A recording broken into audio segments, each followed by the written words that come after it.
Hello, how are you? How are you? Oh, goodness gracious, you guys. I had this big old plan of all this stuff I was going to do today. And how much of it did I do? None. My brother woke me up like at 7 in the morning. And I was worried about him because I didn't know why he was calling. And I was like, what's going on, sir? And here we are. And because of all of that, oh, hold on.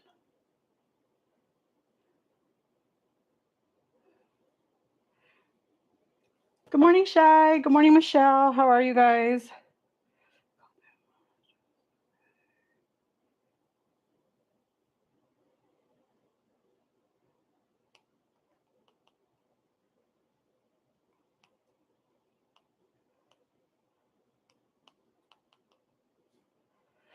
Okay. So, how are you guys doing today?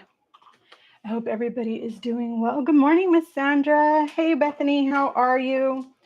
I was just saying that I had all these grand plans this morning and yeah, didn't do any of them. I just threw my hair up right now. Okay, you guys, so I decided to try a different kind of like setup. And because I usually use my camera and it's off to the side of the computer, right? It's right next to where the comments are so I could keep reading. But it always looks like I'm looking away from you guys, and I am because I'm trying to read comments. And so this time I decided to try to put my camera on the computer, and then I could put it right in front of the comments. And it tends to work pretty okay normally, but today it's kind of, I don't know. Let's see. Let's put this cord this way. So how are you guys this morning? You're going to the gym? Okay, awesome. Good morning, Grace. How are you? How are you? Oh my goodness, you guys. If you guys have not yet tried the stereo app, it is a lot of fun. Michelle and I spent the whole day yesterday just playing with it. We had nothing to do, neither of us, so we just sort of played with it all day. And it was a whole lot of chaotic fun. And it's a great little place to be. And I think, in my opinion, it would be a really great place to hold like um, some of the book club stuff there because it gives you a chance. You could do one of two things. One, you could just be a listener and then send in voice recordings instead of typing your message. You could send in voice recordings of whatever it is that you want to say, right? Like, so your input, your thoughts on the book, or whatever it is that we're talking about. And then another option would be you could be a co-host where you and the host could speak as if you're just on a phone call with one another, and you can have up to 6 people total up like on stage, and then everybody else could just listen and still continue to send in their voice recordings. This way, you guys might feel a little bit more. It feels more intimate. Is really like in the end what it feels like. Completely 100% up to you guys, however you guys want to do it. But it was a lot of fun. And if you guys want to try it out, happy to do that. And if you don't, if you're more comfortable doing it here, we'll do it here. And for those of you who want to do it both, we'll do it in both places because you guys know that my voice never runs out. And today, David is actually at work. So it's just me and you for a couple hours. I think he said he was not going to like finish up there until noon. So I think he's in Mansfield. So Harji, I didn't see if you were here, but if you're here, Harji, oh, good morning, Miss Felicia. Dang, girl, you did wake up early for me. Thank you. um, so he's in Mansfield. He's over, I think, at the high school, and that's where he's working the next couple of weeks. You know what? It's not. It's not very. It's not user. Well, I mean, it kind of is user friendly, but it's kind of not at the same time. But good morning, Miss Linda.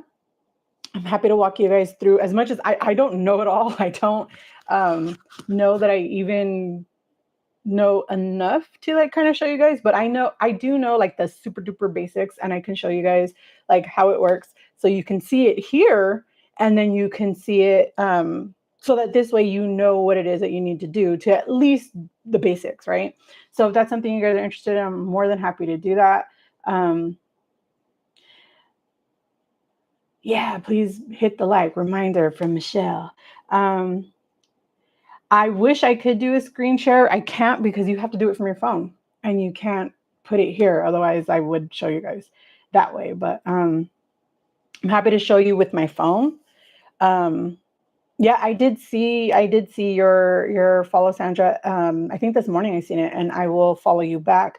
But this way, we could just kind of walk you guys through it. It's a lot of fun once you kind of sort of figure it out. Um, I could do a video on it later.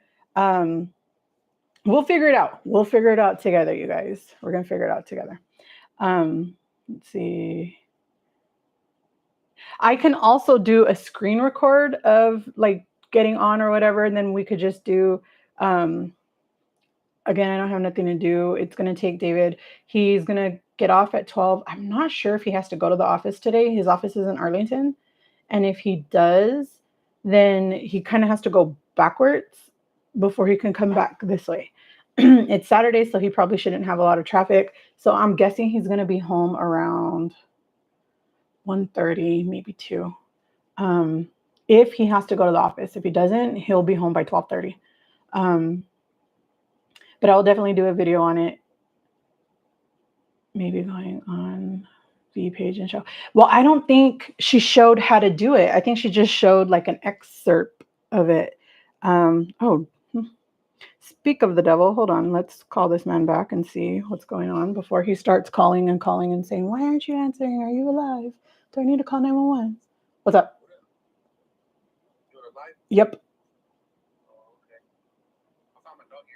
Oh, good. Okay. Okay. Okay. So you're going to finish there at 12. Are you going to have to go back to the office and drop off paperwork, or are you going to come straight home? So what time do you think you'll be home? Before 2. Okay. All right. Sounds good. Hmm. Okay. Awesome. Okay. Well, I am live. I'm alive, and I am on live. So I'm not going to answer any more phone calls. Okay. Okay. We can do that. Okay.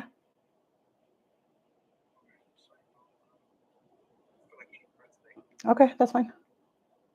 Okay. Bye. He said to tell you guys hi. So let's see. Let me see. I could show you real quick. I don't think she did an actual video on how to do it. I think what she did was just show like did a couple of screen grabs from the videos or from the chats we've done over there. But she might have. Maybe I just yeah, I don't think she did. Okay. Between the both of us, we're down so like this is how it works. 25, 30 pounds between the both of us. Congratulations. Now, Jen did ask a question when we were live on YouTube. Are our partners saying anything? And I didn't see your answer. My answer was no. I have been with partners that have said things about my weight gain, like okay, they were losing attraction to me. Let me see. So do you guys see how the two people are on the top? These two are the co-hosts, right? So there can be a total of 6 people up here and an infinite amount of listeners, right? So, hey, Jen, I'm just quickly describing or explaining how to use stereo because Jen is going to be a pepper over there. And then, so these would be the listeners. These are the people who can send voice notes as you guys are having your discussion up here. Again, like if you're just talking on the phone, right? And so as we're talking, the people who are listening can send voice recordings so that people could voice their input, right? So there's no way to send messages like typing, but you can send voice recordings so everybody can hear your thoughts in real live time, right? So like if somebody ever says something and we're like, what does that mean? You can actually explain it like verbally. Because, you know, a lot of times it's easier to explain things verbally than it is to do it typing. So it is like a fun little app that we can try out. Yeah, she didn't show how to use it, but let me see. Like, oh, is this the hood? Okay, so number one thing is that I don't know how to stop it. If any of you guys know how to stop it, it will automatically, once you open it, it'll take you directly into a random conversation. I don't know how to make that not happen. But the first thing I do is as soon as I open it, I just go straight to my profile because it shuts up the conversation that is actually going on in the moment, right? Because I'm not doing a talk. Okay, let me just do another test. I don't even know what number, so let's just do that. Okay, so oops, this would be like the speaker, right? So it would be me talking, and if you guys were listening, you guys would be down here. Well, I can't do it by myself, but if you were listening, you could just send your voice recordings. So let's see. Here's what we'll do. I will show you in somebody else's conversation.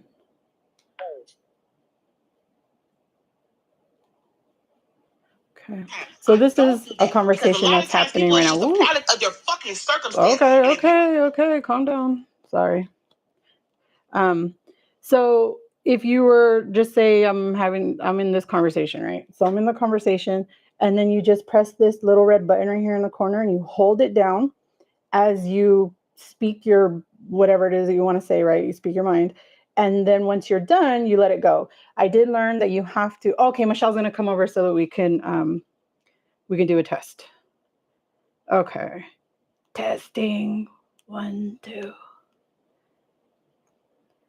Okay. Let's see.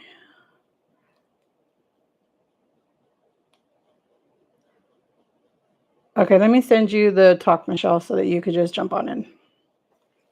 But what I can do is just start a talk, and then I can send it here, and then you guys could. Yeah, it does take some time to getting used to, but once you do get used to it, it's a lot of fun. We spent way too much time playing here. Okay, so see, she just sent a voice recording. Whoops. Hi, Delilah. How are you? Good morning. Hope everybody's doing well today. So you guys would actually be able to listen to it. All of us would be able to hear the voice messages that anybody who's listening. See, there she is, and then she can send in whatever voice messages, or we can add her as a speaker. Like it's really a lot of fun, but it does take a little bit of getting used to. It's not super duper complicated. It just feels really complicated. I promise. It's not. But again, I don't know all the ins and outs. So maybe it is a lot more complicated than I think it is. I don't know. But we'll find out. And just so you know, if you're ever a co-host and the host, like the actual person who started it, ends the conversation, you see this little hang up button right here. If you're ever one of the co-hosts, you actually have to hang up too. Otherwise, or if you're they made you like an admin or a moderator or whatever. So if you have a little star next to your name or your little picture, then you have to also hit the hang up button. And if you don't, the conversation will continue on with you as the new host. So that's how it works. Super simple. I know it doesn't feel very simple, but I promise it is, and it is. It's a lot of fun once you get the hang of it, and it doesn't take very long to get the hang of it. But if you guys have other questions or whatever on it, we could try to figure it out. I don't know how to use it all that well, but I'm learning and it's fun. Let's see. See, Jen agrees. It doesn't sound simple, but it is. It's very, very simple. Very. I'm. Oh, you're back here. Hi, Michelle again. You guys, do you guys know what chamoy is? I think Linda might know. I don't know if I know Felicia knows. Yesterday, I posted a picture of a drink that I made. You guys know that my air conditioner in my car isn't working. Linda David did try to do the switch himself. He can't reach it without tools. So we're still without an air conditioner. However, I went anyways. I took a 15-20 minute drive down the road in 95-degree weather because I had to try this.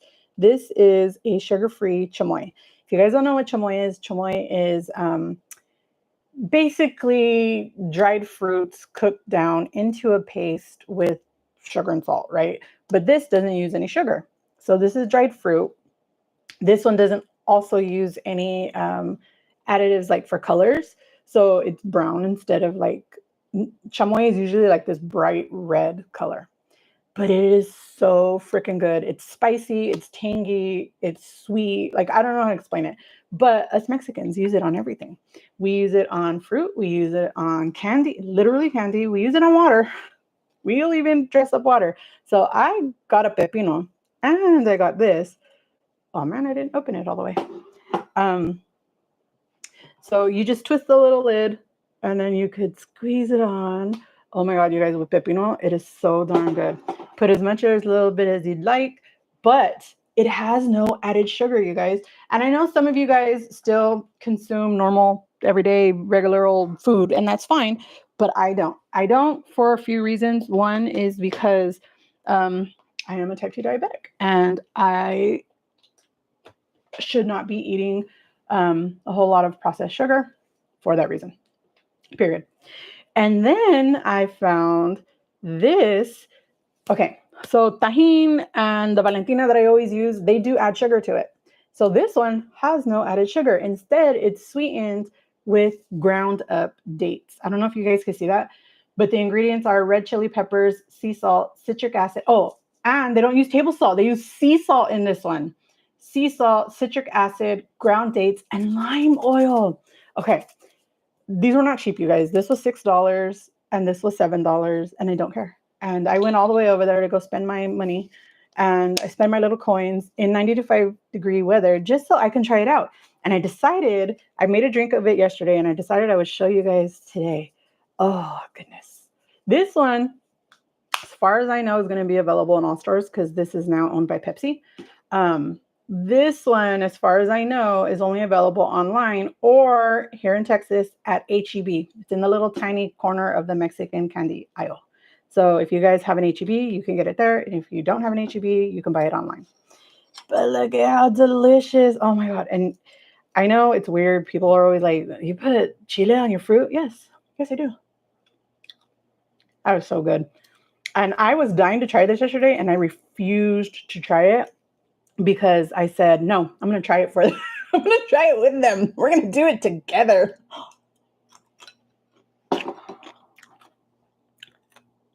Hold on. I will put a link in here for those of you who are not local and can find it in stores. I found it yesterday because Perfectly Pamela was asking me about it. And I was going to send her the link, but then I remembered, oh wait, she's in Texas. She can go over there to HEB. So they also have different flavors, you guys. They have the regular, which is the one that I have. They have mango chile. And then, hey, Bethany.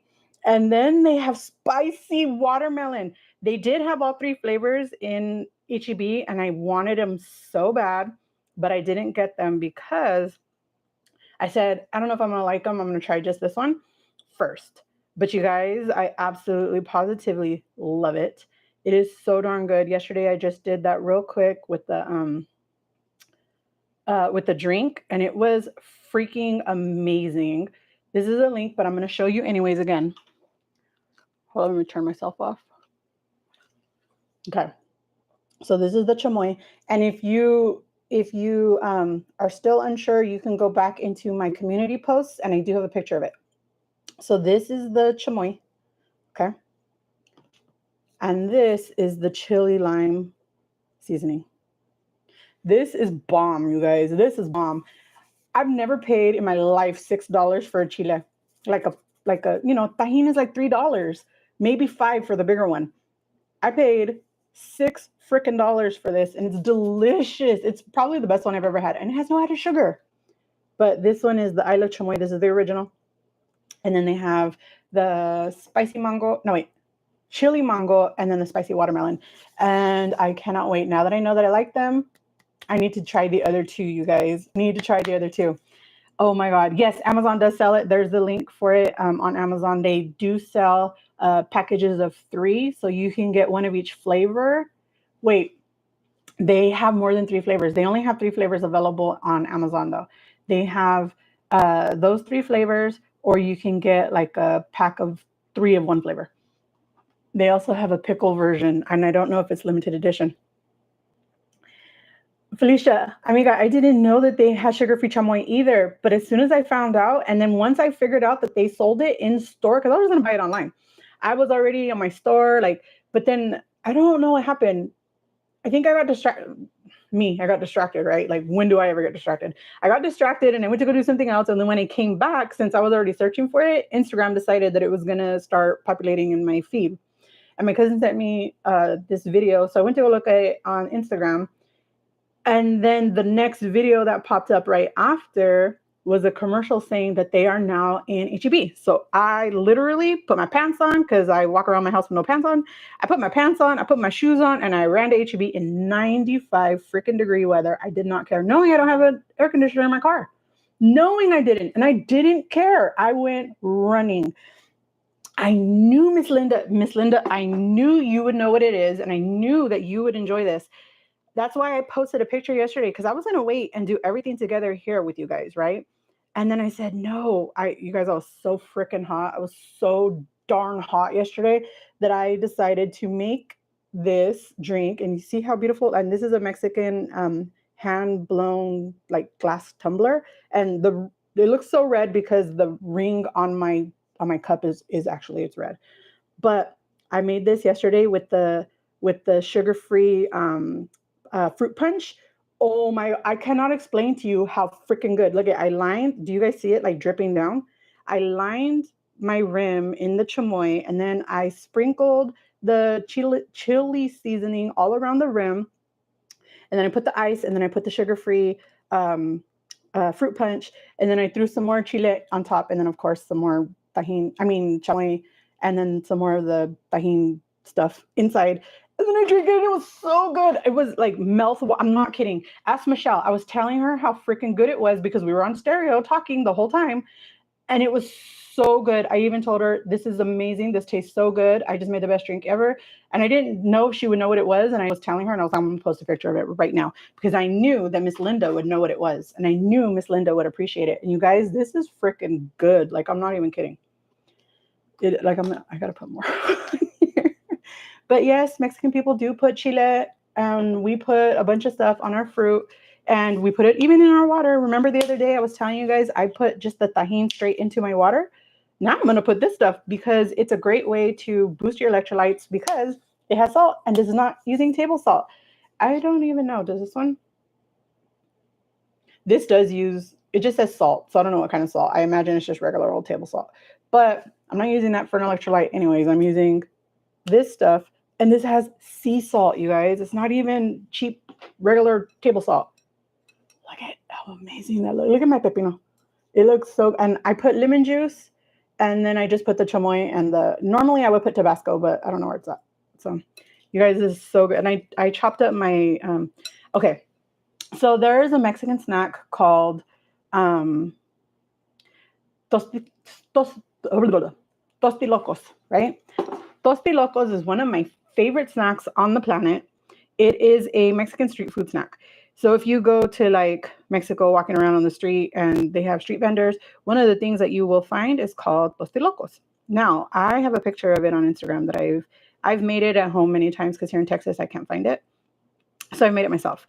Basically, what you have is like a bag of, what are they called? Tostitos, I think they're called.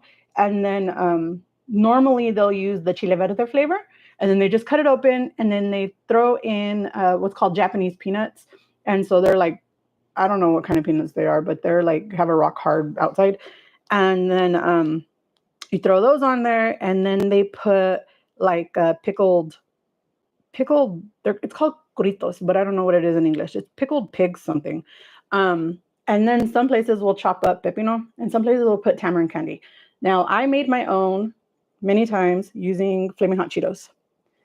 And then you put on the chamoy, and then you put on your chili powder, and it is so good. This is so good.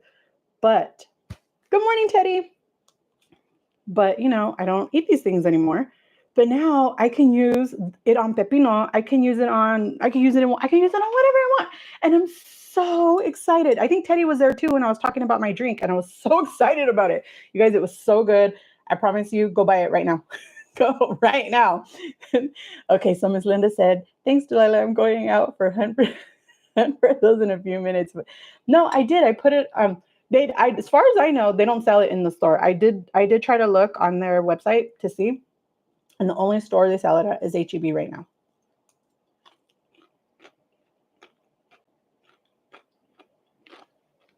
Miss Linda, I don't know. I would try it.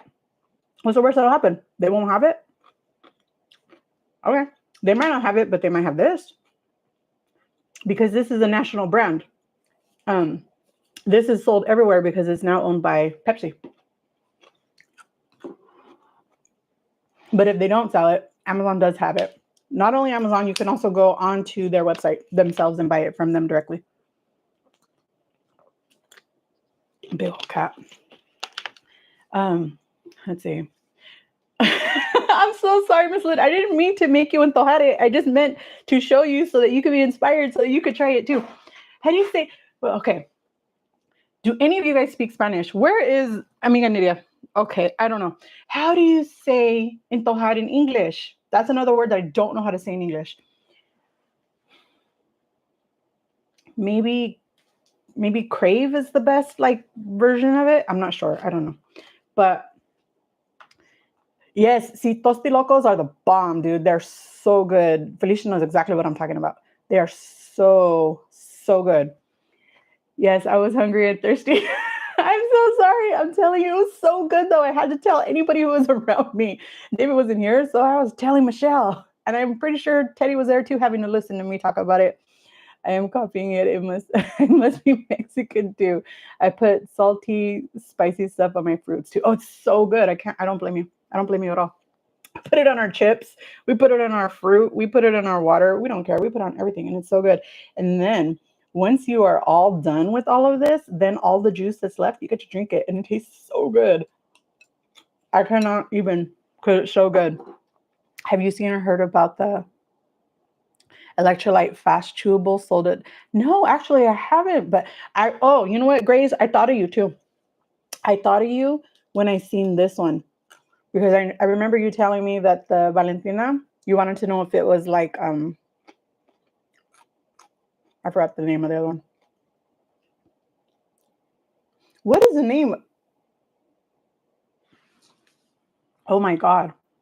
What is the name of that chili powder that everybody, the whole world knows about this chili powder? What the heck is it called? I can't remember. I literally just lost that word somewhere in the sea of my nonsense. What the heck is it called? Yes, Tajín. Yes, thank you, Grace. I couldn't remember. Yes, Tajín. This, oh my gosh, is amazing. This tastes so freaking good. Yesterday, I put it all up in my water. I was eating it out of my hand too, just to try it. Oh, it is so good. And you guys know about my lemon and lime obsession. I even brought my lemon packets so that I can put it on my pepino in case it wasn't enough, in case it wasn't strong enough. But you guys, this is bomb. And I didn't expect to have a 3-hour live all about Tajín and chamoy, but you guys, it is so good. Yeah, I think Kroger, yeah. The Siete, it's sold everywhere. It's a national brand now. I even see it in Costco. I've never seen the chili powder in Costco. I hope they get it, because if they do, it's going to be a giant bottle for a good price. But they do sell them here. Teddy, you're also in Texas, so when you go to HEB, sugar-free chamoy, sugar-free or no added sugar chili lime seasoning. Excuse me. I had a little lump of powder in my throat right here. Coughing is par for the course, but you guys, it's so good. And the chili powder is sweetened with dates. Who would have ever thought? You guys, it's so good. It is so good. Please, if any of you guys try it, I need to know what you thought about it. I wonder what it would taste like with. Do you guys remember the other day when I was here live with Harji? I started eating these peanuts, remember? This much of the peanuts. I never finished it. I'm just going to try it. But, oh my God, hold on. Because Miss Linda's here. So give me a second. because I keep forgetting. I want to show you guys this, and I keep forgetting. And David left it on top of the couch, so I wouldn't forget because I was supposed to grab it as I was walking into my office, but I forgot. So hold on. And it's no wonder I have no idea. I don't have high blood pressure, but everybody wonders why I don't have high blood pressure because I eat so much darn salt. Look, have you ever seen these? These are salt and lime peanuts. These used to be 2 for $1. Here in Texas, they're almost impossible to find, but now I think they're like $2 a bag now. But in California, you can find these everywhere. Every freaking gas station, every grocery store, everywhere. Take a picture, Miss Linda. These are life-changing.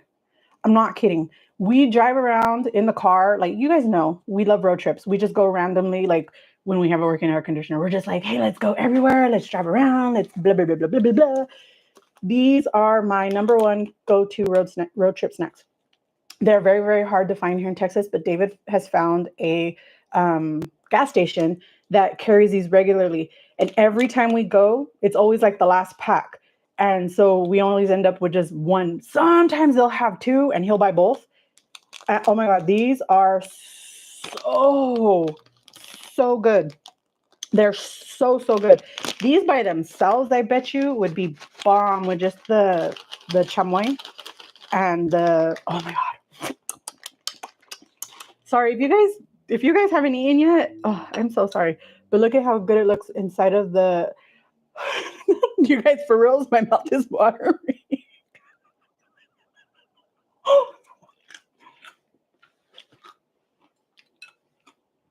I don't need a Japanese peanut. I need these. Go find them.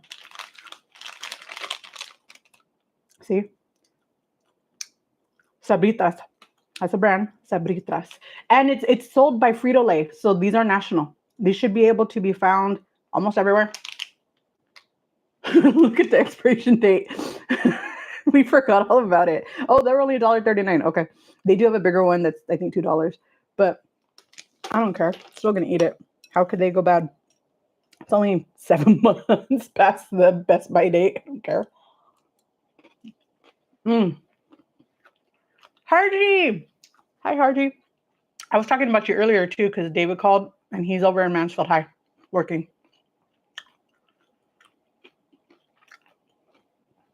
Wait, downsizing Diva's doing a meet and greet in Texas? Is she? I didn't see that.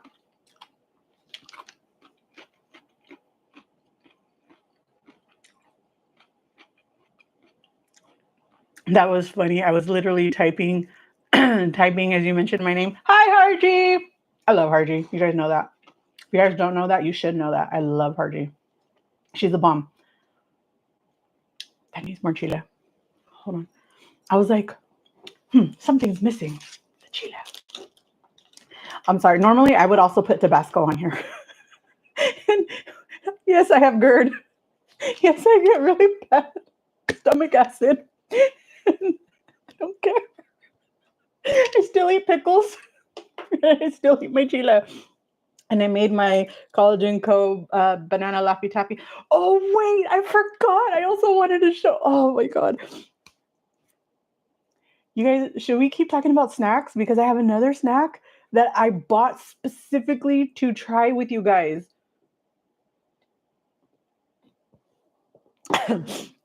Felicia, it's too early to be drooling this hard. I'm so sorry. I didn't mean to make you antojar. I only meant to inspire.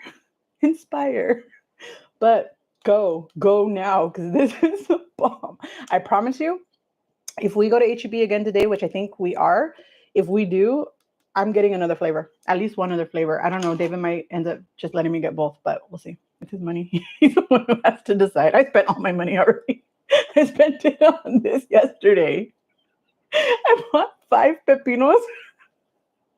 And I bought the chili powder. And I bought I also bought a no sugar added strawberry, like a paleta. Do you guys know what a paleta is? All because I wanted to try it with the chamoy and the chili powder. Do you guys know what a paleta is? a paleta. It's crap. What is it called? What is it called? Hold on. I'll show you because I don't know what it's called in English. What is it called, you guys? It's like an ice cream, but not like creamy ice cream. Well, it could be creamy, but it's like a ice cream on a stick. What are those called? An ice cream on a stick. I'll show you the whole box. But what's an ice cream on a stick, you guys? What's that called? And I'm going to get the other snack. I bought one for me and I bought one for David.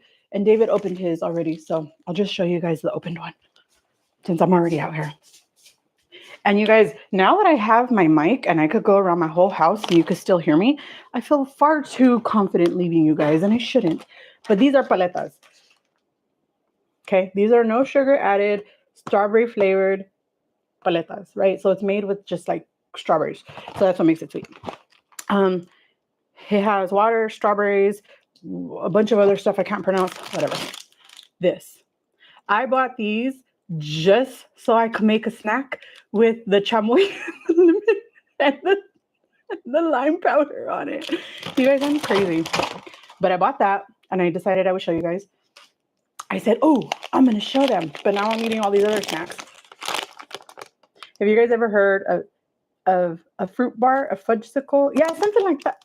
Popsicle. Yeah. That word. A popsicle. Yeah. There's also Mexican versions where they do like real fruit bars like these.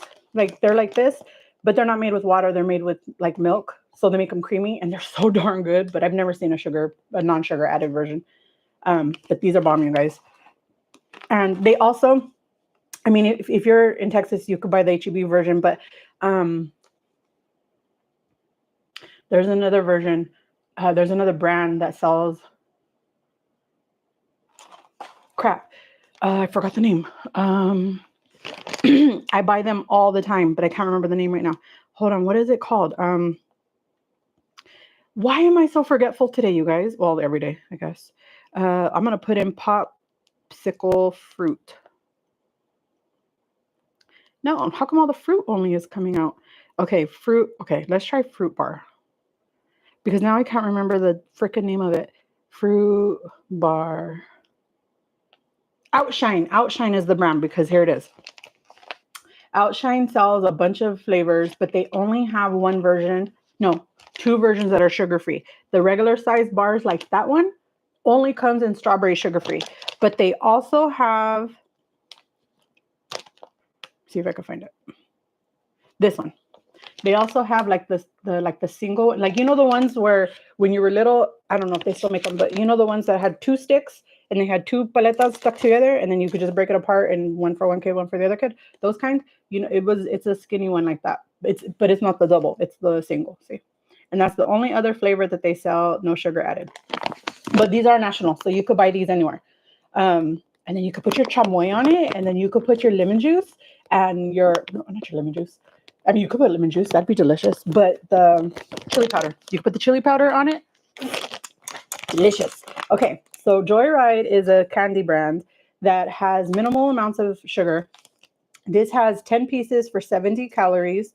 And then it also has fiber, right? So, yes, it's still candy. I'm not insane. I know it's still candy. But it still has 50% less candy. It has no GMOs, no sugar alcohols, no synthetic food colors, and they're pretty good. But they have gummy blasts, and I think these ones are only available at Target. Okay, so there's also candies. Mexican people put the chili on their candies too, but they do. How are they called? Gushers, fruit gushers. They put those in their stuff with chamoy, and we put it with chamoy. Oh, come on, open. With chamoy and lemon juice, and just the same way I did my fruit. The only difference is they're candy, you guys. And let's see how it tastes with the chili. Because I thought I can't have those no more, but I couldn't try these.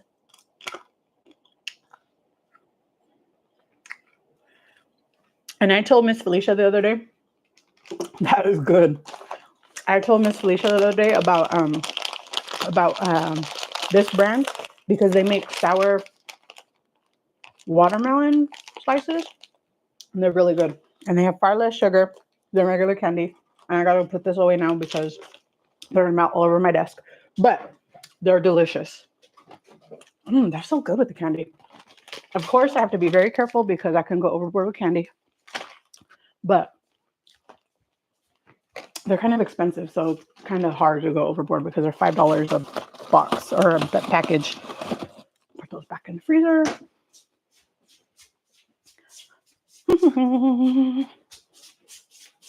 I'm almost back. If you guys could see the way that I was walking back over here, you would be laughing at me. I mean, you always laugh at me, but it's okay. We laugh together. Let's see. Oh, do you remember what David looks like? He's in Mansfield at Mansfield High. If I tell him that you'll meet him somewhere, he'll wait.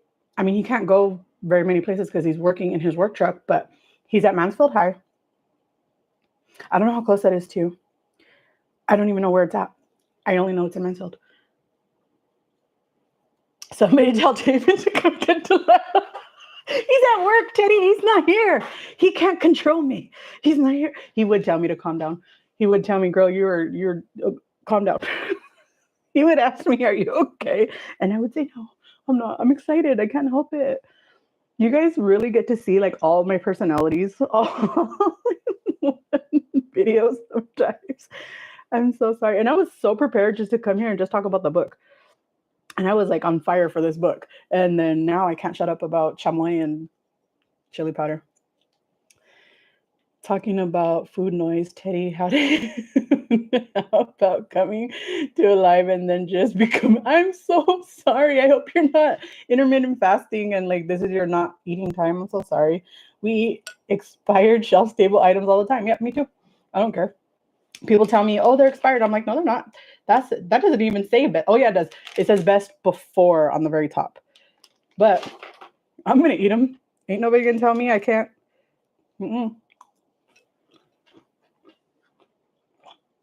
I think my eyes are gonna roll back in my head how good these are. They're so good. They're so good. If I would have discovered these things earlier, you guys would never hear me not talking about them. No, the downsize. Why did I think you meant Dee Dee? I'm sorry, I don't know why I read it wrong. They're doing meet and greets around the country. Just curious, with so many GLP-1s in Texas, if they are going out. I don't know. I'll be honest with you guys, I don't watch them.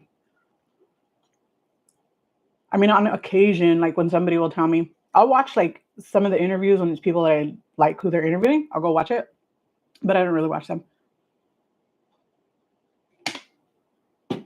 I'm so sorry, you guys, if I made you guys hungry. Tabasco is so good with this. Excuse me. But I intentionally put it away so that I wouldn't bring it because I said I'm already eating a lot of chile. My heartburn is, I'm going to trigger this GERD that I have very well controlled. And I was scared. So I put it away. If I gain any weight this week, I'm holding you accountable. I thought you were going to say just from watching me with all of my snacks. I can't, you guys, this is a good snack. I promise. It's delicious. But on top of that, how many calories does half a pepino have? I cut up the whole pepino and I was going to put the whole thing in here, but I said if I do that, because I'm talking, it'll take me so long to eat these.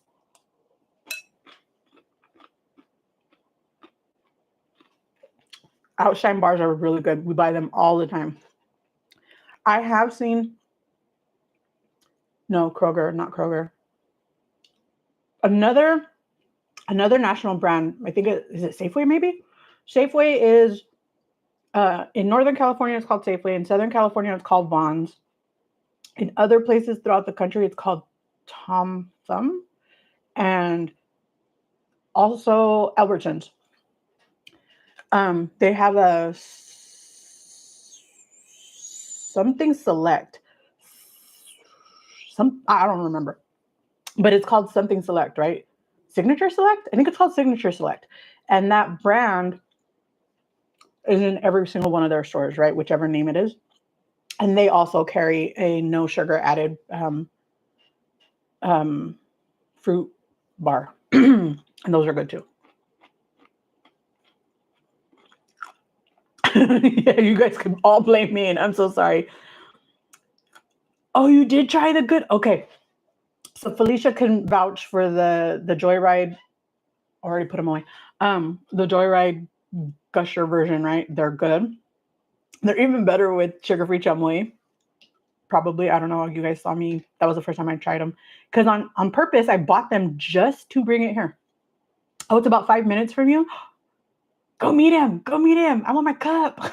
Archie made me the most beautiful cup, and we just haven't had a chance to get together. Sandra, I agree. Best Buy does not, or the Best Buy date or the use by date does not mean expired. I 100% stand behind that. I know a lot of people think, oh, that's expired because it had, no, no, no. Nowhere on there does it say expired. Nowhere on there, they're not expiration dates. But the FDA requires them to put on the label Best Buy, used by, guaranteed by. You will never see one that says expire. On medication, you will see expiration date. On food, you will never see that ever for a reason because it's not expired. But I will have to wait for my husband to get back home to go up there. He's there. He's there Monday through Friday, every single day. Um, I don't know what time he gets there, but he usually leaves around 4 or 5. But then he has to go to Arlington. In the DFW traffic, I know Harji and Teddy are familiar with the DFW traffic. He has to go from Mansfield to Arlington, and it's off of excuse me, whatever that freeway is. I don't remember the name of it. Is it 360? I don't know. Whatever that freeway is, where like the outlet mall is, or the other mall. I can't remember. A mall. There's a mall right there. It's like going to IKEA, whatever that highway is. So that highway, he has to go down that one, and that one is murder right now because they're doing all kinds of construction.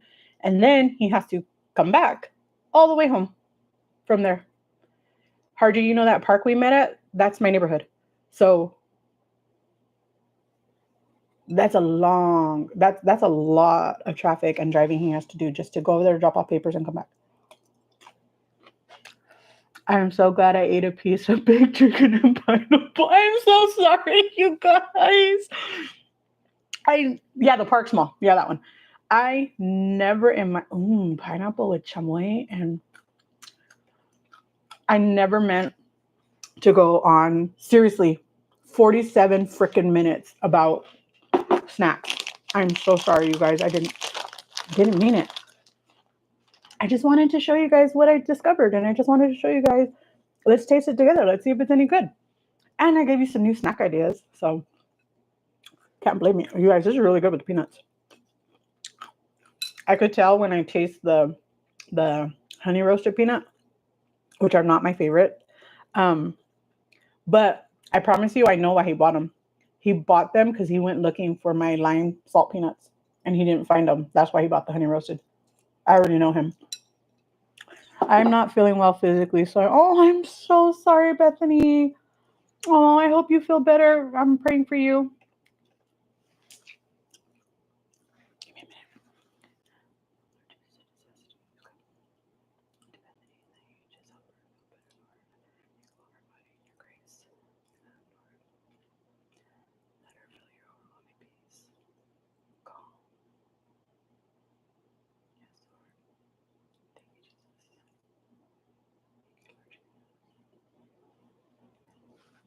Okay, I prayed for you right now. Stopped everything I was doing just to pray for you.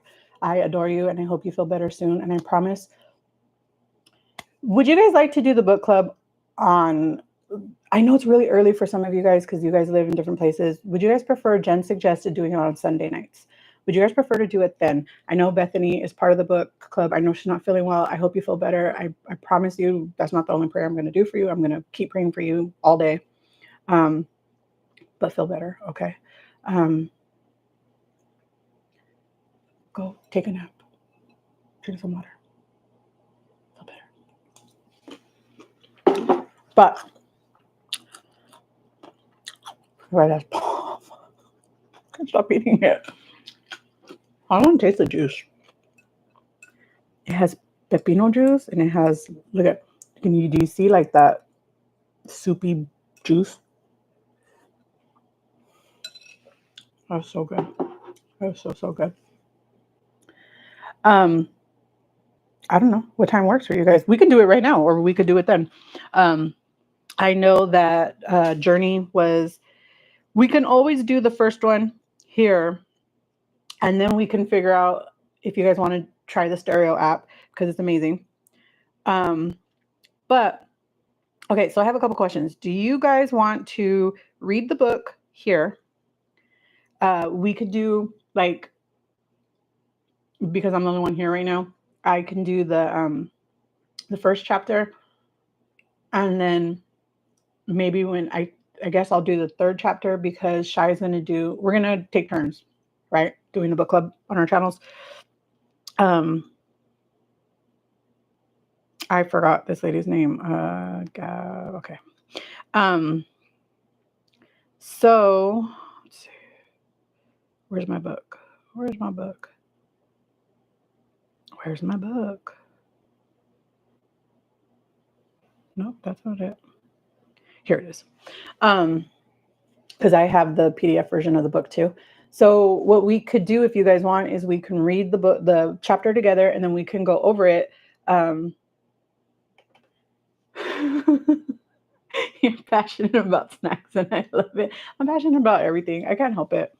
And then for me, it's because it's a healthier snack. It's a healthier version of something that I grew up eating and I loved. And it was a very big comfort food for me that I can't eat anymore for various reasons, but mostly for health reasons, right? And also because they lead to more eating for me. Oh, good morning. See, look, I was just talking about you, Journey. I was saying that because I told you last time when we were going to do the book club, we were going to do it on the second hour because I wanted to give you a chance to wake up and come around. And 11 o'clock isn't as early, it's 9 o'clock in California.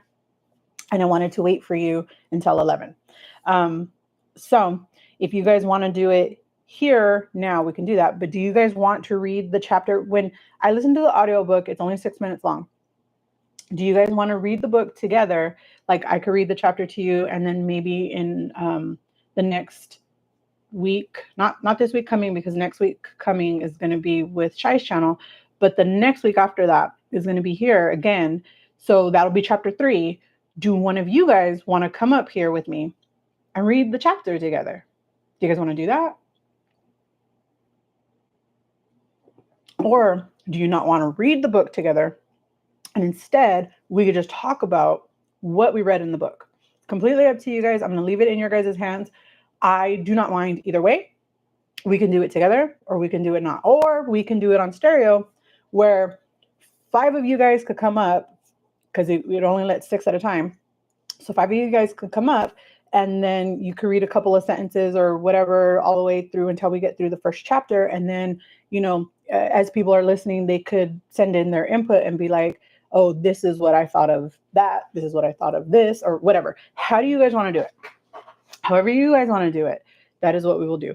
And Journey was also there with us on Star, and Felicia too has also. Oh, Harji too has also tried out the stereo together, and I love it. And I know that Michelle likes it. I don't know if Teddy likes it, but he kept coming back, so he must like it a little bit.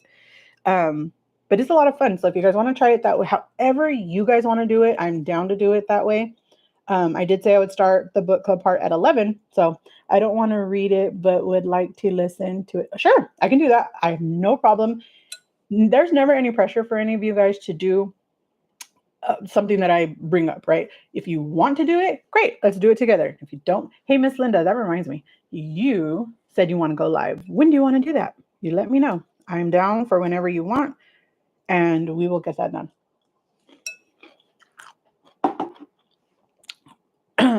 Yeah, the chapters are very, very short. They do not take a long time to read. We can get it read. The way that I do things, probably 10 minutes because I'm slow. I read things slow because, first of all, I can't see that great. So sometimes I can't read things that well because I don't see very good. But however you guys want to do it. Oh my God, I actually found it on YouTube where people read it for you. Oh, how awesome. Excuse me. Also, if you've never had an Audible. There you go. If you've never had an Audible trial, Audible is Amazon's version of like, excuse me, of what's it called? Um, audio read books, right? Like it's their library, their category of audio books. If you've never had an Audible trial before, you can click, I'm going to put the link in here, but you could click this link and you can go to the Audible link. And if you go to buy it, it will offer you a free month trial. That means that you will get that book for free in Audible for your first month. That book is yours to keep in your Audible library, even if you choose to cancel your Audible. I have Audible and I'm not an active member right now. I have a crap ton of books in there. I only go to Audible when they have specials, right? Oftentimes, because I'm an old member, they'll send me like, hey, come back for 3 months for $1 a month or whatever. And that means that every book that I buy is only $1 a month, right? So that's what I do. If you guys have never had the book or the Audible trial, you can go to Audible using this link, click on the Audible version of this book. And then when you do that, oops, why is it opening somebody else's stuff? Okay, then when you do that, it will give you the book for free. So just so you know, and it'll be in your library, that link right there that I just posted, and then it'll be in your library until you die. Even after you die, it'll still be there, but it'll be there forever. Look, it even tells me sign up, listening, whatever, because I'm no longer a member, right? I cancel it all the time, but I have all of these books in my library and they are mine forever. They do not, just because I cancel my membership does not mean the book goes away. You can go back and listen to the book at any time, whenever you want. Yeah, see, look, Sandra does the same thing. She waits until they give her an offer, one per credit for 3 months, and then cancel it. See, I do the exact same thing. The only thing is you cannot cancel before you use your credit. You have to use your credit first. Otherwise, if you cancel, it's immediate and you lose your credit. So do not do it before you pick your book. Pick your book, let it go into your library, and then it'll be yours for the rest of your days. Super duper. See that? Mountain is You. I bought that book forever ago. But you can do it through that link and it'll give it to you for free. If you've never had an Audible trial. If you have had an Audible trial and you are no longer a member right now, the chances of them giving you an offer when you click on it and go to Audible are very good. A lot of times they will give you a, let me see. Oh, look, I bought it in November of 2024. A lot of times they will give you a offer if you like are a past member and you don't want to be there no more. They'll be like, oh, we just saw you, come, do you want to? So how do you guys want to do it? Do you guys want me to read the first chapter? Because it's going to be 11. So do you want me to look how much calmer I am now, now that I'm not eating my snacks? Actually, honestly, I'll tell you, I told you guys this a couple of lives ago where I was having like, I didn't know what was wrong with me. I didn't know what was going on with me. For those of you guys that don't know, 1, I have ADHD. 2, I am bipolar. I have sometimes episodes, right, where I get super duper hyper. Other times I get super not hyper. And it is very tangible for people who are in close proximity to me, right? When my personality changes. Not like that. I'm not talking about like I have multiple personalities, because I don't, but you know what I mean, right? I think you know what I mean when I say when my personality changes. But they're just different parts of my personality. They're just sort of kept together, I guess. I don't know. But I've never noticed it happen before. I never recognized it. I never seen it happening. But in that live, I saw it. I saw it happening where suddenly I went from being super duper like irrationally hyper to not being.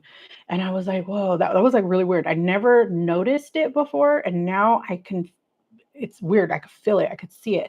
When I stopped to pray for Bethany, as I was praying, I suddenly felt this.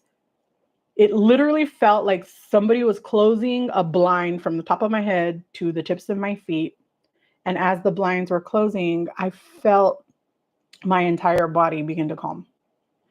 I've never felt that before. So it's weird to me because it's a new experience. Um, so that was interesting. But how do you guys want to do it? Do you guys want to read it together here? Do you want to read it together on stereo? How do you guys want to do it? I got it for free from the Audible. See, I showed Felicia how to do it, and she got it for free too. Can you even click the link if it's not blue? You should be able to. Try it. I just clicked it and it took me to there. You should be able to. The only time, as far as I know, only the presenter of the live, like only the channel owner, so me, could put in links unless I had moderators. If I had moderators, I get maybe you guys could put in a link and it'll make it clickable for you. But I'm not sure. This is just me guessing. I don't really know because I've asked other people to put in links before and then they're not clickable. So sometimes when I do that, I'll just take a screenshot, go into my pictures, and then it lets me click at that. Or on iOS it does that. I don't know about Android. However you guys want to do it, I'm completely fine with doing it any way you want. I found a bunch of reviews and summaries, but not entirely the audiobook. Oh, good. Okay, so Journey could send it to you. But I can also read it for you guys here. And even though, Shai, are you going, how are you planning to do your part? Were you planning to read the book too, or are you not planning to? Because if you weren't planning to do the book, I'm happy to read the chapter for you guys. I could read chapter 1 today, and I could read chapter 2 today if Shai wasn't planning on doing that. It's up to you guys. Completely up to you. Let's see. You can click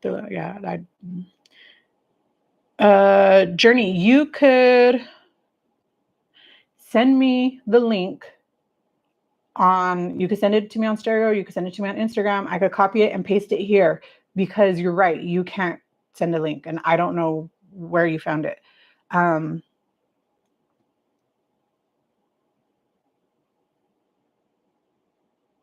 Yeah, I'm sorry. I thought you were talking about the link that I put in.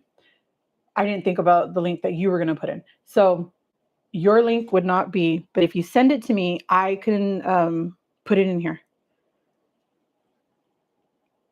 Or hold on. Let me make you a moderator.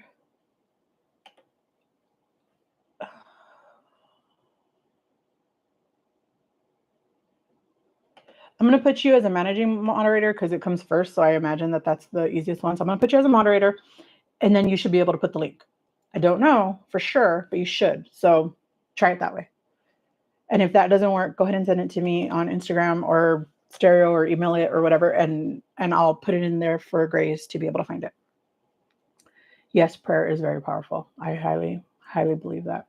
And I understand that not everybody believes in prayer and that's your prerogative, but I do. And because I do, I will always do it. I will do it for you, whether you believe in it or not. And it's not to be disrespectful to you. It's because I respect you so much that I truly, with all of my heart, believe that Jesus is the answer to anything and everything.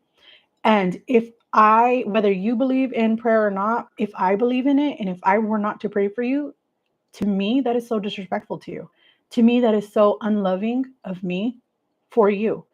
How can I call you a friend or even an acquaintance, even a stranger I just met? I would pray for you if there were a need to, like if I believed you needed it, I would pray for you then and there in that moment. And I don't care because I believe so strongly in that power that for me to not do that is wrong, in my opinion. Whether it's something that you believe works or not is really irrelevant to my belief.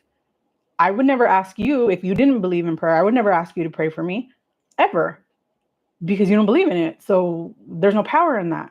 But because I believe in it, I will always do that for you. Always.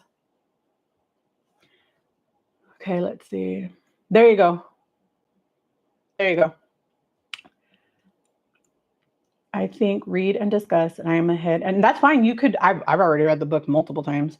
When I move on too fast, I forget but that's just my brain. I forget what the heck I just read. So I have to start. I was reading the book this morning while I was letting it read to me while I was doing my other stuff, while I was cutting my pepino and making my drink. And I was letting it read it to me. I had to read chapter 1 like 7 times because once chapter 2 and chapter 3 would start, I forgot what chapter 1 had said.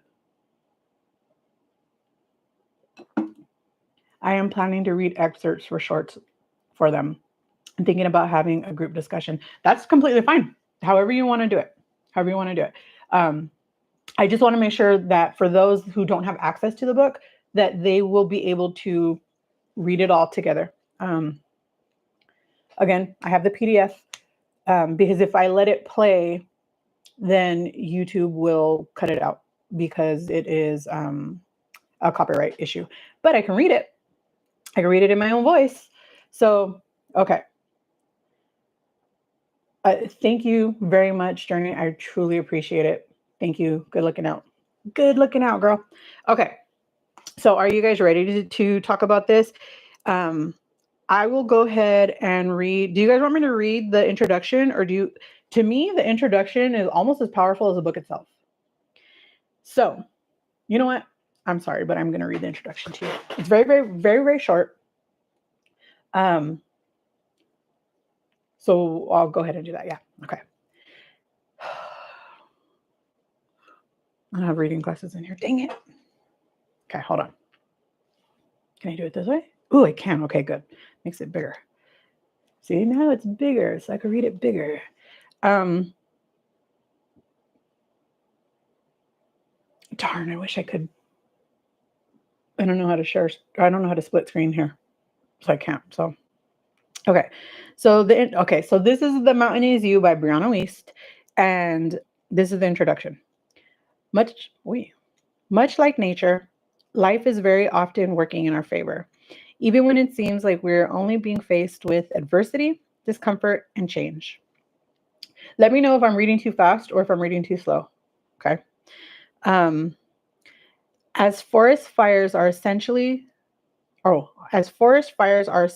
to the ecology of the environment, opening new seeds that require heat to sprout and rebuild a population of trees, our minds also go through periodic episodes of positive. Okay, I'm the wrong person to read this. What's this word? Disintegration. Oh my God, I'm so sorry. Okay. Periodic episodes of disintegration or a cleansing thorough which we release and renew our self-concept. We know that nature is most fertile and expansive at its parameters, where climates meet, and we also transform when we you know what? Hold on. I have an idea. Because I cannot see, I am not a good person for this. Let's do this. What I will do is I will play it, but I'll speed it up. Catalog Books presents Hold on. The Mountain Is You. How do you do the speed? Transforming self-sabotage into self-mastery. Written by Brianna Wiest. Read for you by Stacy Glombotsky. Okay, let me know if this is too fast, you guys. Introduction. Oy. Much like nature, life is very often working in our favor, even when it seems like we are only being faced with adversity, discomfort, and change. Okay, is that too fast? Because I have her at 1.30. Is that too fast? If anybody thinks it's too fast, please let me know so that I can slow it down a little bit. If it gets cut out, who cares? It'll get cut out later. It won't get cut out right now. And I will figure it out on my own to put it up. Okay, good. Okay. So is it also a good volume? Because I have this two right here. So it's not giving any feedback or anything. It sounds good. Because I can't hear it the way that you guys hear it. So I just want to make sure that it's not giving you guys like really bad feedback. Okay, perfect. Forest fires are essential to the ecology of the environment, opening new seeds that require heat to sprout and rebuild a population of trees. Our minds also go through periodic episodes of positive disintegration, or a cleansing, through which we release and renew our self concept. We know that nature is most fertile and expansive at its perimeters where climates meet. And we also transform when we reach our edge states, the points at which we are forced to step out of our comfort zones and regroup. When we can no longer rely on our coping mechanisms to help distract us from the problems in our lives, it can feel as though we've hit rock bottom. The reality is that this sort of awakening is what happens when we finally come to terms with the problems that have existed for a long time. The breakdown is often just the tipping point that precedes the breakthrough, the moment a star implodes before it becomes a supernova. Just as a mountain is formed when two sections of the ground are forced against one another, your mountain will arise out of coexisting but conflicting needs. Your mountain requires you to reconcile two parts of you, the conscious and the unconscious. The part of you that is aware of what you want, and the part of you that is not aware of why you are still holding yourself back. Historically, mountains have been used as metaphors for spiritual awakenings, journeys of personal growth, and of course, insurmountable challenges that seem impossible to overcome when we are standing at the bottom. Like so much of nature, mountains provide us with an inherent wisdom about what it will take to rise up to our highest potential. The objective of being human is to grow. We see this reflected back to us in every part of life. Species reproduce. DNA evolves to eliminate certain strands and develop new ones. And the edges of the universe are expanding forever outward. Likewise, our ability to feel the depth and beauty of life is capable of expanding forever inward, if we are willing to take our problems and see them as catalysts. Forests need fire to do this. Volcanoes need implosions. Stars need collapse. And human beings often need to be faced with no other option but to change before they really do. To have a mountain in front of you does not mean you are fundamentally broken in some way. Everything in nature is imperfect, and it is because of that imperfection that growth is possible. If everything existed in uniformity, the gravity that created the stars and planets and everything that we know would not exist. Without breaks, faults, and gaps, nothing could grow, and nothing would become. The fact that you are imperfect is not a sign that you have failed. It is a sign that you are human. And more importantly, it is a sign that you still have more potential within you. Maybe you know what your mountain is. Maybe it's addiction, weight, relationships, jobs, motivation, or money. Maybe you don't. Maybe it's a vague sense of anxiety, low self-esteem, fear, or a general discontentment that seems to bleed out onto everything else. The mountain is often less a challenge in front of us as it is a problem within us, an unstable foundation that might not seem evident on the surface, but is nonetheless shifting almost every part of our lives. Usually when we have a problem that is circumstantial, we are facing the reality of life. When we have a problem that is chronic, we are facing the reality of ourselves. We often think that to face a mountain means to face life's hardships. But the truth is that it is almost always because of the years we have spent accumulating tiny traumas, adaptations, and coping mechanisms, all of which have compounded over time. Your mountain is the block between you and the life you want to live. Facing it is also the only path to your freedom and becoming. You are here because a trigger showed you to your wound, and your wound will show you to your path, and your path will show you to your destiny. When you arrive at this breaking point, the foot of the mountain, the heat of the fire, the night that finally wakes you, you are at the crux of the breakdown. And if you are willing to do the work, you will find that it is the entryway to the breakthrough you have spent your entire life waiting for.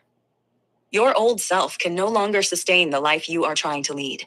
It is time for reinvention and rebirth. You must release your old self into the fire of your vision and be willing to think in a way you have never even tried before. You must mourn the loss of your younger self, the person who has gotten you this far, but who is no longer equipped to carry you onward. You must envision and become one with your future self, the hero of your life that is going to lead you from here.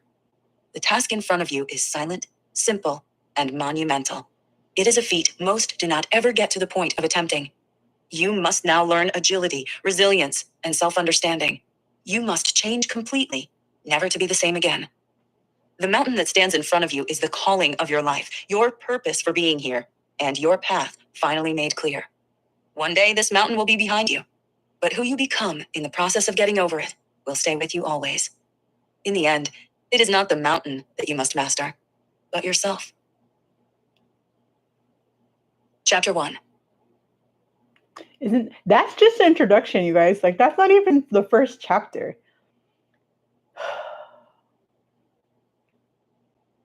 That is just so, like, I want to cry. This book is so good. Okay. Does anybody have anything that they found interesting or anything about that? That's just the introduction, okay? The chapter 1 hasn't even begun yet.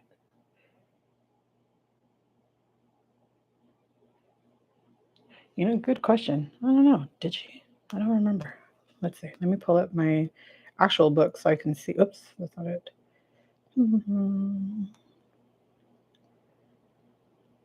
Let's see. Introduction. Okay. I'm not sure if she said that. I didn't catch that. Let me see.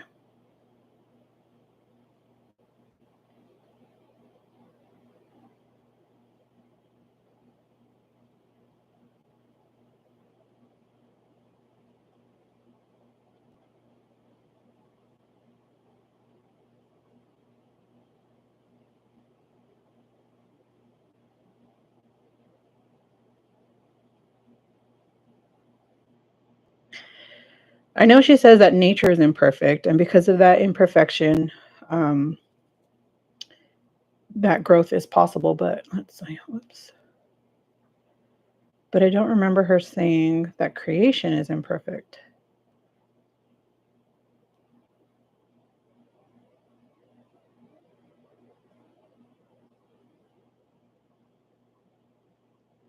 I'm not sure because I didn't see that. I didn't catch it. So she might have. She might have. Yeah, I don't think she's talking about Jesus the creator. She might be. I don't know.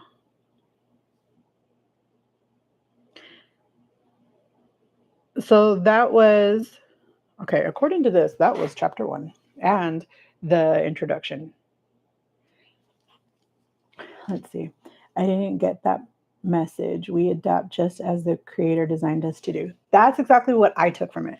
That he created us in his image, but gave us the power of free will. So we have the ability to make the changes that we need to, the way that we need to fit into the decisions that we make. And sometimes that's good, sometimes that's bad. I like listening to male voices read for some reason. I can understand them better. That's okay. Whatever you prefer. I mean, she's just the author, or who, I don't even know. I don't remember. Did it say that it's read by the author? Sometimes I read by somebody else and they just hire somebody to read it. So I don't know.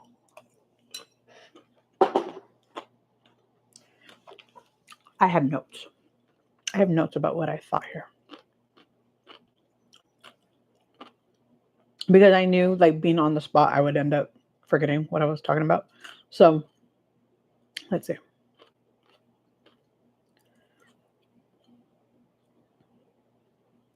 So, okay.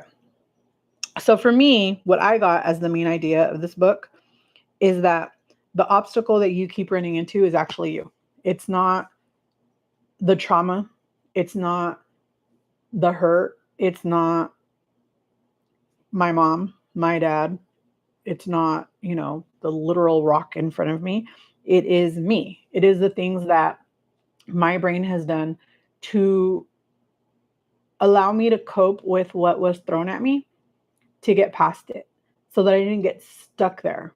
But I still ended up stuck there by repeating those coping mechanisms throughout my life, believing that they were helping me because they helped me in that moment. So they would continue to help me in the future.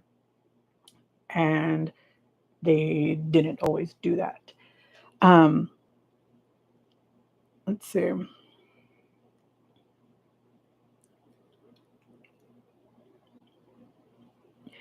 Yeah, I said that well, these are just my notes. This was me talking to myself. So, um, that it's the way we self sabotage and avoid discomfort or repeat patterns that didn't serve us. But in the moment they did, they helped us to get through that painful moment so that we can move forward. But then we just believed it was the answer to everything. Um, the mountain represents everything you need to overcome internally. Exactly. Exactly. For me, the most significant part of this chapter was we don't change until we are forced to. I agree. And that was really hard for me to swallow, right? Like, why? Why can't I just adapt in a comfortable way? Why can't I just grow in a nice way? In a nice little clean package with a little pretty bow on top. That's not the way it works. Many people make big changes when their health forces them to. Exactly. I've told you guys before, I was more afraid of type 2 diabetes than I was of anything that can happen as a result of me taking Manjaro. I didn't know anything really about Manjaro. I didn't know that it was like the same thing as Ozempic, sort of in a way. You know, I didn't know any of those things. I didn't know the bad stuff yet until I started taking it. I just said, you know what? If I don't take this, I could lose fingers, toes. I already can't see. So imagine really going blind. I couldn't imagine that. But that's what happens when you're a type 2 diabetic and you don't take care of it. I wanted to take care of it as best as I could. So I was willing to do that. And so I started taking the medication and then I started researching it. And then I started seeing all the stuff that could happen and people were reporting and whatever, whatever, whatever. But I always kept in the back of my mind, I like my fingers, I like my toes. So I'm going to keep doing it no matter what. So for me, illness really forced me to change. It did. But it's the best thing that could have ever happened to me. Because if that wouldn't have happened to me, I would probably still be 483 pounds right now, or even probably bigger, because that's the only way that I learned how to cope with things. I got that too. Most things that, oh, sorry, this is shy. I got that too. Most things that I deem as hard wasn't actually hard. It was just me that was standing in the way of getting to, yes, yes, yes. It was me standing in the way, believing that this obstacle was super duper rock hard, but it was me that was making it rock hard. Yes, exactly. That's yes. I couldn't have said it better myself. That exactly. Exactly. See, and Hardy agrees. Exactly. You guys do not understand just how, when I first started reading this book, I was reading it in group therapy. Well, we were reading it as a group in therapy and talking about it as we were going around. And all I could do was sit there and just picture myself as a gigantic mountain in my own damn way. I saw myself as a regular me, and then I saw me as a mountain me. And I was like, whoa, I'm the one doing this? So all this time that I blamed everything on whatever, it was me?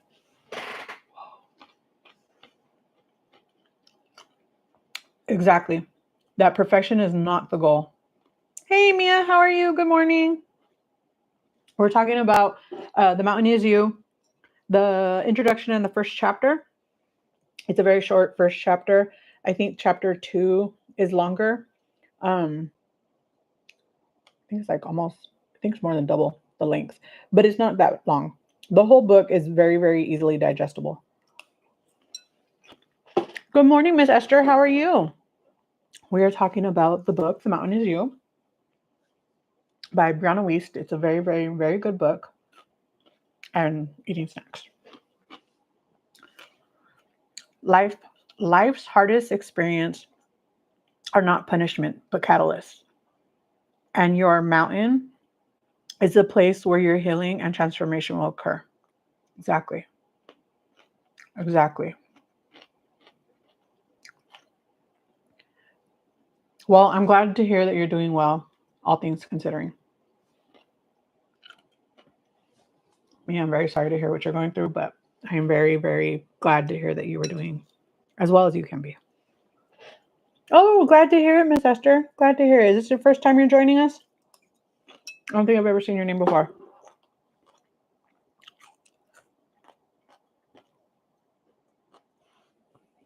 Was there anything in particular that stood out to you guys in the introduction or the first chapter that made you think, whoa, outside of what we just talked about? For those of you who haven't said anything yet, Teddy, where are you? Because I know that you felt very moved by this book. How could you not? But I know you did. And I want to know.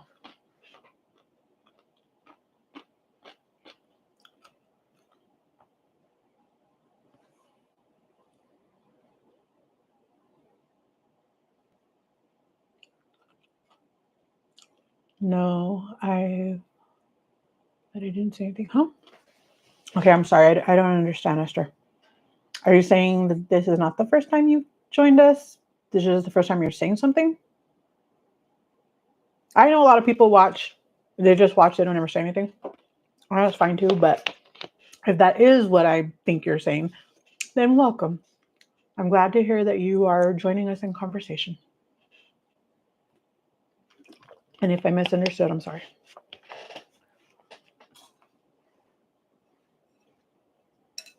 For those of you guys that are wondering, I'm just eating some cucumber with lemon juice, sugar-free chamoy, no sugar added chili powder, and salt and lime peanuts.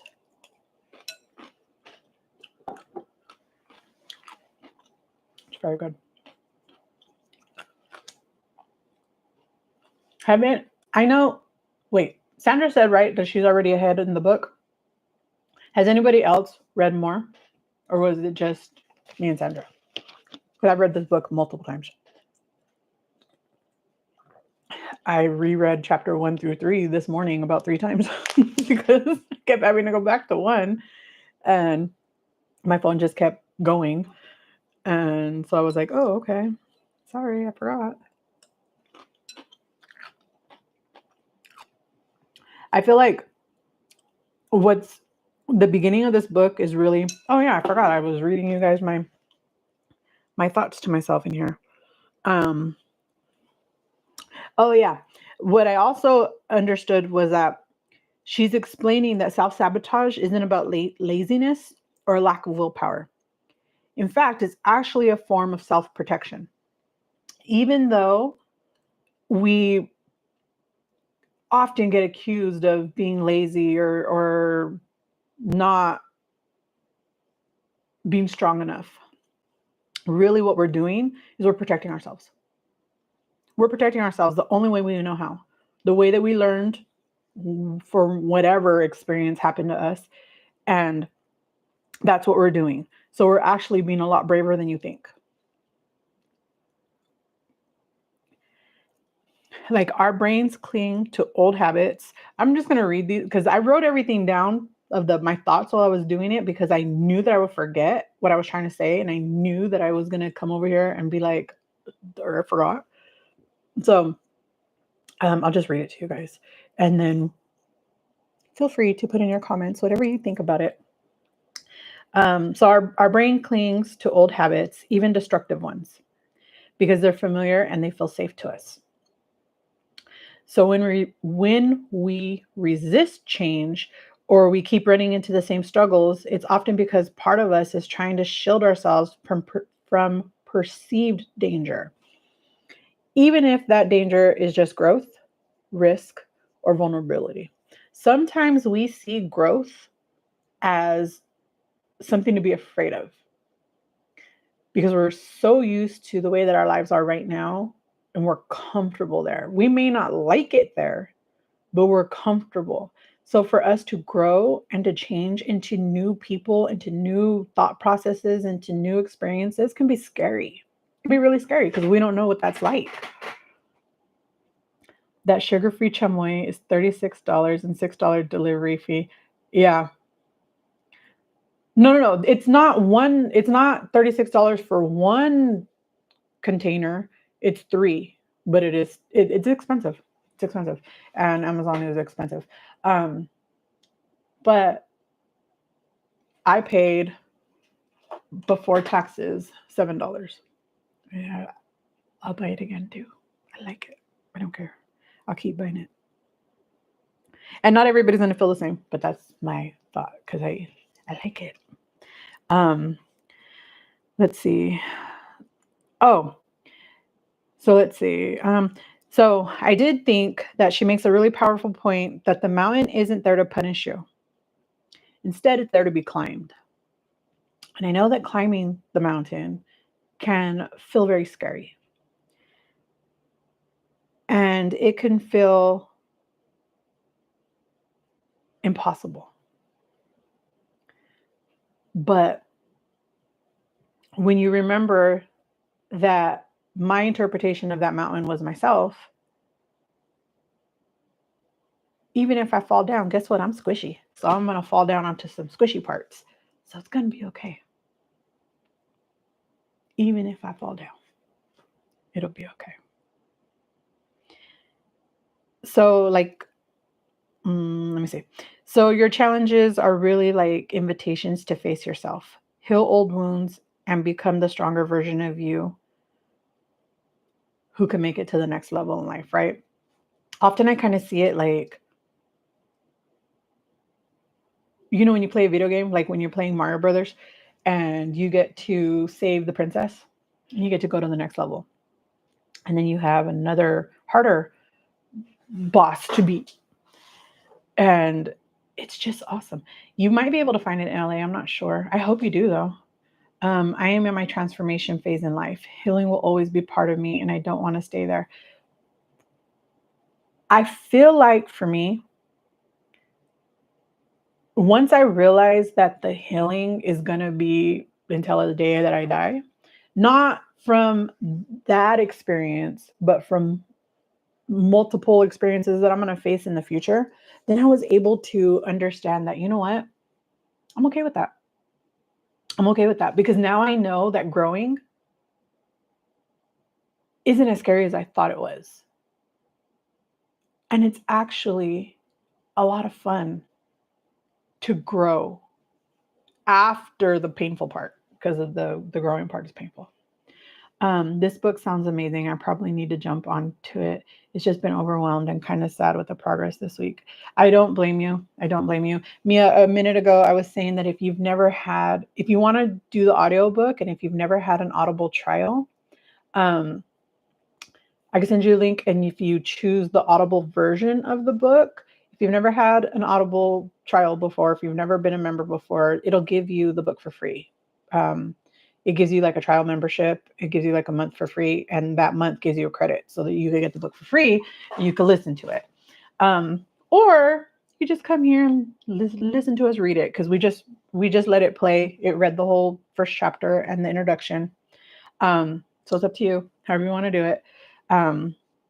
It might be somewhere in LA, but my understanding is that it's only available. The only store it's available in right now is HEB, but I don't know. I hope you find it and I hope you let us know. Also, Journey found it where somebody's reading each chapter on YouTube. So she already did. Okay, so she put the link in here. Change can be uncomfortable, but necessary for growth. Exactly. It is. And once you're done with that painful part of the change, the other side, it just feels so worth it. It was worth the temporary discomfort of the change part for the new outlook on life, right? For the new changes. And then suddenly we're like, why didn't I do this a long time ago? Because we were scared. We were scared to move forward because the only thing that we understood was this is scary. But it doesn't have to be scary. It doesn't have to be. Yes, Grace. See, you're getting claps. I thought the mountain as a symbol for the struggles and bad habits that hold people back from growing. I agree. I think that's a really great way to look at it. That's a really great way to look at it. If you've never had a trial, okay, I'll put the link in again, Mia, for you. And it'll give you the book for free. You can ask Felicia. She got it for free the other night because I sent the thing to her. All you have to do is choose. There's different versions, but just choose the audible version, and it'll give it to you for free. Um, just remember to choose the book, and then if you want to cancel the membership, do it after you used your credit for the book. Because if you do it before you choose your book, you lose your credit. So you have to do it after you've already chosen your book. Um, let's see. The inner work is the hardest work, confronting yourself and your habits and emotions. Feel like the mountain, but healing and growth are possible. Exactly, Felicia. Exactly. I I love the way that you looked at it. Now, when I was asking you guys the prompts in the community post, when I was putting those prompts in there every day, well, not every day, for the past 3 days leading up, because I wanted to start like the brain turning. Um, okay, so the first prompt I put in was from day one, right? So the mountain. The author says that the mountain is the obstacle standing between you and your life. So, in one word or short phrase, how would you describe the mountain right now? Some of you guys, the things that you put in there, I never would have imagined, right? Because I didn't see it in the positive side. Because some people, when they look at it, I didn't realize this until you guys were putting these answers in. You guys were looking at it like something that you can overcome. I looked at it like something to be feared, something that was like, well, scary and fear, same thing, right? But I was afraid of it, right? And you guys, like Bethany, who's no longer here, she's not feeling well, so she went to bed. But she put that it's approachable. Teddy said climbable.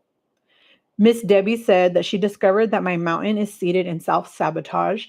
For me, reading the way that you guys were saying these things, Miss Barb said dwindling. Oh, Miss Sandra, I'm so sorry I missed yours. I just see yours right now. You said afraid to fail.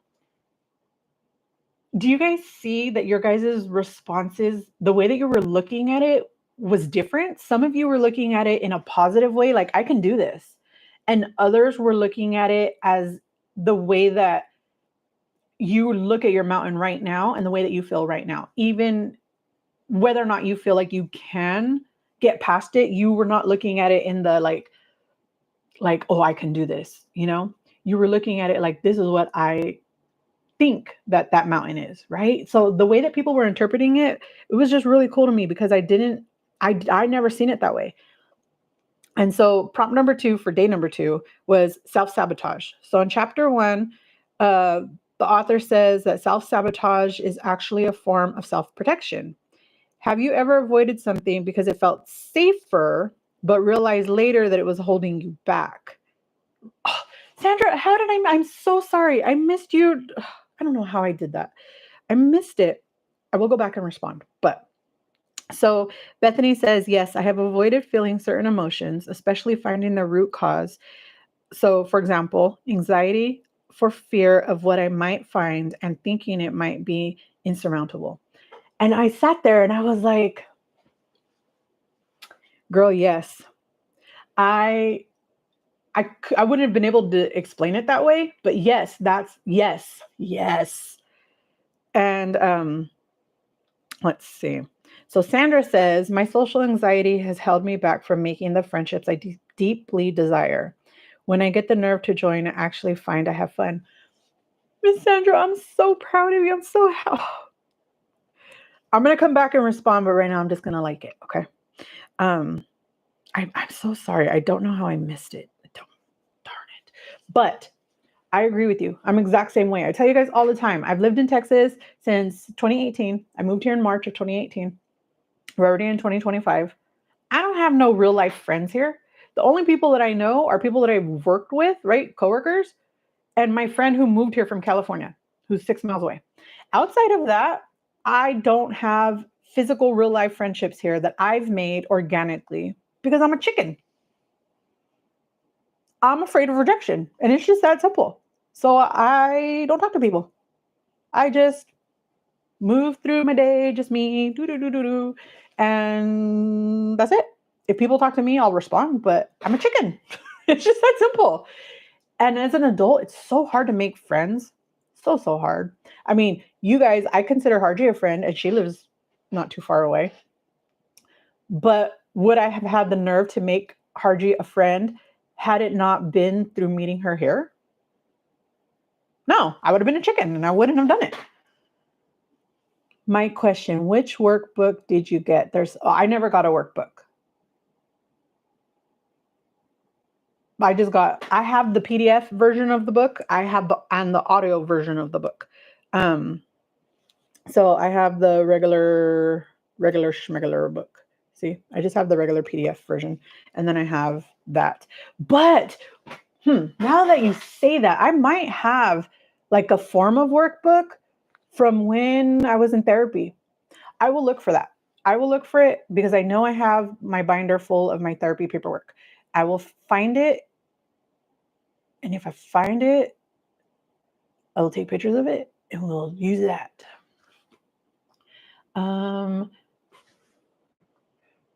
Wait a minute. Oh yeah. Okay. So definitely Felicia, I like how we can all relate to this. Yes, like to me, there's a lot of books where I read it and I'm like, who they talking to? Because that ain't me. But this book, I feel like every single person on the planet could get something from this book. We're not going to look at this book and think, unless you're like a really, really small child who hasn't experienced life yet. I feel like if you've had a few years of life, you also have things that you have put up as blocks because that's just the way life works, right? That's the way that our human brains do these things to protect us. And we've just learned those things. And so to unlearn them, every single person on the planet who has lived more than a few years will have something that they could unlearn. I can listen at work in between training. This young gal I'm with at work at night. That works perfect. Yay, Mia. I'm so glad you found space for the book because it's amazing. Question. Oh, okay. I already read that. I didn't have the workbook, but I will look for the pages to see if I can find it in my, I'll look for my binder from therapy, see if I can find it. I was looking at it as an obstacle. I did too. I didn't look at it like, oh, I can do that. I was looking at it like I was trying to understand what I was doing to myself, right? Like, what is this mountain in front of me? And I seen it as an obstacle too. But it was so eye-opening to me to see people were looking at these mountains like, I can do that, when I never looked at it that way. Harjreen, you felt judged.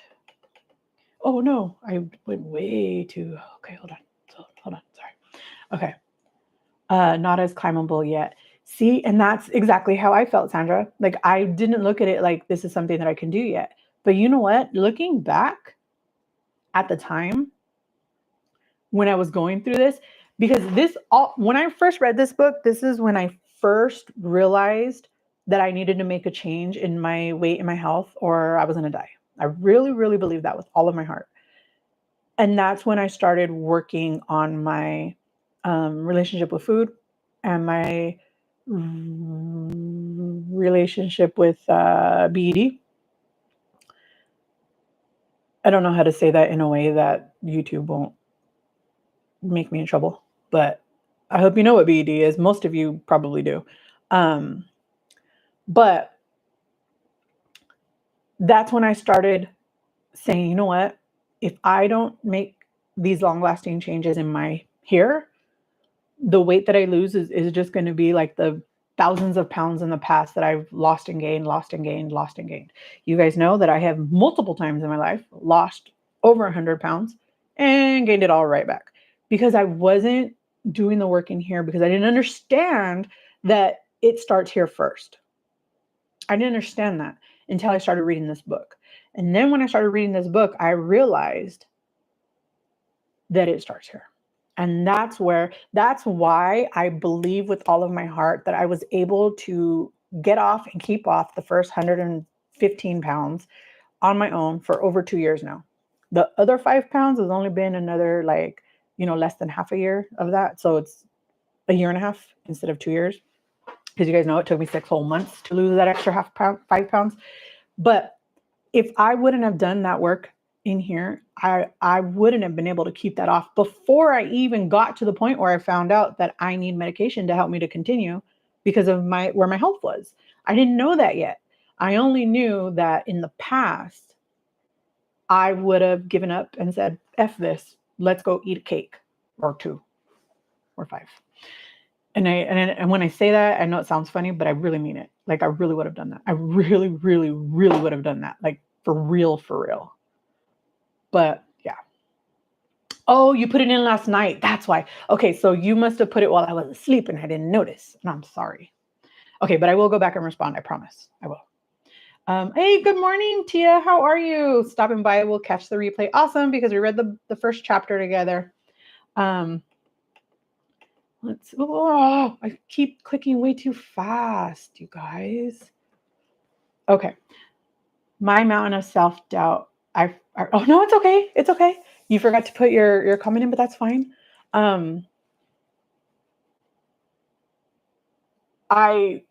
resonates a lot with me because self-doubt is really something you guys know, I grew up very, very fast, right? Very, very fast.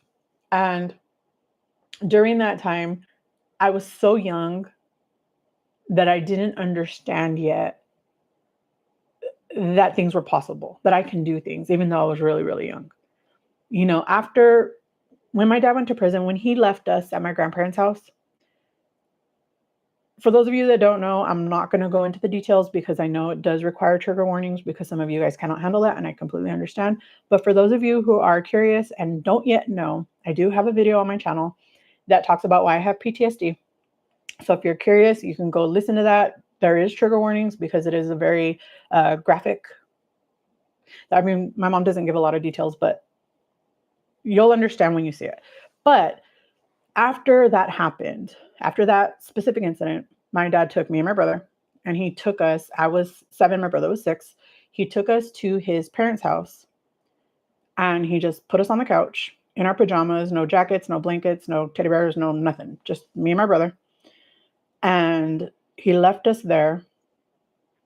His brother was home. My dad is one of 9, and his youngest brother, my dad is the second to the last, and his youngest brother was there, and he was not married yet, so he was still living with his parents, and my grandfather was there. It never dawned on me that it was weird that my grandma wasn't there, but my grandfather was there, and my uncle were there.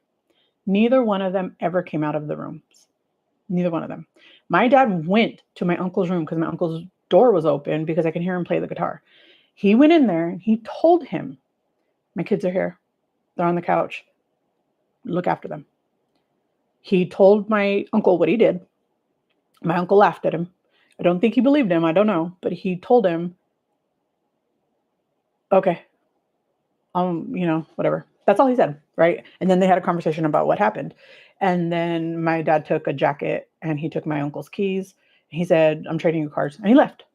And he just took my uncle's car. And my uncle said, okay. And he left. I still don't know whether or not my uncle believed my dad really did that, but he was like, okay. But my uncle never, and my uncle was awake, he never ever came out. In fact, after my dad left, he got up and closed the door because I heard the door close. He never once came out to check on us. He never said, are you guys okay? Do you guys need some water? Do you want a blanket? I'm sorry that you're here. Nothing, not one single word. My grandfather or my uncle never came out. Never, not once. As I sat there, I said, you know what? I don't have a mother anymore. I don't have a father anymore. My poor brother, me and him are orphans now. And I can't tell you why I thought this. I'm 7 years old. Why am I thinking this? I don't know.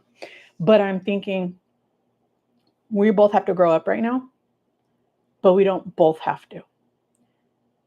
I will do everything I can to keep my brother in this place of being a young child as long as I possibly can. I will take the responsibility of becoming the adult and taking care of us as adults and let him be a kid as long as he possibly can. And I will bear the burden of that. And I was telling myself this, I was talking to myself. So when the police came and they talked to us and they did interviews and everything, I told them the same thing. You're not allowed to talk to him. You can ask me anything you want. If he wants to talk, he will tell you whatever he wants, but you are not allowed to ask him any questions, because I didn't want him to have to relive what happened. And I remember when I seen my mom later, and, after a while had happened, my mom asked what happened when we got to my grandparents' house. And I told my mom exactly what happened from beginning to end, including that conversation with myself. And my mom never believed me. My mom was like, "You're 7 years old. There's no way in the world that you even could have comprehended that that was happening."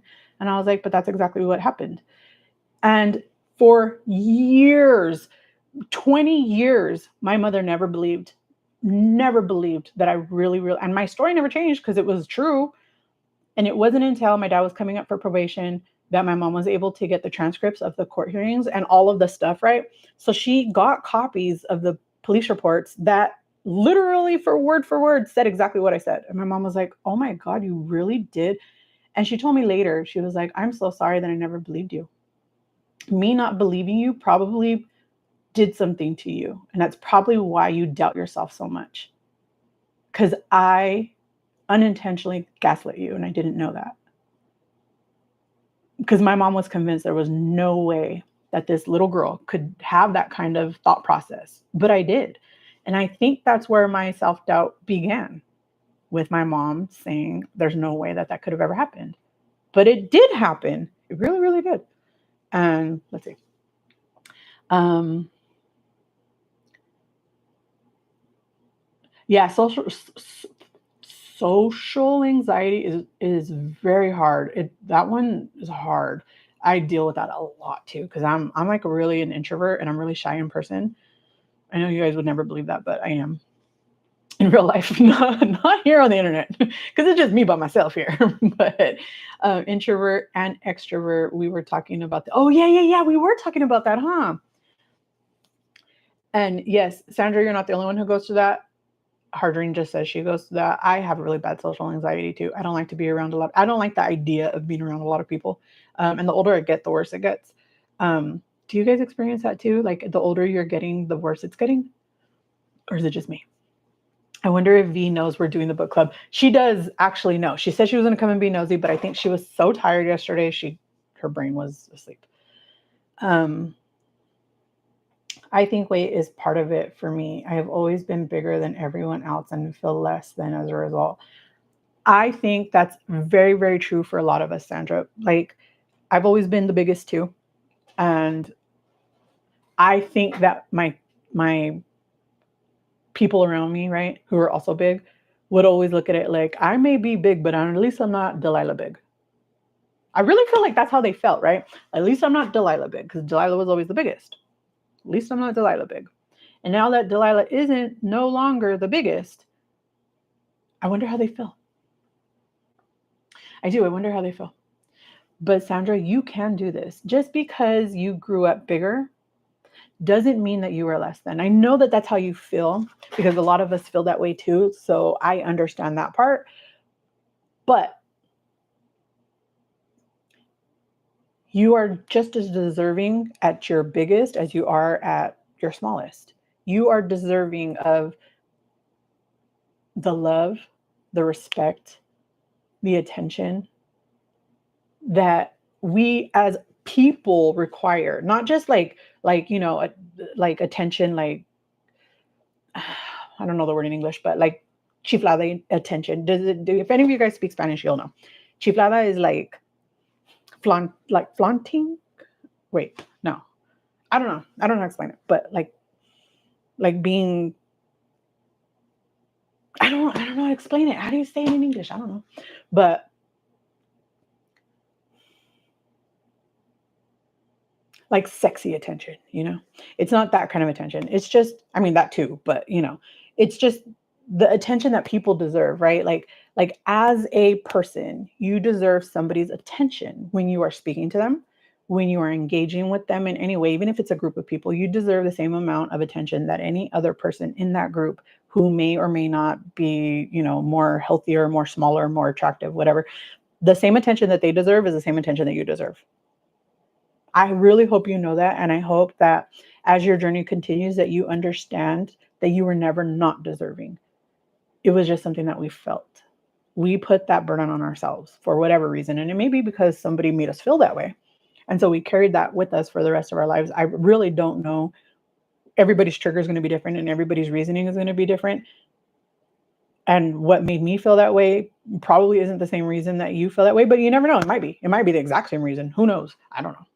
But you are deserving. You are. YouTube whoops, what did I do?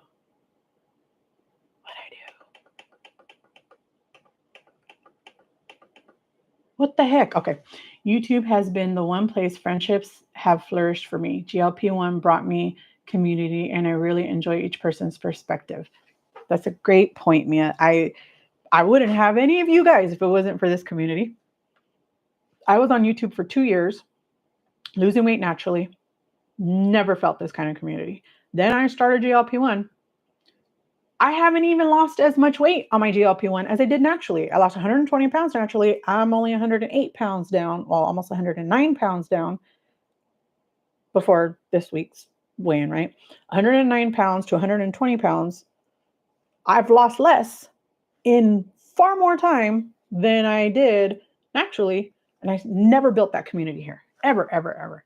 And now suddenly, because of the homeboy here, because of this homeboy right here, I have you all and you have me. Just kidding. You guys are amazing and I love you. It's beautiful to me to see all the stages of healing and the human experience. Like you say, Delilah, the good, the bad, the ugly. Exactly. Like whenever I tell you guys, and I mean it, and I don't always say it because it sounds cheesy, but I don't care. And I say it a lot. At the end of my videos, I often tell you guys, I want to know how your week is going. I want to know the good, the bad, and the ugly. And the reason for that, I want you guys to feel comfortable sharing those things is because sometimes when we get those ugly things out, we can move on.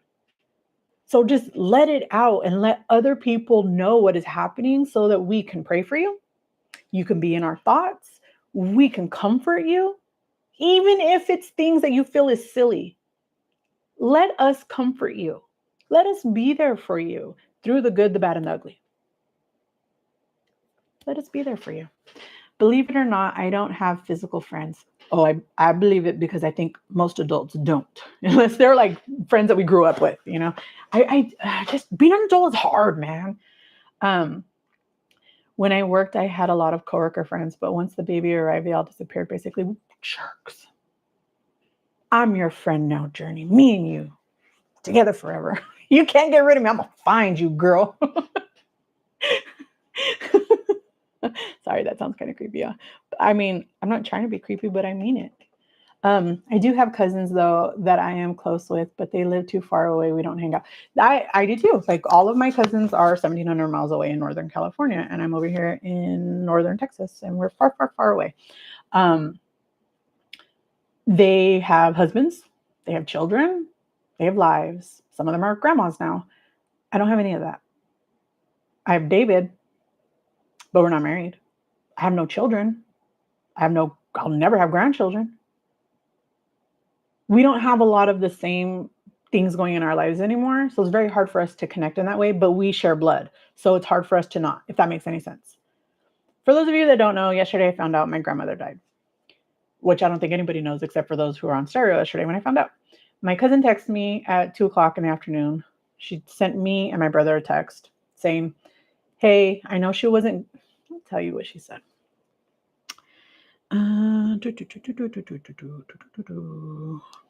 Priscilla, okay. She said, I know she wasn't good to either of you, but thought you'd still want to know that grandma, her name, just passed away. And she sent that at 2:07 yesterday. I don't know if you guys can see that. And I told her, hey, wow, I'm really sorry to hear that. How's your mom dealing with that? I love my aunt. Her mom, my cousin Priscilla, who sent me that message yesterday, is my dad's sister's daughter. My dad is one of 9. All of them, after my dad went to prison, none of them kept in contact with us anymore. My grandparents no longer kept in contact with us. They all acted like we didn't exist, except for one.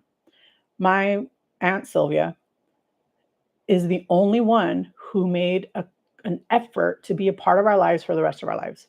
She babysat us. She took care of us. She let us know that she loved us no matter what. And she was always a part of my mom's life after that. And when my little brother was born, who obviously has a different dad than my brother and I do, my aunt asked my mom, is it okay if I'm still his aunt? And my mom being pregnant, really severely pregnant, she was like already going to give birth. My mom was like crying and she's like, of course, I love you and my kids love you and you're my kids' aunts.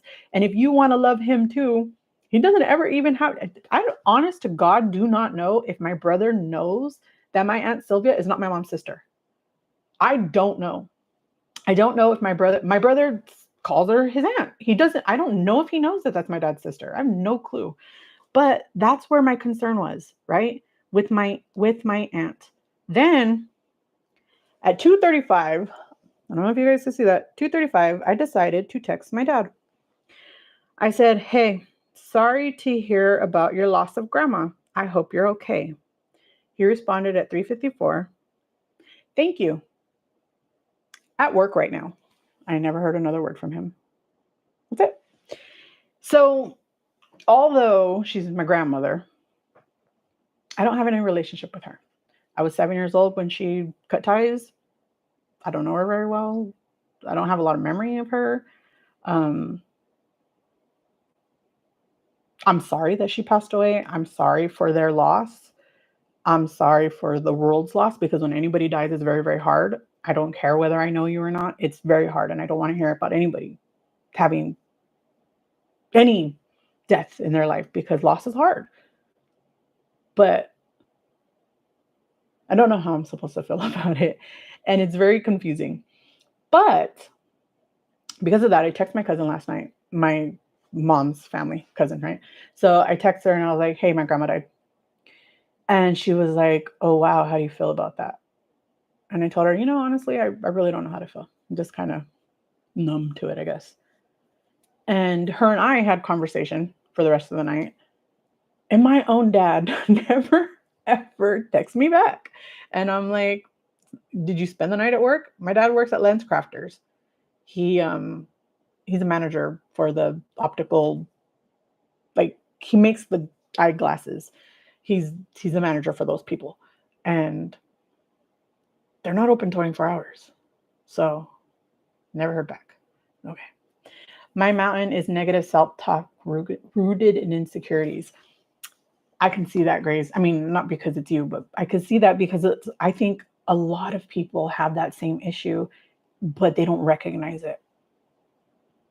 And that one's hard. That one's really hard, because when you don't feel worthy, it's hard to feel secure in who you are and secure that you're deserving. But I'm here to tell you, Miss Grace, you are worthy.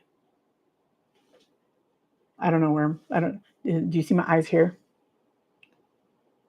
You are worthy. I promise you. Even if you don't always feel it, even if you don't always believe it, I believe it, and I know it. You are worthy. Me and my therapist try to work on that every morning. Oh yes, I love that. I love that, Harji. I'm so glad. I'm so glad that you were working on that, working through it. Yes, I'm so glad. Me too. I've lost 80 pounds in my life 3 times. Never got to goal, but I would keep it off for a good amount of time and get back on. Working at school got me fat. It's crazy. I'm so sorry. That's the hard part for me. I never kept it off long. I think 6 months is probably the longest I ever kept it off. And I would lose it in 6, 7 months, and I would keep it off for 6 or 7 months, and then I would gain it all back every single time, without fail. And I understand now things that I didn't understand then. I didn't understand why I kept gaining it back, but now I do. Is it going to keep me from gaining it back all the time? I don't know, but it will keep me from gaining it back right now, at least. Let's see. I don't know how I'm so sorry. I don't know How I'm so far behind? Because I don't shut up. That's why. Yes, Hardream. That's why in every live I tried to thank everyone here because I couldn't do it without all GLP-1. The tips and products or supplements so valuable. I agree, Mia. You guys are so knowledgeable and so valuable, and I love you all very, very much. And Mia loves you too. Hardream, you'll have to give me some tips. Yes, Harji, all of us. Harji, when are we going to do another live together? We could do it on your channel. This way you can give us all tips on things that you're learning with your therapist. That's just my idea. You don't have to take it, but you can because it sounds like a great idea. I mean, it's Gray's idea. It's not really my idea. It's Gray's idea, but I'm suggesting that you turn it into a video. Let's see. Gray's is watched your hair video yesterday. I'm so sorry. Wait, what happened? Wait, what happened?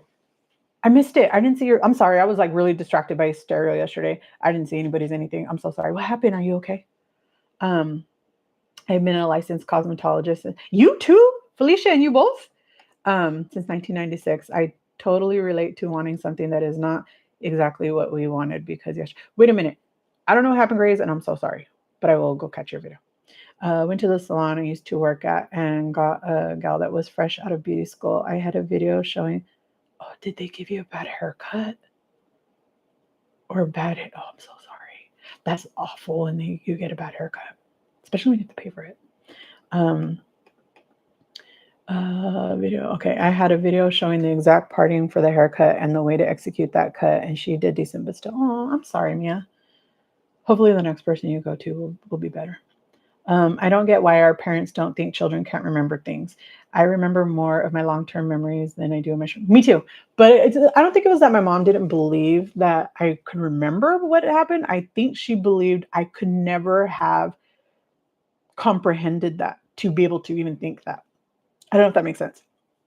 Like she's told me since because it's been now like 10 years or something since she originally read that, and now she's told me it's just that she could never believe a child could process those kinds of thoughts. Like an adult, it would be easy for an adult to think, oh crap, these kids are now alone. Somebody has to be there for them. Somebody has to be their mommy now. It's easy for an adult to do that. But for a kid, she just never understood that a kid could think those things. But I did think those things. Yes, the older I get, the worse it had gotten. I say that because seriously, meeting all of you make me want to be around it. I'm dead serious too. And Harji knows because when I met her, I was an awkward nerd, but I don't care because I still love Harji.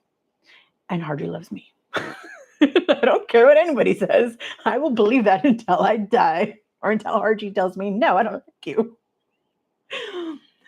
Thanks for saying that, Mia. It was a rough day. I'm so sorry. I need to go back and watch because I missed it. I don't think of you as Delilah Big. Oh, Delilah's big. But that's how they all. I know it. I've heard them say it before, even if they didn't say it to me. Maybe past friends did. You are a beautiful, smart lady that cares about us all. Oh, thank you, Mia. I really do. I really do care about you guys so much. Like if you guys were like my little besties in my pocket. You guys are the besties in my pocket because you live here in my phone until I meet you in real life. Then you'll live in real life too. I understand that Delilah big perspective. I know I am not less than, but no, I agree. I understand that sometimes our brain knows better, but our actions speak. I don't know how to explain it, but like we know, like when we really sit down and think about it, we really know that we are deserving, but we don't feel deserving. That's what it is. Like we know it, we have the knowledge, but we don't feel it because our emotions say otherwise. And I'm so sorry that you feel that way, but I hope that is getting better for you. I really do, Sandra. You are very, very deserving, and I hope you feel that. I hope you begin to feel that more and more strongly every single day. Might be a cultural theme, Journey. I'm Hispanic, and the entire topic was taboo. We never talked about the mental health, anxiety, self-worth, or eating disorders, even in adulthood. No, we don't. We also don't believe in like the mental health world, right? Like therapists, psychiatrists, medication. It is very, very hard for Hispanic people. I can only speak about Mexicans specifically, but Mexican people don't believe in that stuff. If you are depressed, have anxiety, whatever, you are looked at as less than if you decide to take help, if you decide to go on medication, if you decide to better yourself in a way other than man up, you know? And I'm sure other cultures feel that way, but the Hispanic culture is really, really bad about those things. Really bad. Um, let's see. Gray's definitely is because it was shameful to talk about. I need to know what you guys are talking about. I need what video am I missing? I need to go watch it. Gray's definitely is because it was shameful to talk about. It was never something we could voice. Therapy was frowned upon and still is. Yes, and I agree. It is crazy how different cultures are for reals, because I feel like the Caucasian culture is very happy to throw people in therapy. And that could just be my ignorance speaking, but that's how I feel. I think I just skipped stuff. Okay. Gray is definitely Delilah. What? I missed that part for sure. I'm so sorry. It's okay. Thank you, though, but it's okay. Sorry for your loss, Delilah. Thank you, but I really don't feel like I don't know how to explain it. I don't, but I do feel bad for my aunt. I feel really, really bad for her because my aunt has been taking care of her for the last few years. Two of my aunts, I don't know one of them. I met her one time in my whole entire life at my cousin Priscilla's wedding, and I still don't remember meeting her. My cousin tells me all the time, "You met her at my wedding." I'm like, "I did." I don't remember it. But my other aunt, I love that lady. I love that lady, and my heart aches for them because they've been taking care of her by themselves, and they live here in Texas. In fact, they live by San Antonio somewhere. And I've never seen my grandma since she moved here. After my grandpa died, she moved here, and I've never seen them. I wasn't I wasn't even told my grandpa died. Priscilla told me, but nobody else told me. Wasn't invited to the funeral. Nothing. I mean, I wouldn't have went anyways because I don't know him like that. I feel like it would be disrespectful for me to go because I don't know him. Grays, when I would overeat and eat, my grandma would not tell me no more. She would look at my dad and say, all that chubbiness will turn into height. My grandma would be like, here's another taco, mija. Well, my other grandma, my abuelita. For those of you that don't know, the way that we always distinguished my grandparents is my mother's parents are abuelita, abuelito. My dad's parents are grandma, and grandpa. Because in Spanish, abuelita and abuelito is grandparents, right? Grandma, grandpa. And that they always, our whole entire, even little baby infants, they always taught us that my dad's parents are grandma and grandpa. And I don't know why, because they don't speak English either, but grandma and grandpa over here, abuelita and abuelito over here. That's how we always knew. Nobody ever questioned if I said grandma and grandpa, they knew exactly who we were talking about. If I said abuelita, abuelito, everybody knew who we were talking about. Like to other people, I always say my grandparents when I talk about any of them, but to us, like to family, I never ever abuelita, abuelito, grandma, grandpa. Nobody ever questions. They always know exactly who we're talking about. Um, my grandma passed away on my 18th birthday. I'm so sorry to hear that, but I was close to. Oh, I'm so sorry to hear that after your parents divorced. I'm sorry for your lost, Journey. I love you too, Journey. My SoCal baddie. I love you. I'm totally self-aware that I do it too. At least that's the first steps. My therapist Journey calls me out, and that's true. A lot of people, and you know what? My therapist always tells me um, that a lot of people in therapy they don't have the ability to be self-aware, and I'm like, how though? She's like, I don't know, but the people who are successful are always the ones who can be self-aware. So you're going to be successful, and I know it. I'm sorry you didn't get to live a happy childhood either. Oh, girl, you have no idea what my childhood was like. It was not good. It was not good. Even before my dad went to prison, life wasn't good. I thought it was good. I didn't know any better. I didn't know any different. But now that I'm an adult, I know better. Um, I'm going to stop texting while Delilah catches up on text. Sorry. The next. Oh crap. I don't want to miss any of your guys' like comments because I don't want to. I don't want to be. You guys are sharing like real life experiences, and I don't want to forget and skip. And one thing that sticks to my mind that she tells me is that I deserve the same positivity that I give everyone else. And I agree. I often say that too. Like I learned in that group therapy, self-compassion. I didn't know what self-compassion was. I didn't even know it was a word. I didn't even know it existed. I didn't know I needed it. But one way that I would describe self-compassion, and I have videos about this, is, let me see, because I hate shorts. You guys know that. I hate shorts. But when I first started this channel, I did a lot of shorts. And one of the shorts that I did, why isn't it loading? I'm on Wi-Fi. What the heck? One of the shorts I did was on self-compassion.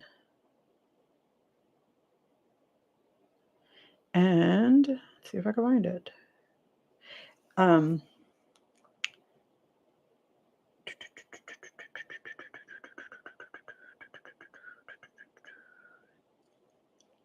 Sometimes, you guys, I say this to everybody, and I'm going to tell you guys, especially if you're in the beginning of your journey, start a channel, even if you don't ever make the videos public, because you will go back and see yourself through the stages of losing and think, whoa, because you won't recognize it in the mirror sometimes, but you will recognize it when you go back and see yourself. You're going to be like, holy moly. Okay. Inward. Hold on. When you have compassion and you turn it inward, that is self-compassion. When you have a friend over and they spill a glass of water, are you going to jump down their throat? You're so stupid. How can you do that? Probably not. You're likely going to help them clean it up, tell them it's okay, it's not a big deal, and grab them another glass. Guess what? You deserve the same treatment. You do. We all make mistakes. Everybody makes mistakes. It's not a big deal. When you start using compassion towards yourself, your whole entire world is going to change. You are worthy of self-compassion. You are. Try it. I promise it'll change your life. When you have compassion and you turn it... Do you see the difference in me from then to now? Like, look at how much freaking hair I had then. You will see the differences, you guys. You will see the differences. Do it. Even if you never make your videos public. Because at least like this, you will get to see the stages of your change. And it's so powerful sometimes. So powerful sometimes. Yeah, bad hair color and cut, not what I showed her. I had a tantrum in the car. Oh, I'm so sorry. I don't blame you. Now I'm boycotting hair salons until 2026. Why? Why so specific? Why so specific? That's funny. I mean, it's not funny, but I'm sorry that it happened, but it is funny. Okay.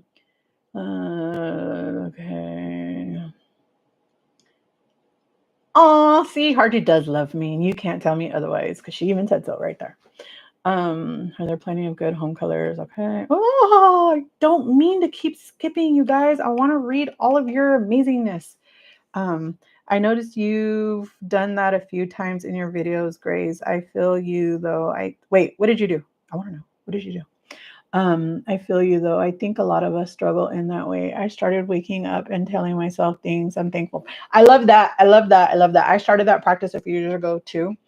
And it has helped me so much. It has made me wake up feeling not wake up, but like start my day in a much better mood. Just a second. Hello there, sir. Yep. Are you coming home? Are you at the office? Wiener Schnitzels. Okay. Okay. Yeah. I'll text you. Okay.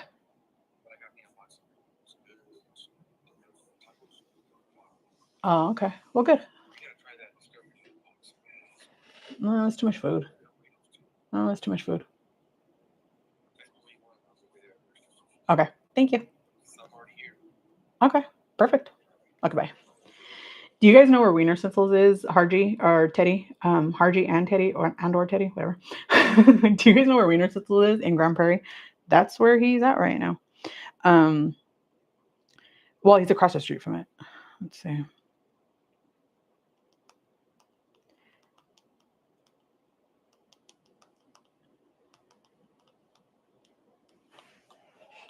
Let's see.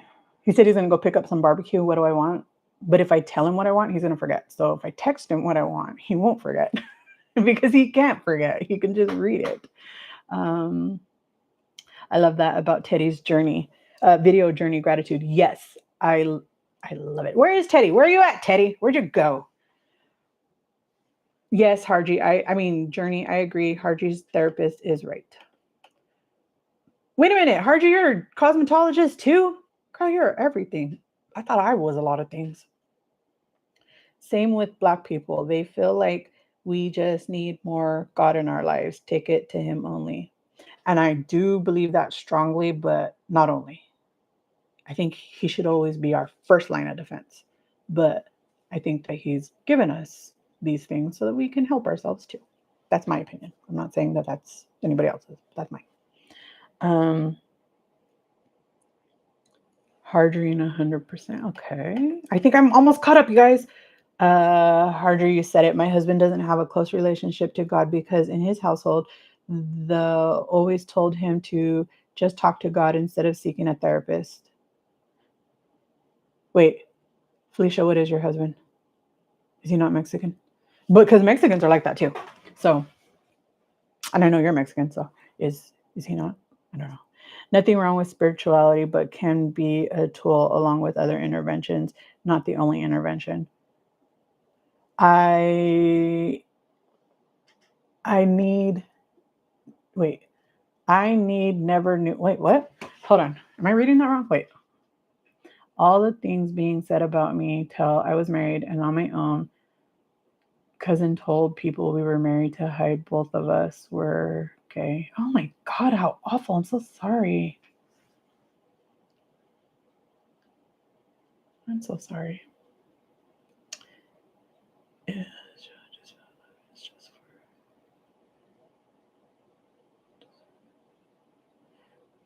Wait, what?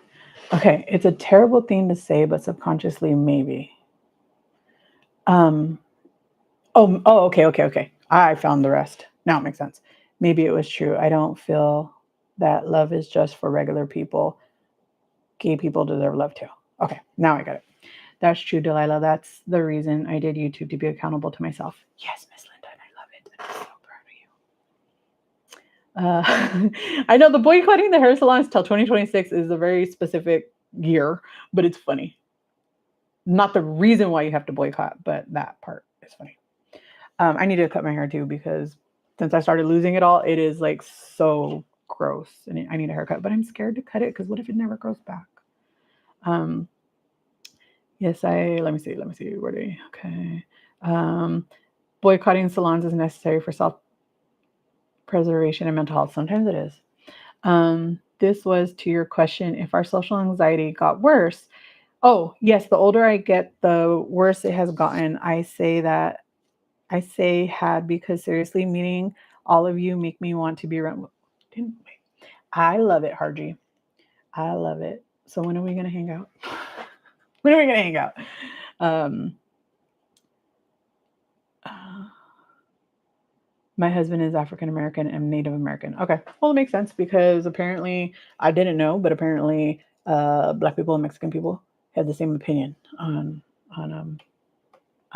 I don't know. Did Native people have that opinion too? Probably on mental health.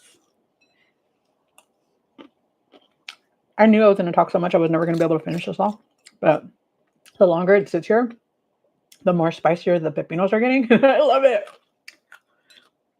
Maybe in the other one, I'll make it all together and then I'll put it in the fridge and eat it tomorrow. You guys, did I just give myself an addiction? Excuse me. Okay, so I'm all caught up now. Excuse me. I'm all caught up now. If you guys have any more thoughts, please feel free to share it because I don't shut up. Apparently. I mean, we all knew that. We all knew I don't know how to shut up.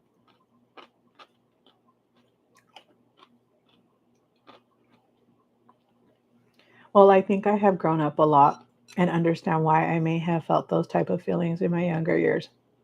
I feel that instead of trying to embarrass me and make me feel unloved by them. I'm so sorry. I'm so sorry, Mia. Michael is driving me around looking for the spices. I'm so sorry. I caused you guys an addiction yourselves.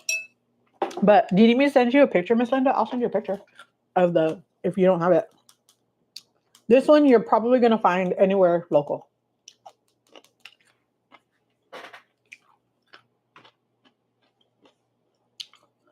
So good. And it's sweetened with monk fruit. Felicia, what a cool genetic makeup your kiddos have, right? I want to see. I haven't seen your babies yet. Could have explained things and stopped making jokes of it. You know what? I didn't think of that. Is that why I'm coughing? Because of my stupid GERD? But my stupid GERD's going to have to shut up because this is delicious. You guys seriously think I just created a new monster?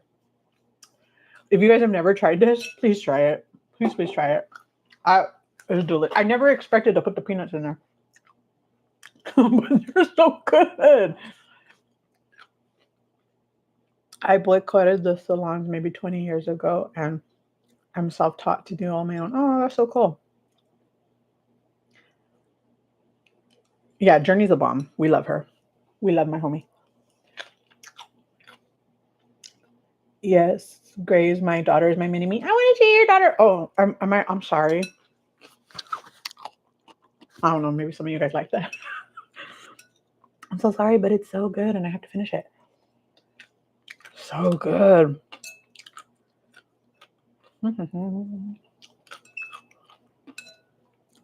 But now that we're down to the juice, I only have this much water left.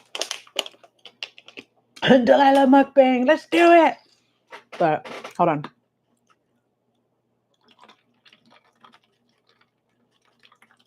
I'm gonna add it to my. Oh my god, this is like gold right here.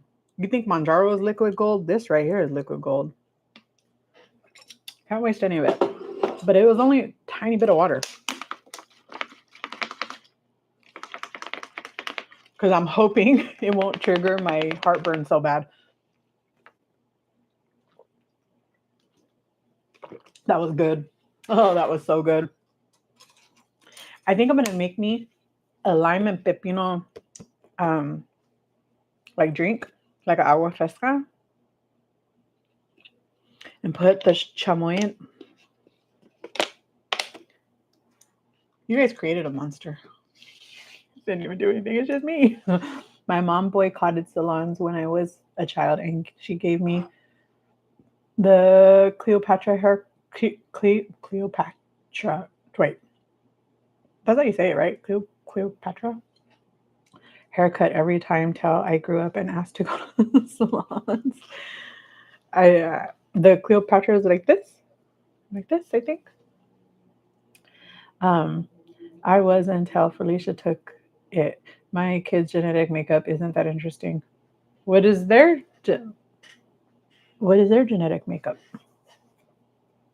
My imaginary kids were just Mexican. I'm so hungry for birria tacos and a home. Oh my god, birria tacos! I make a really really really good one too. By the way, just in case you didn't know. Let me see if I can find it. Whoops. What did I do?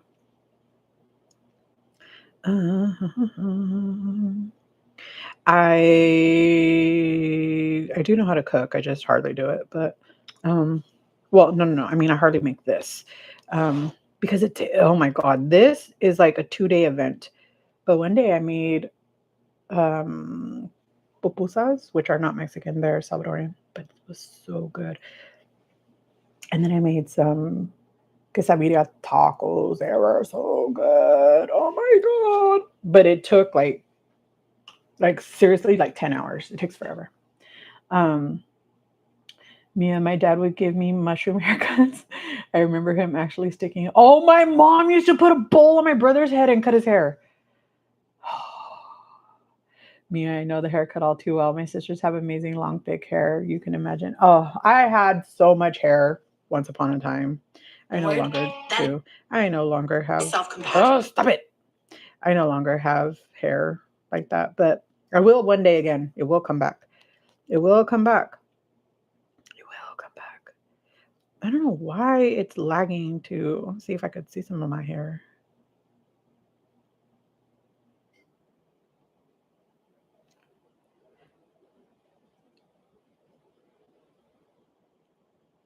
Let me mute it. Oh, okay. Well, these are my pretty plants, but look how much hair I had back then. This was just like 2 years ago, 3 years ago, 3 years ago, I think. It says 2 years ago right here, but I don't think that's right. Sometimes you have to go into the description and click it and then see like when you actually posted it because it says 2 years. Yeah, it says 2 years, but look right here, it was posted in 2022.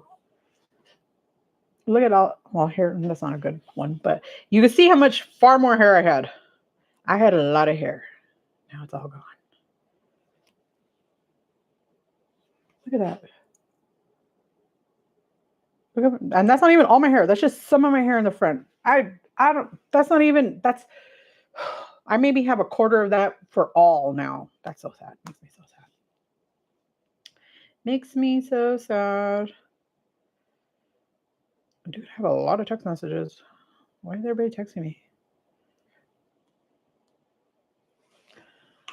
Okay, let's see. You can't tell. Wait, what? I was being sarcastic. Delight. I know. I was just kidding. But I was just saying that if my imaginary kids are just imaginary kids, they don't have nothing in them because they're imaginary. And I just imagine them with David, unless David was something else, which is not. Someone is kidding or being. No, you really can't, and it's fun. But I know Grace already. She's very silly like that. As soon as we start talking about hair, 9 times out of 10, I'll zoom in. I don't mean to, but my hair is kind of up right now. Oh, look, there it is. There's that bad. Wait, is that a birthmark on my head? Is that a freaking birthmark?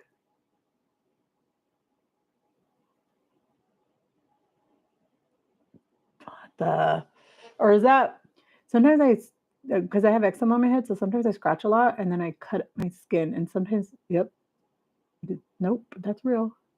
That's me. Did you guys know? I always thought I had dandruff. My dermatologist says it's not dandruff, but I always thought it was dandruff. I always thought I had dandruff. But do you guys see like how my scalp is all dry? Do you guys see like look at? Do you see that? That did you know that is a symptom of PCOS? I didn't know that. I never knew that. My dermatologist didn't tell me that either. I discovered, oh yeah, it's a freaking birthmark. Never in my life did I know I had one on my head. If I ever come up missing, you guys, and they find a body, look, if they find that, that's me. That's me. If they find that, that's me. I always thought it was dandruff. And I'm like, dandruff shampoo doesn't work. Why? Because it's not dandruff. I didn't know. Didn't know. Yes, the one Halloween, my mom made individual spikes with all the gel and hairspray, then put a bunch of Vaseline on. I'm so sorry. That sounds painful. How old was I in that video? I don't know. How old am I now? I'm 43, so I was 40. 39. It was posted. So it was recorded and posted September 30th, 2022. Which video? This one? I love my plants. They're all dying, those ones. Because when I got sick, I stopped. I couldn't like take care of them no more. I look scared right there. Okay, what does a panic attack triggered by PTSD feel like and how I coped? This is what this video is about. I had a really bad panic attack in therapy that day, and I explained what happened and why and how I dealt with it. But I didn't know I had a freaking birthmark. I just saw it's your fault, Felicia. You brought it up. I wasn't even going to look for Look. Now I don't know where it's at. But if I ever am on the first 48, you guys remember there's a birthmark on my scalp. And you guys will be like, that's not her. She doesn't have a birthmark. That scalped head doesn't have a birthmark.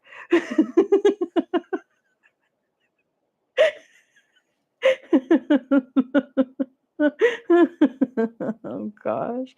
Chite time. I was gonna have a coffee. The reason I didn't was because David told me he was gonna take me for a coffee later.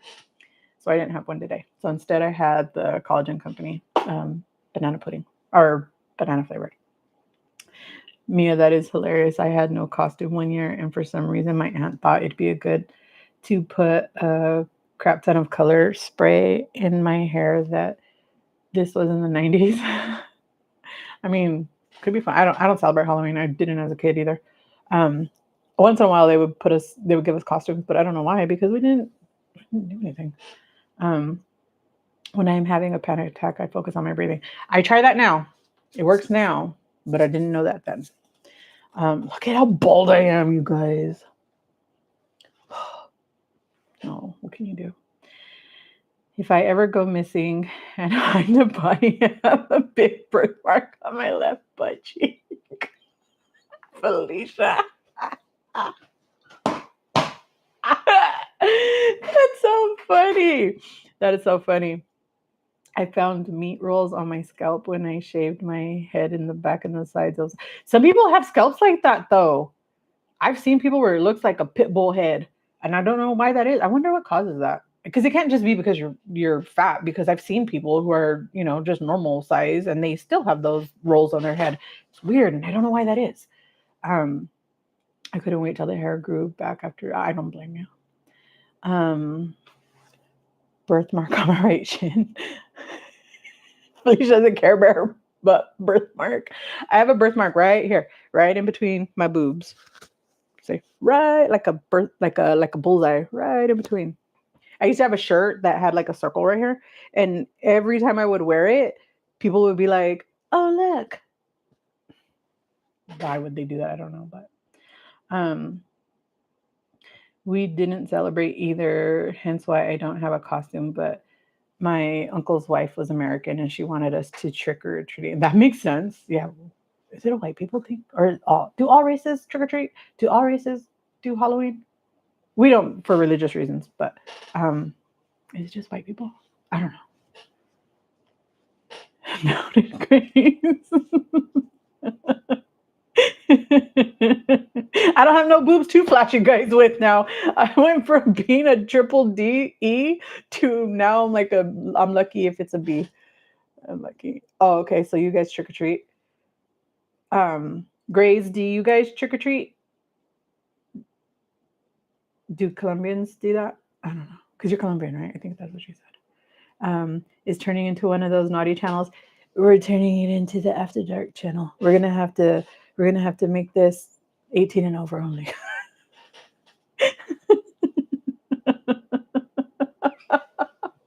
Next time I'm gonna come just have pasties on. Today when I was getting ready to come out here, I was putting my bra on and I realized, okay, you guys, I say this all the time and I'm gonna keep saying it. I don't know what's going on with my body. All I know is that I've always had saggy breasts. Always, always, always. They've always been gigantic, but they've always looked like deflated balloons. And from like here to like here was just saggy, crepey skin, right? Always. It has always been like that since I was small, since I've had boobs that I can remember, right? And now suddenly when I was putting my bra on, look at there, you don't see that. You see stretch marks, but you don't see the saggy, creping skin. You don't see the loose, super duper skin right now on top of my boobs. What is going on? I told you guys somewhere around the last 20 to 40 pounds, a lot of my body has suddenly does not have all that crepey loose skin anymore. I mean, my arms are the only parts of me that are not sucking back up. But the inside of my thighs, my belly, it took me until like the last 60 pounds to start losing anything in my belly. My belly was the same size the whole time. But suddenly my body parts are starting to suck themselves in and I don't know what's going on. I'm very happy and I hope it keeps happening and I hope it happens everywhere. But I don't know why it's happening. No, my parents were new to America and they didn't like Halloween, Devil's Holiday. Oh, I get it. I get it. Oh, so you're a first generation, Journey? I have decorations, but we didn't trick or treat after the major God push my parents turned into. Okay. We have Carnival in February, but I don't really partake in Colombian tradition since we moved to the States almost like 30 years ago. Wait, how old are you, Grace? So you were not born here? I mean, it doesn't matter if you're born here or not, but we're not born here. We never celebrated Halloween because we had my sister's birthday. Yeah, my dad, his birthday is on the 30th. And wait, Halloween's on the 31st or on the 30th? My dad's birthday is one day away from Halloween, but I get it mixed up. I forget which day is Halloween and which day is not.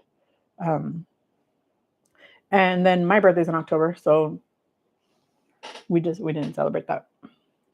I got my flappers tube socks with the golf balls. Huh? And oh, you're talking about your boobs. Oh, okay. And my arms, belly, and legs are crepey and horrible. I'm tucking skin in everywhere, but you have no idea whether or not it'll start sucking in because I didn't know it was going to do that, and it started doing it on its own. I don't put no tretinoin anywhere on the rest of my body. I should. I have enough tubes. Probably. I'm gonna ask my dermatologist if I could do that.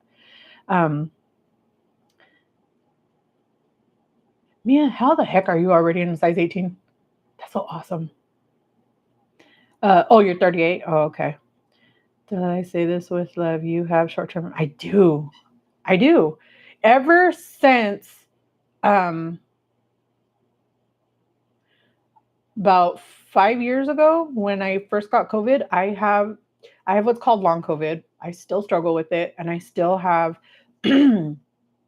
I used to have a memory like an elephant where I remembered every freaking thing on the planet. Now I don't know why my brain doesn't convert everything into memories anymore. So I really do. But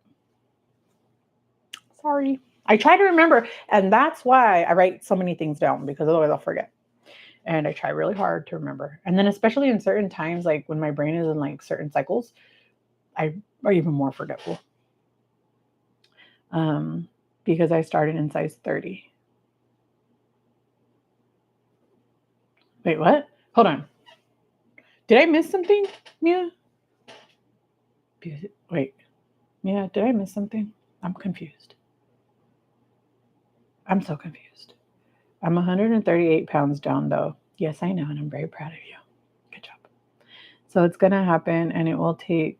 I wait, and I will take it over being big because people treat me differently. So much nicer the smaller I get. I would have no idea if people treat me differently because I don't see people. I don't have any reason to go outside. I go to the doctor, I go to the pharmacy, I go to the grocery store. And then I come home.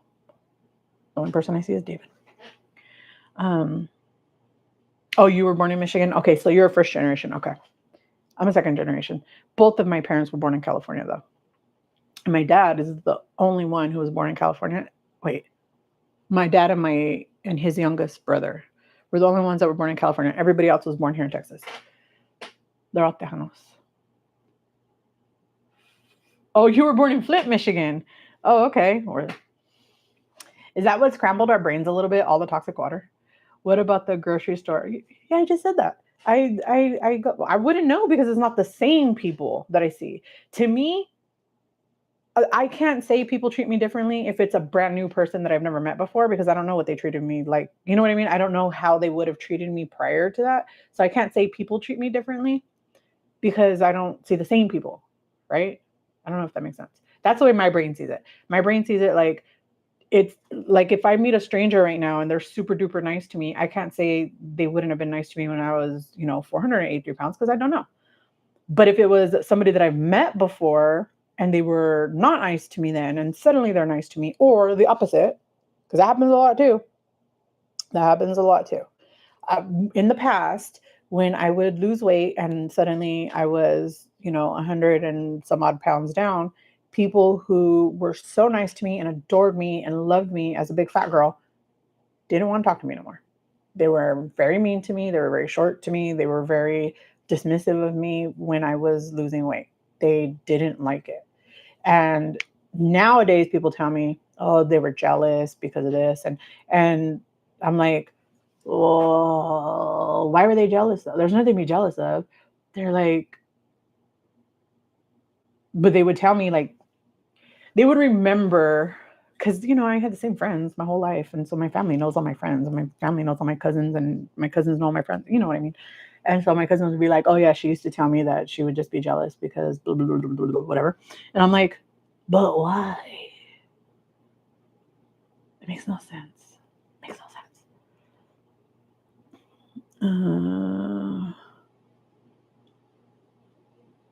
Yeah. So to me, I couldn't tell you if people treat me differently because I don't see the same people. I don't know. Do I feel differently the way people are treating me? No, I feel like it's exactly the same. So I don't know. I still get the same amount of hi, how are you? I still get the same amount of people holding the door opens for me. I still get the same. I'm very polite to people. When I see people on the street, I'm like, hi, how are you? I'm just one of those people. And so I get a lot of that back. And it hasn't decreased, it hasn't increased, it's the same. Well, guys would be okay, and now they hold open doors and speak to me kindly. Is it the same people though? Because to me, I mean, I'm sure not everybody feels that way, but for me, it has to be the same people for me to know whether or not I'm being treated differently.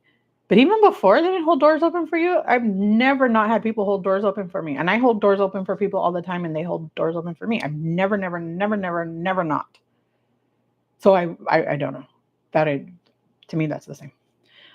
Before it was rude and pushed me out of the way, or I am so sorry. How mean. How freaking mean. I'll punch them for you. No, I won't. I'm just kidding. YouTube, that's not a threat. Girl, I left there when I was 4. I didn't drink the water. I think some of it is my attitude. It could be. I've often asked that too, because people are always like, oh, they're so much nicer to me now, and blah, blah, blah. I'm like, yeah, but are you no longer a bitch?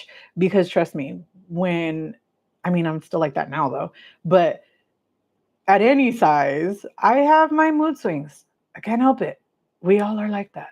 So when you are really, really super big and you're in pain, you're not nice all the time. You're just not. So if people were getting that attitude from me, they were probably giving it back to me. I wasn't always nice. I'm not always nice now. I have mood swings. Everybody does. But I really do feel like a lot of us, the more that we lose, the less pain that we're in. So the more happy we are, the more our personalities show, just because pain makes people mean. I don't care what size you are. You are grumpy, you're grouchy, you're hurting. Literally, you're physically in pain. So you act out. You may not mean to, but you do at any size. So I do feel like a lot of that has to come down to the way that we treat people and the way we treat ourselves. Because um, when I don't feel well, I don't even look up, right? I'm constantly walking around looking down. And a lot of people say that, like, the more bigger people are, that they tend to look down. And the more weight that they lose, or the more, normal size you become, the more people tend to hold their head up more, right? So you get more acknowledgments when you're looking at people. I've never really been that person who walks around like this unless I don't feel well. If I don't feel well, I don't want to see people. I don't want to look. I don't want to smell. I don't want nothing because it hurts. And outside of that, usually I'm holding my head up, walking around like, hey, yeah. And I think that a lot of that does have a lot to do with the way people treat us. I acted like I didn't deserve to be treated kindly. See, exactly, Mia. But you do deserve to be treated kindly. And I hope that you know that now. And I hope that you are exuding that, because you do deserve it. We all deserve it. Gray's got jokes. Grace is very sarcastic. So I never take her seriously. I hardly ever know when she's being serious. Just my sarcasm, my defense mechanism. Oh, no, I also think it's a Hispanic thing, because Hispanic people are very sarcastic.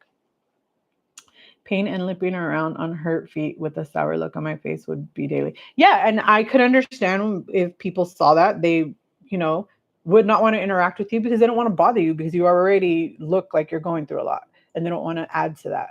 I would imagine. I don't know. That's just my thought process. If I saw somebody like that, I wouldn't want to add to their already, the pain that they're already feeling. And me, who suffers from migraines, know I get like scent sensitivity. So when I smell like strong, like perfume or scents, that's why I don't have my lamp plugged in right now because my head hurts. It's finally gone, and I just don't want to trigger it to come back. So when the scents are really strong, it makes you want to vomit. So when I see people who look like they're in pain, I don't want to add to that with anything. I don't want to risk being what makes them feel worse. So I would imagine that that has a lot to do with it too. I have a question for everyone. Sure. What question would you like to ask the group? Which celebrity do you think you best relate to? I don't know anything about pop culture, so I don't know. Um, the only person that they've ever compared me to, and I think it's only because she's one of the only Mexicans that were known, was Selma Hayek. And I know they weren't comparing my looks to hers because that woman is fine as wine in the summertime. Um, but I think that has a lot to do with it, is just because she's Mexican and I'm Mexican. And that's the only reason. Outside of that, no one. Sorry, I tried to make that as far away from the mic as possible. But you guys have to try this. Miss Linda, I need to know. I need to know if you find it. I need to know if you find it. For those of you that don't know Mia, you were not here earlier, so you may not have heard me, but this, I don't know if you eat stuff like this, but this chili lime seasoning is thebomb.com. Do yourself a favor if you eat stuff like this and try it. It has no added refined sugar, right? So there's no table sugar in here. It also doesn't use table salt. It uses sea salt. It has red chili peppers, sea salt, citric acid, ground dates is how they sweeten it, and lime oil. It has 0 calories per serving, which is only 1/4 of a teaspoon. So I imagine it's like a calorie. I mean, legally in the US, you could call it 0 calories if it's less than 5 calories or less than one. I don't remember if it's less than 1 calorie or less than 5 calories. You could call it 0 calories. Yeah. And it has 115 milligrams of salt, but it's sea salt. So at least there's that. Delicious. Delicious. Delicious. Grace, I want to know, are you going to try it? Look, I don't know if that's like, there you go, focusing. Smells like lime. So good. I wish I had tahini too. Wait. Hold, please. I think I do have some tahini. Hold on. Oy, my legs. They're so tight from sitting there for so long. I might have some tahini. Did I send it with my mom? I bought a bunch of little baby tahines one day. Winco had them at in their bulk section. They had a bunch of tiny little tahines, and I bought a bunch of them because my mom liked them because she carries them around in her purse. And I thought I had them up here, but I think I might have given them to her when she came from a hysterectomy, and I might not have them anymore. I'm looking. Hold on. I know I have the Valentina, but I don't think I have any more tahini, except for those little tiny bottles if I have any. But I have beer salt. That's not helpful.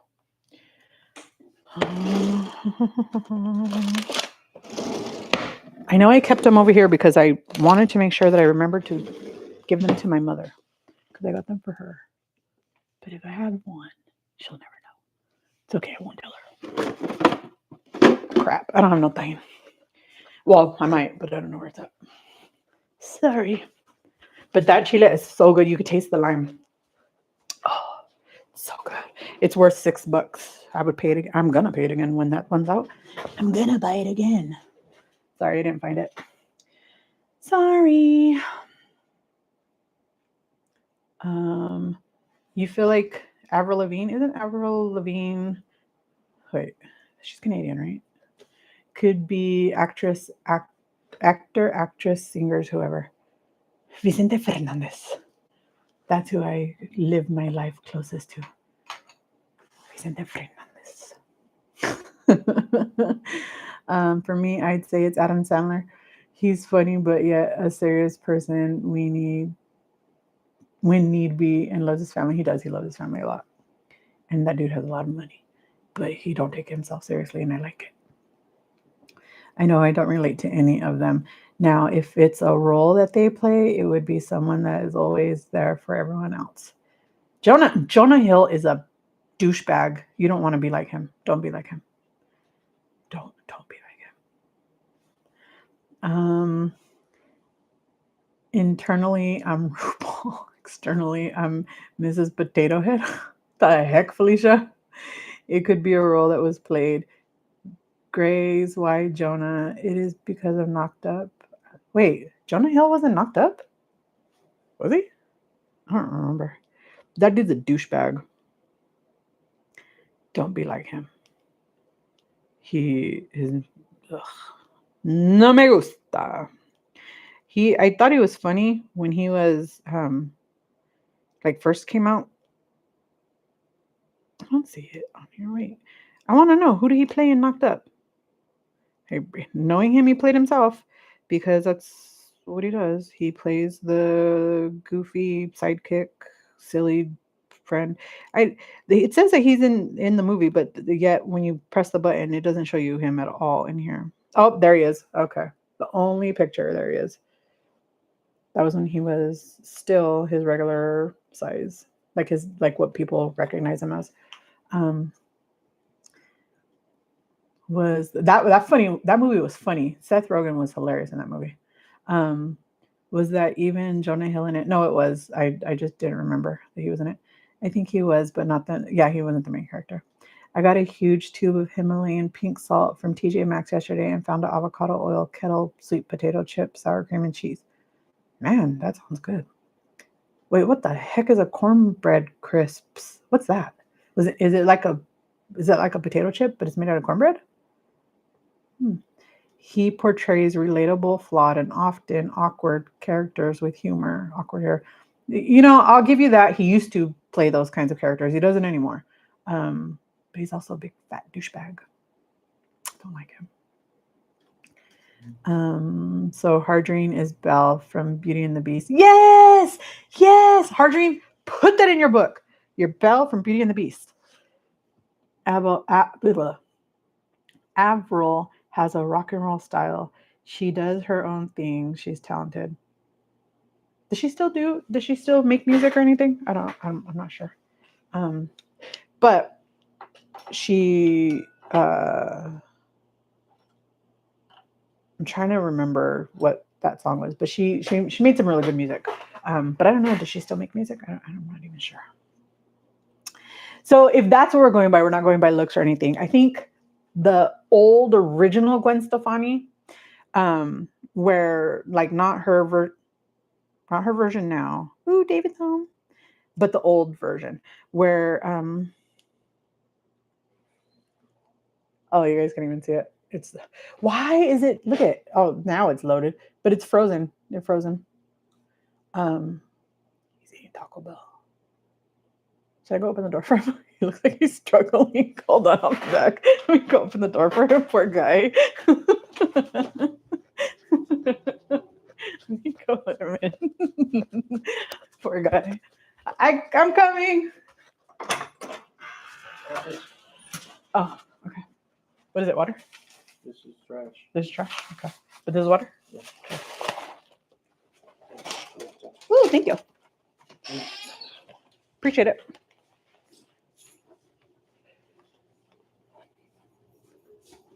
So you're full, right?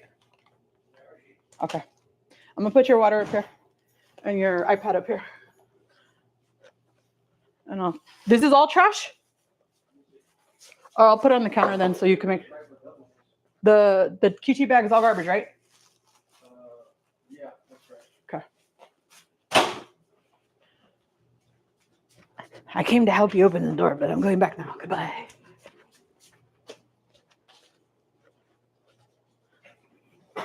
Okay, he's in. He's in one piece. That's all that matters. Are you going to take a shower? Okay. Yeah. I have a little bit longer because you have to go take a shower. Yes, I love it. Harji, Beauty and the Beast. Yes. Belle, you're Belle. Okay. So Gwen Stefani, when she was still in her No Doubt days. When she was barely starting to branch out on her own, remember how she still had that like Chicana vibe where she was like obsessed with Chicana culture, where she would still do her winged eyeliner and the brown outline lip with the red lip inside. Hold on, let me put it in here. Like her Chicana vibe. That's me. That's what I think. Yeah, and she had like that, like where she still like had like a how do you call it, Harajuku style, but she was still, yeah, that's what I think. And girl, that girl had some really good music. Cornbread crisps have 10 grams of whole grains, but what are they? Are they made out of cornbread and turned into crackers? That sounds so good. Mia, send me a picture. I want to know. I need to know so I can look for it.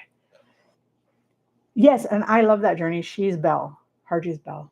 Felicia, I don't like the way you described yourself. We have to find you somebody else. Felicia is very kind. She's very caring. She's very selfless. She loves to care for other people. And she's a dork, and I love it. Who's that? Who's that? Journey, you're good at this. Find somebody. Who is she? Who is she? I can't sing good, but I have straight hair and sometimes love some good black leather rock and roll looks. I love those looks. Those looks are really, really sexy on people. We're talking about Felicia. Who's Felicia? She's sweet, she's caring, she's kind, she's loving, she's selfless, she's a caretaker, and she's dork. That's Felicia. So who is she? Who's that? Who is that? Come on, Journey, you're good at this. Find her celebrity doppelganger. Who is she? Who is she? Okay, so Mia just sent it. Let's see. Those look like Cheez-Its. Oh, look at that. I've never seen those before. That looks awesome. That looks awesome. Mia, can you also do me a favor and show me the nutrition label if you have it? If you can take a picture of that, please.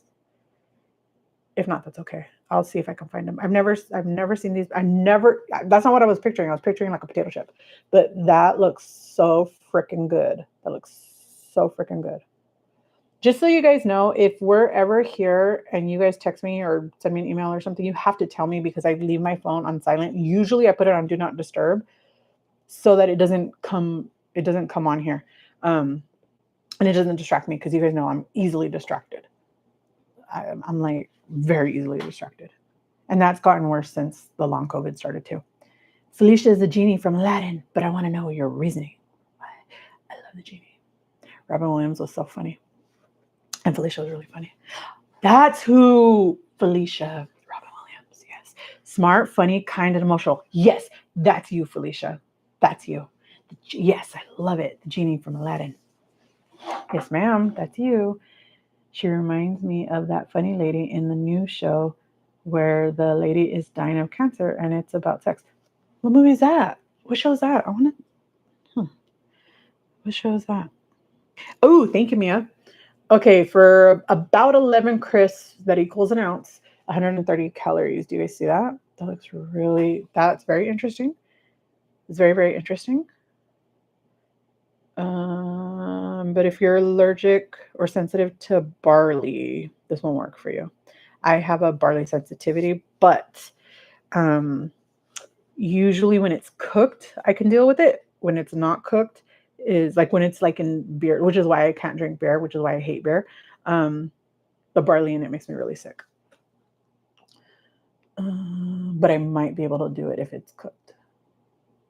Because I've seen it in other things that's cooked, and I do just fine with it. I'll take it all day. Yes, that's you. It's so cute. I love it. I love it. Okay, Journey. So now it's your turn. Who else are we? Wait, Journey on deck. Who are we also describing? Who else is here? Who's still here? Raise your hand if you're still here. Who's still here? So Journey could type match you. Archie, are you still here? Because I love that your bell. I love it. I love it. I love it.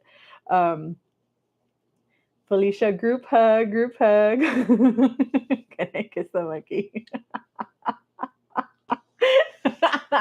Harji, your bell. Okay. You're an easily distracted bell, and I love it. I love it. Okay, Sandra's still. Oh, who's Sandra? Okay, so wait, Cassandra. Oh, I just hit my shelf with my chair. Oops. Sandra, you didn't say anything, right? So okay, you're creeping in the corner. Okay, so Sandra is a lot like Felicia, where she's very kind, she's very sweet, she's a caretaker, she's loving, she's really smart, really smart, super good with numbers. She has the patience of a saint, and she's logical, but not the kind of logical that's annoying. She's the kind of logical that you're like, that makes sense. That's how she is. So who is she? Who is she? Am I missing anything? Tell me. Does anybody know what I am missing for Sandra? If you know, please throw it in here because Miss Journey has to get to work. Yeah, and she does love Costco. She loves Costco, just like me. I love Costco. Oh, and she loves her family. I mean, she's just all around awesome. She's awesome. So who is she? Who is she? Organizing kids' desks and prepping for school supplies. Oh, they haven't gone back to school yet? Sandra, you're sarcastic. I didn't know that. I like it. Sandra is straightforward too. I love that. Yes. She does not beat around the bush. I don't think. I mean, she might, but I don't think she does. I think she is very, very to the point, but always in a very loving and kind way. Yes, Big Hero 6 was such a cute cartoon. Yes. Oh, they go back after Labor Day? Oh, okay. Do all of them go back? You have 3, right? Do they all go back after? Well, because when like different kinds, like sometimes high school will go back at a certain time, sometimes middle school at a different time, like that. So I wonder.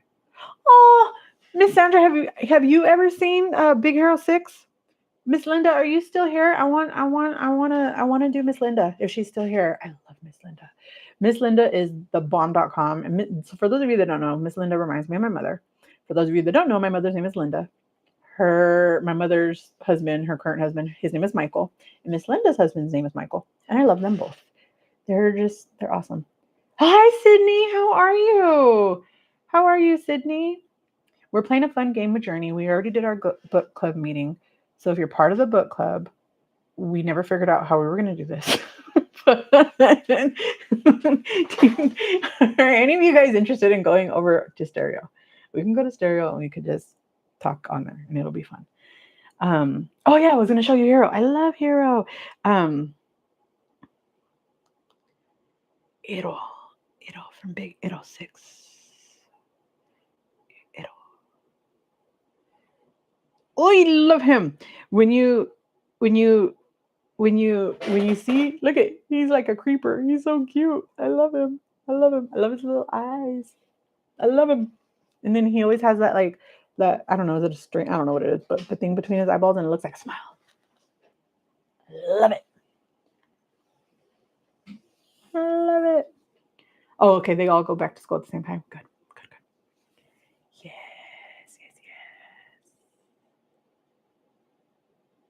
No, but that was the movie, though. That's what I meant. The movie. Because it's the little boy, right? That's Hero. Right? Hero 6 characters.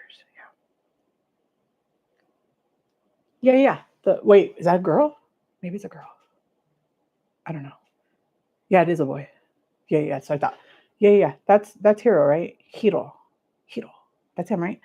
But I was just showing you the first movie thingy that came up, and I thought he was so cute, and I just started describing the little robot. Wait, is he a robot? I forget. Is he a robot, or was he an alien? I don't remember. This is that's Hero, right? Hiro. Hiro. That's him, right? And then that's Robot. Wait, Robot has a name. Wait, you said this name. Baymax. Baymax. But he's a robot, right? I think he's a robot. Yes. Miss Linda is Marla Gibbs from 227. I don't remember that one. Oh man. I don't remember that one. 227 was a TV show, right? I think it's a TV show. Beautiful, funny, and has a lot of spunk for her. Oh, I love that. Yes, that's Miss Linda. I love Miss Linda. I'm watching and listening to you while I pack for my trip. Oh, where are you going? I thought you came back from your trip already. Have you not left yet? I didn't buy the book because I knew I wouldn't be able to participate for the first few weeks because of traveling. That's okay. You don't have to. We were just talking about how if you've never had an Audible trial before or an Audible membership before, you can go on to the link and pick the Audible version, and you can get it for free because they give you a free trial. So if you've never done that, you can do that. Otherwise, Miss Journey has, is it multiple channels? She's found channels on here on YouTube where they read the chapters for you. And I'm going to do that for you guys because when I could just sit here and focus and I'm not having to read on the spot to you guys, then I can actually see. I'll put my glasses on. Then I'm going to read them for you guys and we'll put it together too. Because we read it here together. Okay, I'm trying to clear all of these. But yes, you're going to Boston, right? We were talking about you yesterday on stereo. We were like, ooh, Miss Sydney. Where's she from? You're from Iowa, right? I think. My kids love that movie. Yeah, the movie's cute. Sydney, we found out there's ways you can get it for free. Yes. And then Journey has the YouTube ones where they put it where they read the chapters too. There it is right there. Excuse me. You're leaving tomorrow for Boston, Cape Cod, and Martha's Vineyard. Oh, how fun. You know, when I was young, I used to think Martha's Vineyard was owned by Martha Stewart. I don't know why. I thought that's why it was called Martha's Vineyard. Somebody probably told me that. Or I probably said, is that owned by Martha Stewart? And they were like, yeah. And then I believed it forever. Because I never stopped believing it. So, yeah. Oh, David got home like an hour before I thought he would. Dang, we've been on here for a long time, you guys. I'm so sorry to keep you guys hostage forever and a day. But you have to admit, that first intro in the chapter was really, really good. It was really, really good intro to the book. It was really good, like thought-provoking stuff in the book. I haven't been able to make the stereo chats yet because they've been at a time I wasn't available. Oh, I'm so sorry, Sydney. Well, if you're available now while you're just tucking, we can go on stereo. We could test it out together if you guys want. I think it's a lot of fun, but it's not going to be for everyone, of course. But if you guys want to, oh, look, Journey, I just seen your messages now. Yes, if you guys want to, we can do that and play around over there. I haven't shut up for 3 hours. You missed all the snacks and my excitement over snacks. You missed them. But it was good. It was interesting. And we figured out that Harji can go to where David's at later this week so that we can get the cup.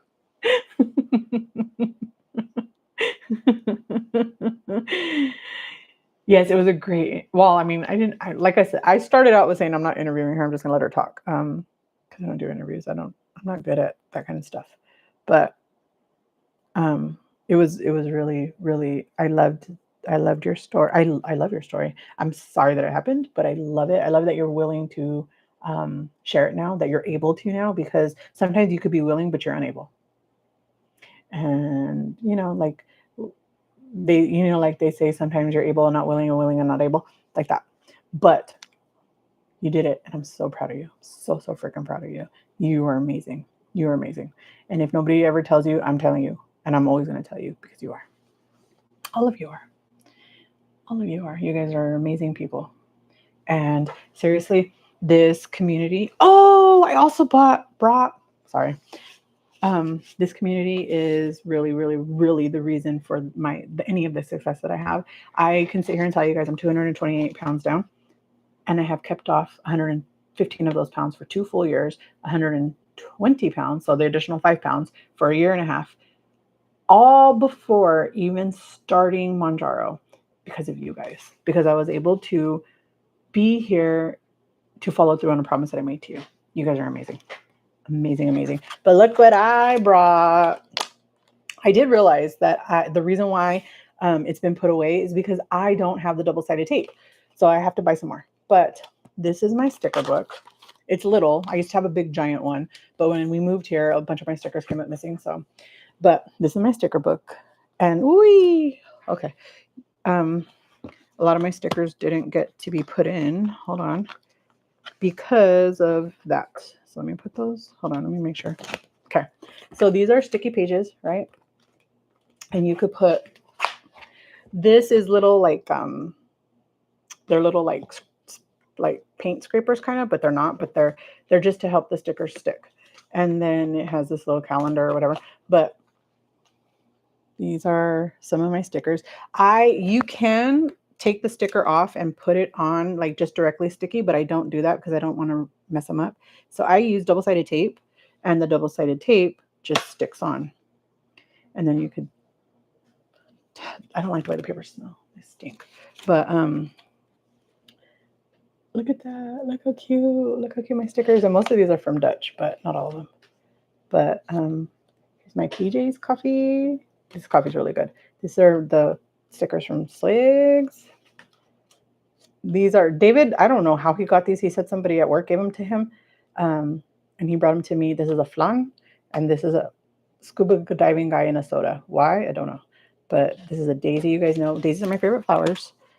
And then these are like my holographic ones. This one's from Dutch Brothers. This one's from a place in Fort Worth called Fruitalicious. It's so cute.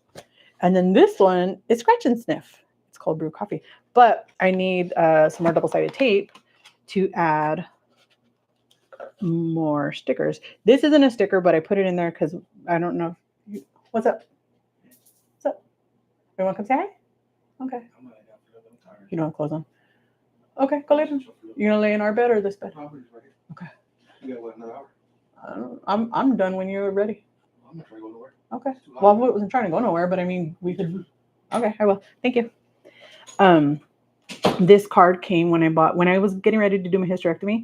I had read, because I was asking everybody, like, have you ever had one? What do you wish you would have gotten to prepare? And somebody, more than one person, had told me about a hysterectomy pillow. To help you put it between you and your seatbelt when you're in the car so that it doesn't rub on your incisions. And I said, genius, sold. So I bought one.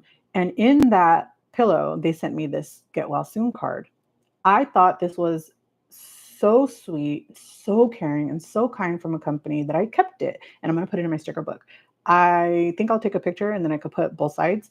But this is the outside of it, right? And on the inside of it, it says, I said a prayer for you today that God would touch you with his healing hand and give you the comfort and peace you need to get through. Just reach out to us anytime. We are here for you. Get well soon. This touched me in a way. I know there's a million different hysterectomy pillows on there. I know about 10 different people who have gotten hysterectomies since me preparing. And I always tell them, yes, there's a million different companies, but this touched me. And I will support them and I lead them all that direction. And then this is the first sticker I made with my sticker book. That's the drawing that I made. You guys remember her? That's me. That's this pickle. This glows in the dark. The middle part glows in the dark. And they're all from Dutch. Every single first Wednesday of the month, they get stickers. And this one also glows in the dark. And for special occasions, they have stickers. And so David knows that, and he knows how much I love stickers. So every time he goes, even if he's not with me, he asks them if they have stickers. So we always get these stickers, but those are the ones that were in the book that I was trying to put in there. But then people have asked me before, like when I first got introduced to the GLP-1 community, people have asked me, like, when my birthday was coming around, they're like, oh, I want to send you a gift, blah, blah, blah, blah. And I was like, that's amazing. Thank you so much. I cannot even explain to you how honored I am. But if you really want to send me a gift, take a picture of a rainbow. If you see a rainbow outside, take a picture and email it to me. If you see really cool stickers, take a picture of a sticker and send it to me, because I love those things and I don't want people spending money on me. If you, I mean, I am learning that if people want to bless me with gifts, that I need to let them, but I have a really hard time doing that.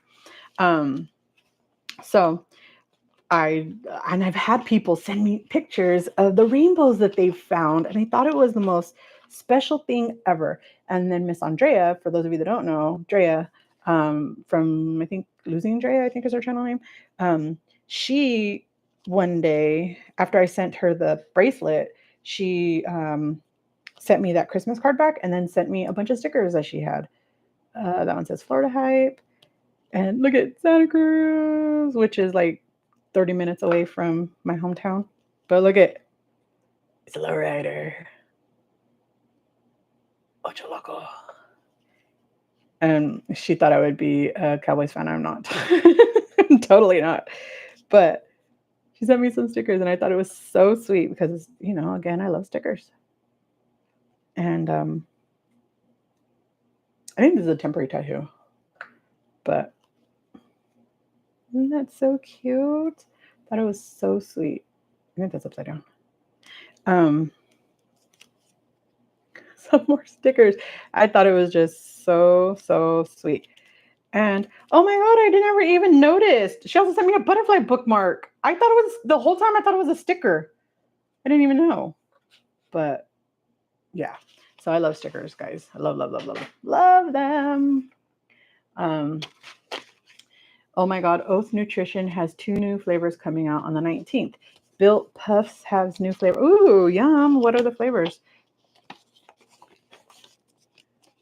I don't do Built bars anymore. Too gummy for. Yeah, I don't really do a lot of protein stuff anymore, with the exception of like protein shakes in the morning. I try really hard to remember that they are there to be supplements and not in lieu of, because that's what they had became for me. They had became what I was using to, they were like my only source of protein and stuff, and that is not what they are supposed to do. So I do my best to limit them. But I need to get some new double-sided, like, look at all those stickers that need to go in my sticker book. Plus all the stickers Felicia sent me. They're going to go in my sticker book, but I need a new double-sided tape. So just so you guys know, if you guys ever see some pretty rainbows in the sky and you want to think of me, take a picture and email it. I love it. Let's see. I broke down and got pure protein bars from Costco yesterday as a treat once in a while. I want to say I've had those before too, and I didn't like them. David loved them though. And there's another brand that they have now, Kai's, I think it's called, and they have 2 different versions of bars, and one of them is like a chocolate peanut butter, but there's like I think it's a cookie dough. That one's really good. But again, I only use them as a once in a while. It says pucker up. Ooh, that sounds like it's going to be sour. In 2 days, 11 hours on Built Puff website. I pray it's their sour berry puff they had at Christmas. It sounds like it might be. It was like a tangy, big cherry Laffy Taffy. Ooh, I love Laffy Taffies.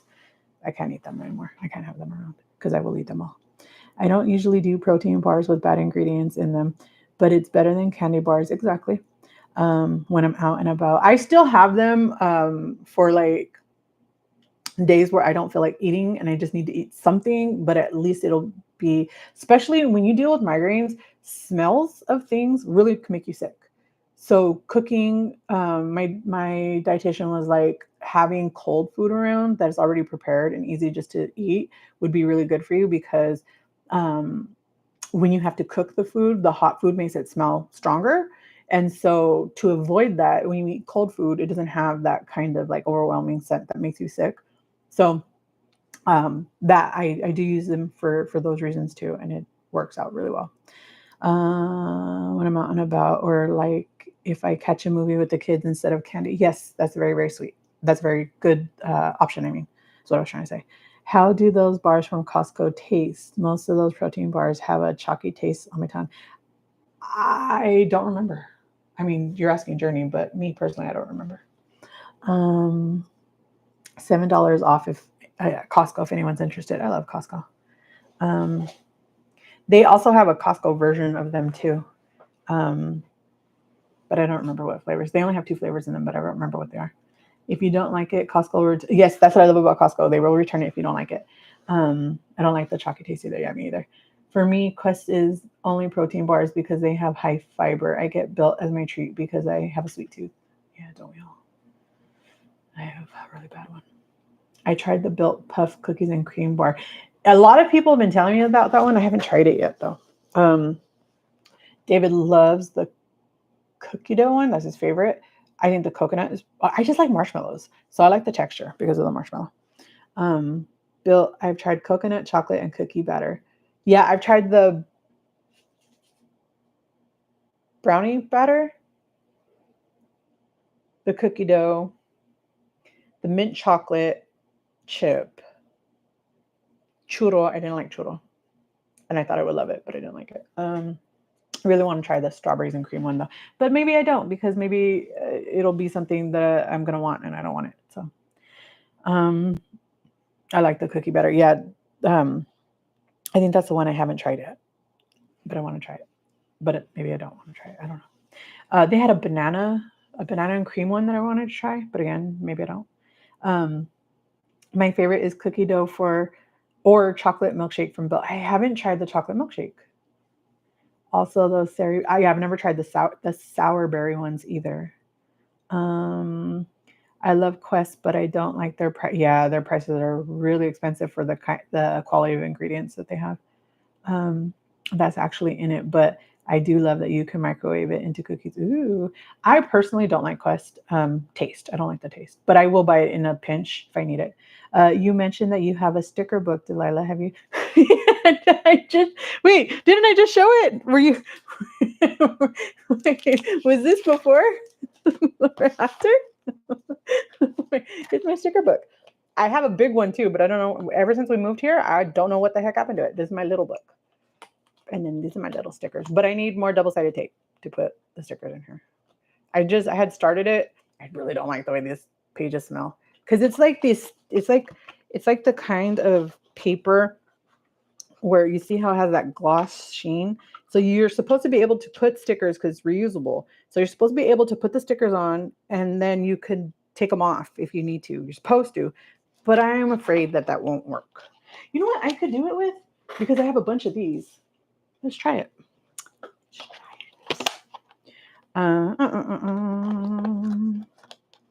Let's see if it works. I don't even know why this sticker's in here, but okay. You guys don't know how much it hurts me to open a sticker and use it. I'm always afraid that I'm going to mess it up. I don't want to do that. Okay. Ooh, did you see how easy that? Wait, can you guys see that? Look, I accidentally put it on crooked. Look how easy that was. Maybe I don't need double-sided tape, but maybe I do because I'm still afraid that's going to mess up. But that was so easy. And then that's what that scraper thing is for, to help like lay it down. But look how cute. Isn't that so cute? Hold on. See, this is why. Because now that it's flat stuck on there. Okay, so let's bend the page. Oh, look at that. So easy to come off. So maybe, I don't know. I have a weird fear of messing things up. So I don't want to mess it up. But so cute. Love it. And then put that one in there because I got to put all those stickers. Oh man, I don't want to smash them. Oh, never mind. I'm not going to put them in there because I don't want to smash them. But yes, that's my little sticker book. I don't know where my big one is. My big one is filled with stickers. I had like 3 big ones, but when I moved from California to Texas, they came up missing.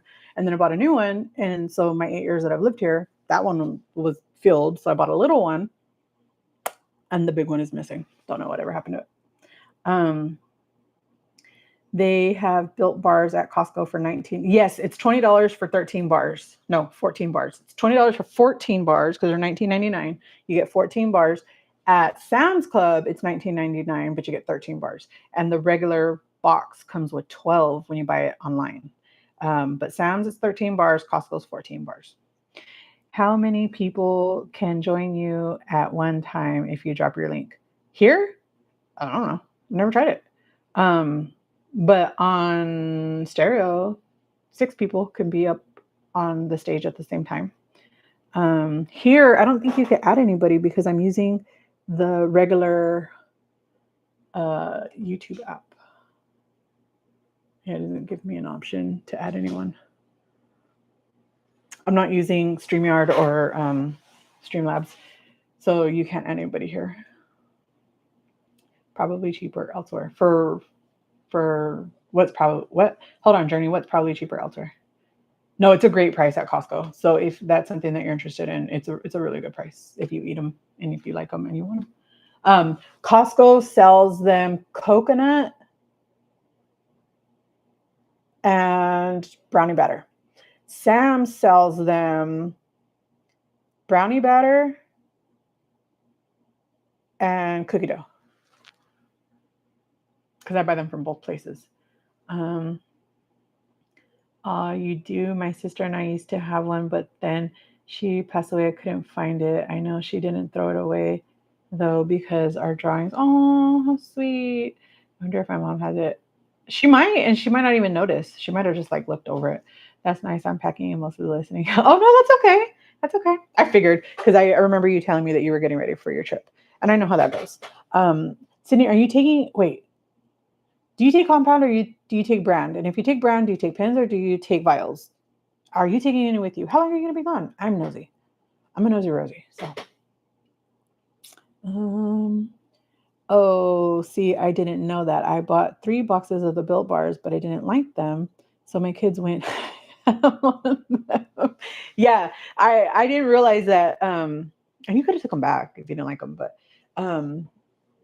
and if you ever see once in a while Built Bar, and I just realized this, and I was talking to them and I asked them, and they're the ones that told me they do it. They said like once every couple of years, but they had been doing it at Sam's, and now they just started with Costco. So once in a while they have the vendor come out to the store, and they do it like a road show, right? So they go to different places, and they had a road show here at the Costco near me, and they had where you can get a sample. So they would give you a whole bar for free and you could taste it but they just had regular flavors. They didn't have, the only different flavor that they had was chocolate mint chip or whatever it's called. And that one I tried and it was so good. So I bought a bag of those and they let you mix and match the bags. So that's the only time you could get different flavors. So I've showed you guys before. So the box is still here. Ugh. I have, because this is David's favorite flavor. So I bought a whole 14 of just those. I have a whole 14 of these and a whole 14 of the mint chocolate chip. And then I have another bag that has half and half. And who knows, we probably don't even have them anymore because he loves them and he eats them all the time. And I don't eat them anymore. So I just let him have them. I send them with him. Usually he'll take one to work. So if you ever see them, you can get a free sample and you could try flavors that you might not have tried before. People said when they were going to Sam's, they had limited edition flavors too, but they didn't have them here. Let's see, brown batter and cookie dough. Yeah, brownie batter and cookie dough. Yeah, that's the one from Sam's. I wasn't sure if other Costco's have it cheaper than ours because LA tends to be higher. No, I don't know. But here they're $19.99 for 14 bars. And then Sam's is $19.99 or $19.96 for 13 bars. Let me see. I'll show you. Sam's is easy because you can see the same price in the app as at the store. But Costco is different because they add the shipping cost into the price. So you just never know what it'll be like in person. $19.94. So it's $19.94 at Sam's for chocolate or brownie batter for 7 brownie batters and for 6 cookie dough chunk. And then at Costco, let's see, it's $19.99 for Built Bars. For the Built Bars, but you get come on and load. You get 14 of them, and you get half and half. Why wouldn't it focus? There you go. Half and half. 7 coconuts and 7 brownie batters. And those are they don't have variety flavors. Those are the only ones you get. But it's a great price. Could have, but they love them, and I figured whatever, it's protein bars. That's true. That's true. As long as they were liking them, as long as somebody liked them. If you didn't like them, that's okay. As long as they did. I hear the strawberry one is yummy, but I'm not paying their. Yeah, it's like $30, and then you have to still pay for shipping. And I'm like, so I'm waiting until Christmas because Black Friday is usually when they go on sale, and then they're like $23, and then you get free shipping usually sometimes. So I want to try them, but then I don't want to try them because then I don't want to like them. Because if I like them, again, you are free to do as you please. But me, I prefer not to have them a lot. Not just them, but like any of those kinds of things a lot, because then I overdo them. And then I only eat those instead of eating real food. My body needs real food instead of those things. But they're great supplements. So I do try to only include them as supplements now that I understand that they're only supposed to be supplemental and not that they're not supposed to be in lieu of. And I didn't understand that for a really long time, but now I do. Let's see. So what do you guys want to do? Do you guys want to,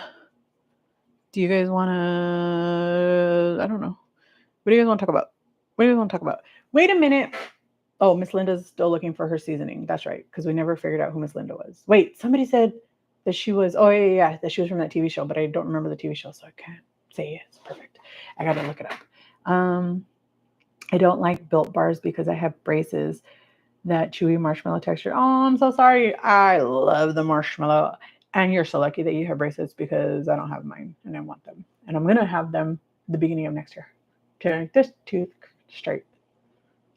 Because they told me that it's because of my missing tooth that my teeth are getting crooked. But then the other dentist told me that it's because all 4 of my wisdom teeth are impacted under my jaw. So they are like punching the other teeth. And them punching the other teeth make my teeth crooked. And I've never had crooked teeth before. This is new as an adult. This is an adult crooked. Okay, I still have seasoning. Stupid seasoning. It's stuck in my tooth. It's hard to get it out because I'm trying to lick over there, but the thing's over here. What am I doing? Put it this way. There, now it's out. No more red. Will be the brace face together soon. Yeah, but I'm getting Invisalign only because they said it would work and it's cheaper. So I thought, okay. So mine will just be clear. If I had to get regular ones, I'm happy to. But they said, okay, I'm taking 1 vial of 5 milligrams up with me, but I don't know if I'll use it. I bought a vial travel container. Generally need a day of taking it easy after a shot, and I probably won't have time to rest. Oh, that's understandable. It's understandable. Yeah, I have 2 travel containers that I use. I prefer the orange one over, it's over there. I prefer the orange one over the purple one that I have, even though I thought I would like the purple one more because it's hard. But what the problem with the purple one is the inside part is too skinny. So when you try to put the pins in, they don't fit right. So even though it's harder and I thought it would protect it better, it doesn't because it squishes too much. And then you can only fit like 2 pins in and you can't put any on the other side because then it gets lopsided like that. I hate it.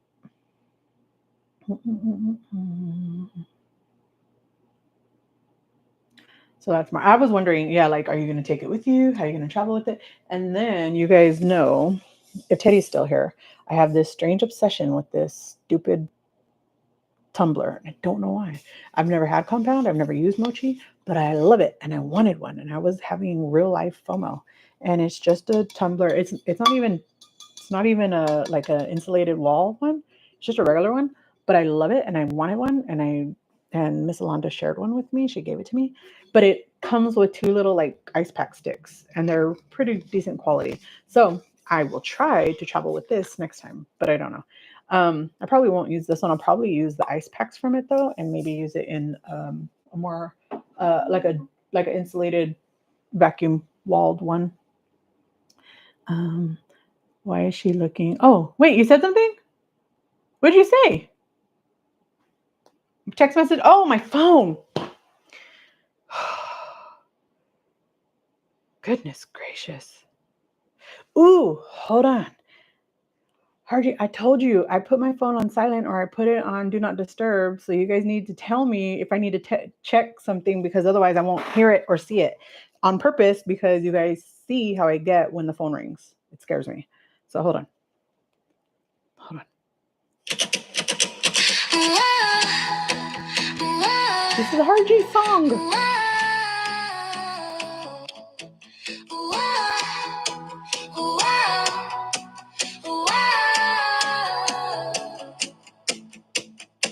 We came together from miles away. On YouTube, we laugh every day. Stories shared, we light up the night. GLP-1 family shining so bright. New friends on so. Hey. What happened? I said it was 2 minutes long. Why did it stop playing? This community feels like home. Together we're never alone. I love it, Hardy. It's so good. Oh man.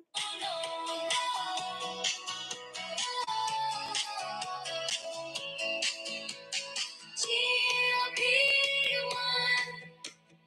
we've just begun. Laughing, singing, all as one. New friends, old souls, side by side. Talking daily, what a ride. This community feels like home. Together we're never alone.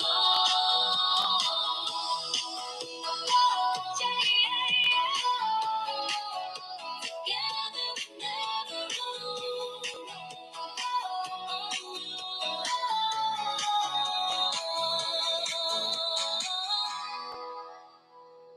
I love it, Hardy. Hardy, you're so good at all that stuff. I love it. And she calls it our GLP-1 song. I love it. Oh, you're so talented. I love it. Thank you for sharing that with us. Thank you. Yeah, that stupid mochi tumbler gave me FOMO. But now I have one. So I don't have to have it no more. I don't have to have FOMO no more. But that is, oh, Hardy, that was so good. Thank you so much for sharing that with us.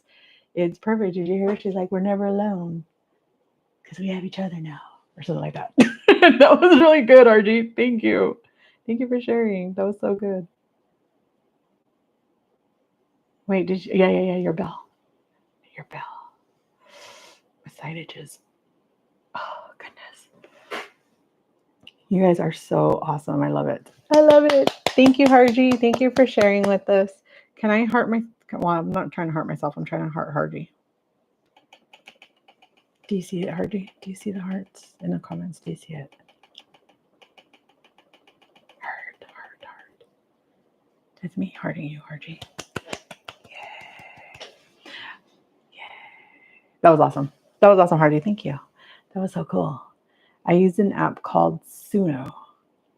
Cool.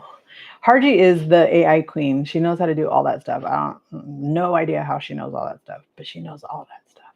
It's amazing. It's amazing. How long are you going to be gone, Sydney? Why did I open my phone? I was going to look for something and I forgot. I was going to show you guys something and I don't remember. What the heck I opened it for? No me acuerdo. No me acuerdo. Why did I open this? What the heck was I doing?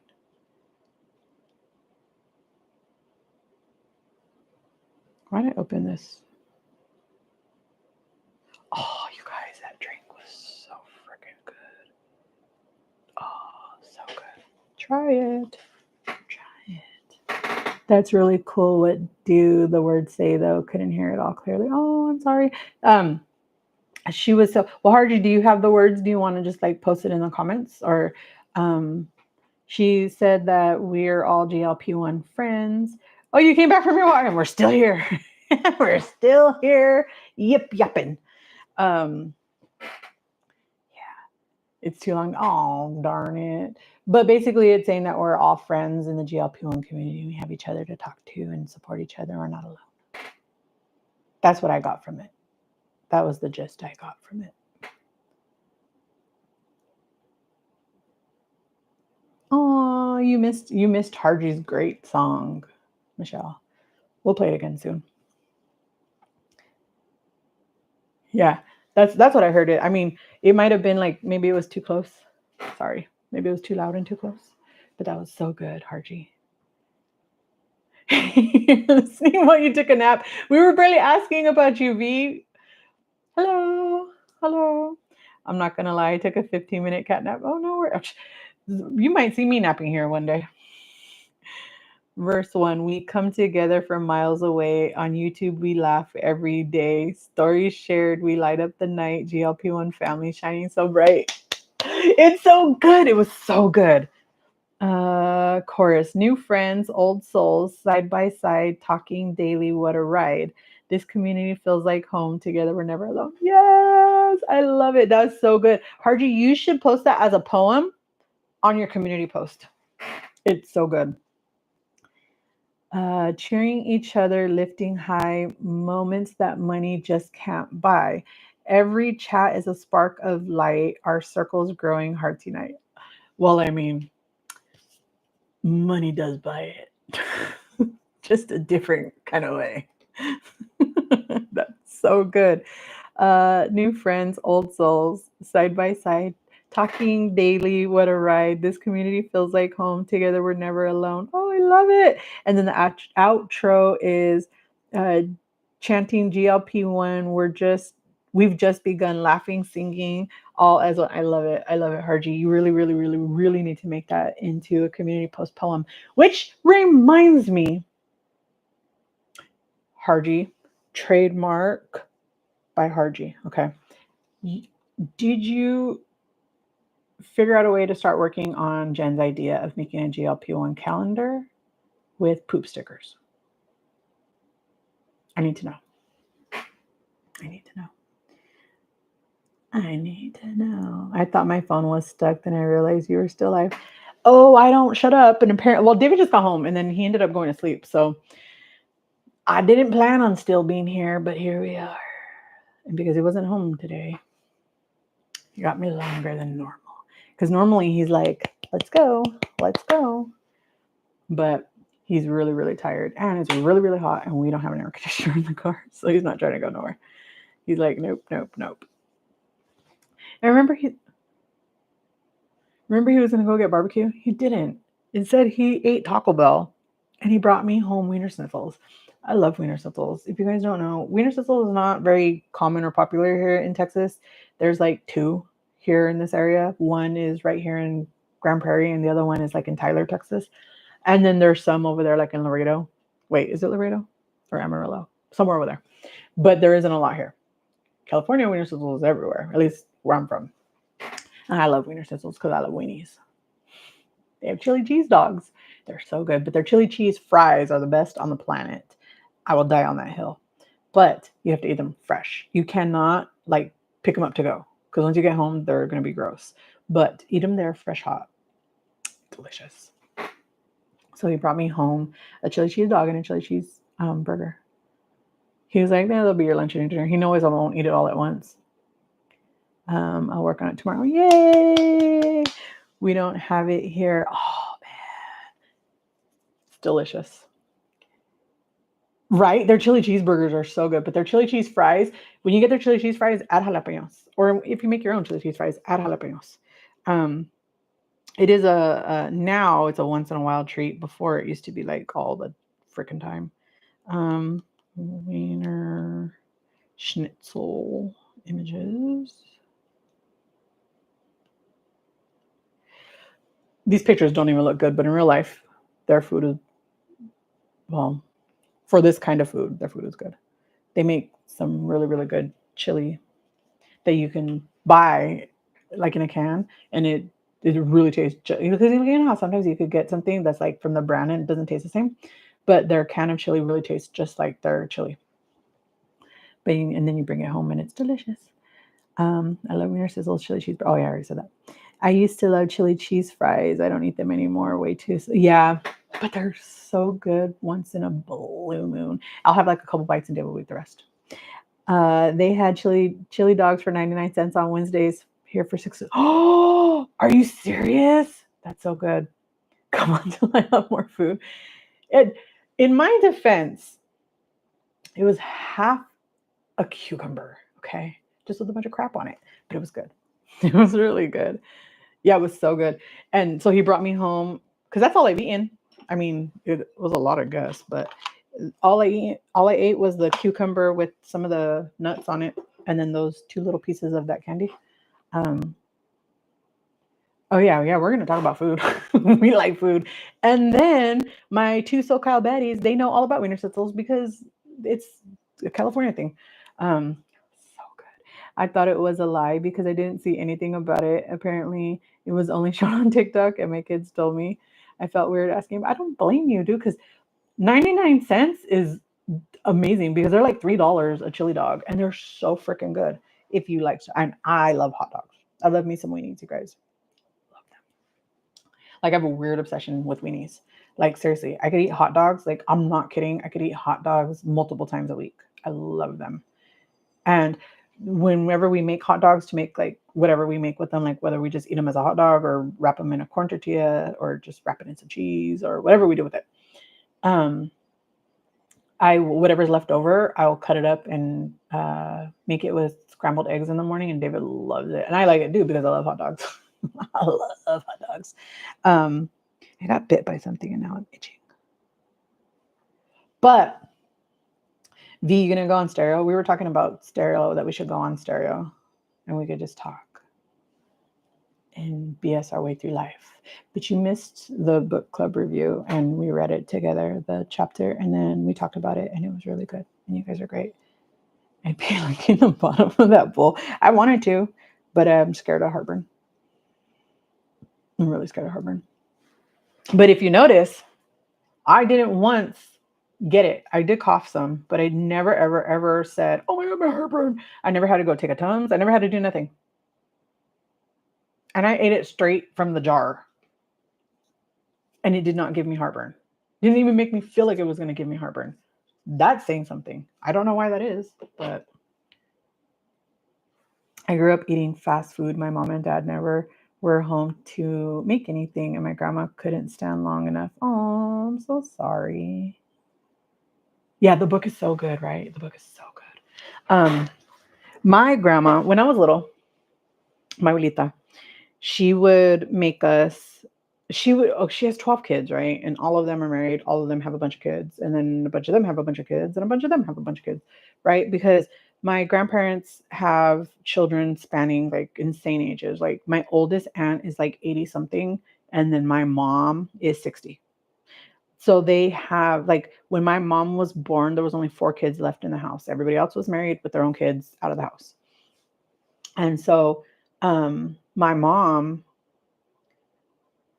grew up, because she's the baby and she's 4 years younger than the last baby, where all the kids were born like mostly together, like one after the other, after the other, after the other.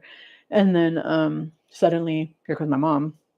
And so when I was young, she was already old. And because my grandma was, I think, was 44 when she had my mom. And so my mom had me when she was 15. So she's at least 44, so 60. And so when I was born, and then when I was little, my grandma would make tortillas, and you never know what kid's going to come. You don't know what kids they're going to bring. You don't know if they're going to bring spouses. You don't know who's going to be there. You don't know if there's going to be 10 kids there that day. You don't have no idea. Well, adult people now, right? So she would be making tortillas. She would be making, when she made tamales, she made everybody like 5 or 6 dozen tamales each. And she has 12 kids, and every single kid got at least that many each. And then she and my grandpa still had to eat. I don't know how she did it. She was like a one-man band. That woman cooked all day, every day. I don't know how she did it. But she would be making tortillas all day long, right? And I would go running around from the front of the house all the way, like it was really long. Like the kitchen was in the back of the house, and it was really long, right? So I'd be running in circles, and every time I would pass her, she would just stick her hand out with the tortilla with butter. I would grab it, eat it while I ran, come back all day long. And man, that she made some food all day, every day. It was so good. Um, and everything had chile in it. We love chile. I have GERD and I still eat spicy food. Me too. But it hurts a lot sometimes. I think the most painful thing for me though is having shots. I hardly ever drink anymore, but when I do, that's what I like. I like liquor. I don't like beer. I can't drink beer. I can't handle the barley. And it gives me horrible heartburn, but then it goes away. I would get picked up and get supersized. Remember when they used to make supersizes at McDonald's? Supersized combo from McDonald's. I guess it's not in the Eastern. Darn it. I'm sorry. If you ever come visit, when you come back to Dallas, there's one in Grand Prairie. We'll go. I ate it all at my young age of 9. Girl, how did you eat all that? I could have ate it too, but I would only eat the fries and then I would eat the other stuff, like picked at it. But the fries, you cannot give me McDonald's. Now I can have like 2 or 3 fries and be done. I couldn't do that before. I could not do that before. Greeting me would have loved that. Me, I would have loved that back. I mean, I don't think I could have ate it all, but I would have tried. I surely would have tried, but I don't like their food cold. So I wouldn't have been able to finish it. I would have tried. And my sister's leftovers. My brother, when my mom says that when I was little, me and my brother are only 11 months apart. So she said she had to keep me on the bottle a year longer because every time she would turn around or every time they would leave us, I would take his because I didn't understand that wasn't supposed to have it. So I would take his, and she was like, he needed to still be drinking a bottle. So you both had bottles you had it for an extra year. And I'm like, and then apparently my brother never ate. So I would eat his food. Even as a kid. It was only to make up for their absence. Oh, I'm so sorry, Journey. They just did it for us because I don't know why. They just did. That's amazing. She sounds like she's made. My grandma was so amazing. She was such an awesome lady, my abuelita. She was so cool. She was so cool. But she was also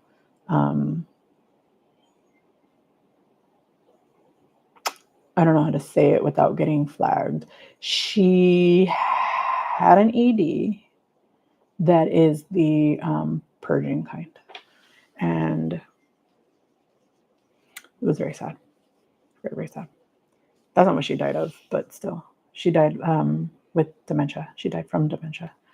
That's so much work. Your part. I know. I don't know how she did it, but all day long. My mom used to give me, they're so good. Tortillas filled with butter. To this day, that's still one of my favorite things to eat. I love it. I like an old fashioned, but I have not had one. Yeah, I don't drink anymore. I used to be a major drunk. I would always say, I would say I was a high functioning alcoholic. Now I would say that, but I wouldn't say that then. People would say, "Are you an alcoholic?" I'm like, "No, I'm drunk. We go to parties. Alcoholics go to meetings." Duh. But whatever. I used to drink a lot. I used to drink like a bottle of liquor every day by myself, because I was alone. And it was a lot. And I'll never forget one year for New Year's, I went to go visit my cousin. A bunch of our cousins, right? Like we were having a party. And don't even ask me how, but me and not everybody likes liquor, right? But me and one of my cousins were both like really big liquor heads. Like we love liquor.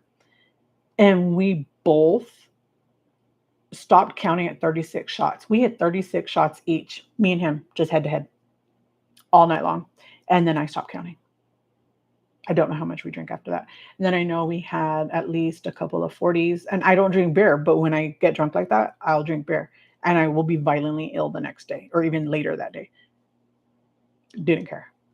I mean, I can drink. I cannot drink like store bought beer, like regular grocery store beer. I can't drink that, but I can drink like artisan beers, like handcrafted beers, because they say that they something about the way that they cook it is different or something. I don't know, but it cooks out whatever the enzyme is that I'm allergic to, so or sensitive to, and I can eat I can drink those.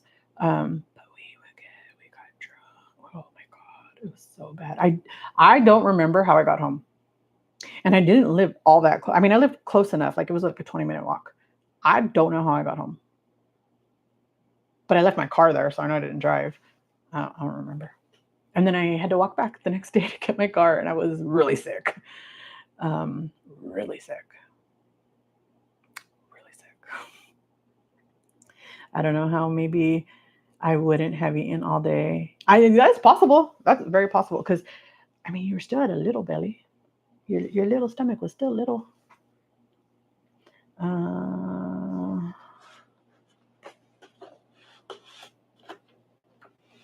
I can smell my computer getting hot. What brand of tequila? We would have like Don Julio. We would have like what's it called? What's that one bottle called where it's a white bottle with blue writing, and then it has a bell on the top? What is it? Let me see. Let me see if I can see it. Do I still have videos in my Snapchat? Because I know one time, like when I was preparing to leave California, a bunch of my cousins they kept having me like going away parties. And one day we went to a bar, and we loved this bar. I took David there the first time I took him home. Actually, every time I take him home, we go there, and we love that bar because it's a restaurant, and it has a restaurant on one side, and then it has a bar on the inside. And we seen for the first time that liquor, and it won't log me in. I don't know. So for the first time we seen that liquor, and we were like, okay, well, let's try it. We drank, each shot was $60. And I was like, I'm not paying that. And my cousin's husband was like, I got you. We'll just each have a shot. We ended up drinking like 6 of those each. But the bartender, he was so used to us that he would always hook us up. But, well, he hooked him up because he didn't hook me up. I wasn't paying. But I can't remember the name of that liquor. Let me see if I can find it. But a lot of, because I used to work for buses, right? And so a lot of our drivers were Mexican from Mexico, and a lot of them would go home to Mexico for like vacation and stuff, and they would always come back and bring me bottles. Yeah.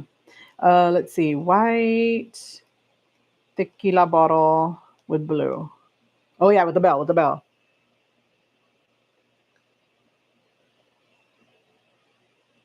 Oh yeah. Clase Azul. Come on, open this one. I don't know if you guys know this one, but it's expensive. Even just for like this bottle is $200, but that's a bell on the top. Well, $179, but after tax, it's $200. But they have a bigger one that's $200 too. And they have a really, really big one that's like $600. They have this one that's 500. Let's look, it's 520 for this bottle. They're expensive, and we've had a bunch of those bottles. And ever since that day, after that day, my cousin started buying them because they also like every like holiday season, they make beautiful bottles. Like they hand paint them. They're freaking gorgeous, and they're limited. And so Costco in California sells them. Costco in Texas isn't allowed to sell liquor, but it's so good, so good. I've been missing most of your live events and stereo. Oh, I'm so sorry. But Sydney, when you come back, we'll have a lot to catch up on. And you'll be able to watch all of these lives and the stereos, because stereo is just fun. You're just talking, whatever. Yeah, I just love Don Julio. Yeah, 1942 tequila is really good too. Yeah, I'm sorry. I'll get better. Yes, that part too, V. That part too. Because when me and Michelle were on stereo all day yesterday, I was like, oh, look, V's going to go live at, I think it was 3 o'clock or 4 o'clock. And we both were like, you think she's going to go more like 6, huh? And then I looked again and it had changed to like 5, my time. And then later it changed to like, I think 5:30. It was funny. We were making fun of you. It was funny. In my early 20s, I would have drank 40s of Mickey's. I would have too. And I would have been violently sick. And I didn't know that that's what was making me sick. I thought I was hungover. I didn't know. In Old English. Oh my God. Remember, what were they like? Mad Dog 2020? I used to drink Cisco's. Do you guys remember Cisco's? I used to drink bottles and bottles and bottles of Cisco. Felicia, how old are you? Oh, you're 33, almost. Aw. No, but I used to drink Casamigos too, but that's not that one. I remember those 40s for sure, but I never drank them. My dad had a liquor store and sold them nonstop. You're young and happy early birthday, Mija. Oh, cute. I love it. Yes, we love Felicia. So happy birthday to Felicia. We love her. What are you going to do? Felicia, for her birthday, is starting a channel, you guys. So Felicia, when you go into your channel, you should see this. You should see this. Even if you have no videos, right? You should still be able to see this. And then, no. Where is it? Do you see right here where it says view channel? You could click on to view your channel. And then when you do that, there's like, oh, wait, you have an Android. I don't know if this will work for you, but you press this little button right here, this one right here. And then on the very, very bottom, you see that? It says share. Click that. And that will give you these options. So you can copy the link and then you could post it in the live. Because you're a moderator, you could throw it in there. And did you even know you were a moderator? I just added you in there, just so whatever. But then you can paste it in the chat, and then people can go click on it, and then you can get subscribers before you even post videos. Because hurry up, I'm gonna go subscribe to you. I'm going to the movies and having In-N-Out burgers and starting a channel. Do it now. I want to share your channel. Go share your channel. And I'm going to come subscribe to you. Hurry. But yes, happy almost birthday, Felicia. I'm so excited for you. Golly, 32. You're such a baby. You're a baby. Oh, I'm so glad you're taking control of your life early. And V is even earlier because she's in her 20s. And I'm so proud of you for taking control of your life. I wish I would have done that in my 20s.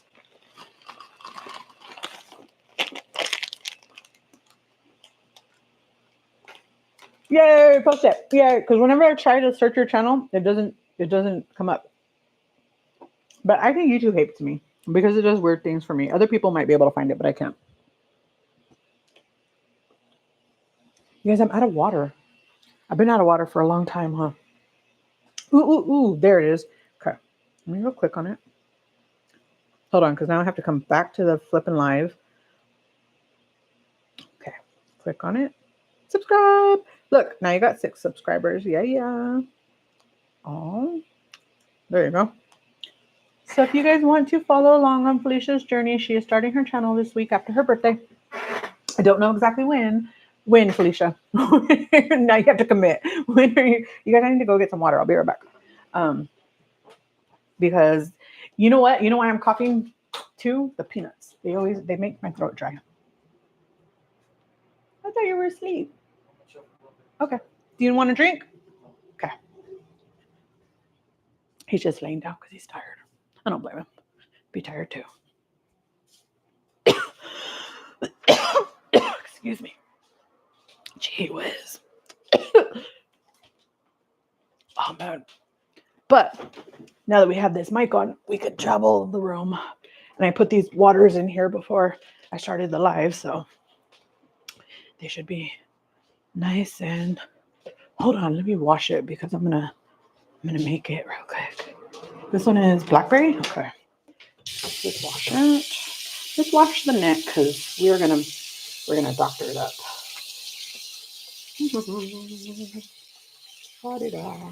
And I don't know who's putting their dirty hands on my water bottles.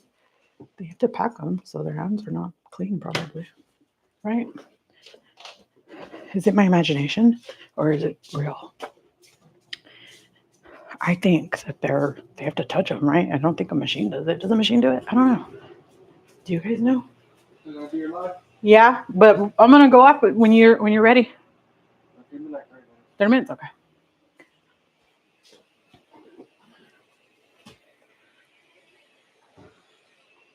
He's like, we're not going anywhere. I know we're not, but what? Are we not going to talk to each other? Are we not going to watch a movie? Are we not going to do something? Like, we don't have to like hang out and go something. I thought I closed the door and it was opening.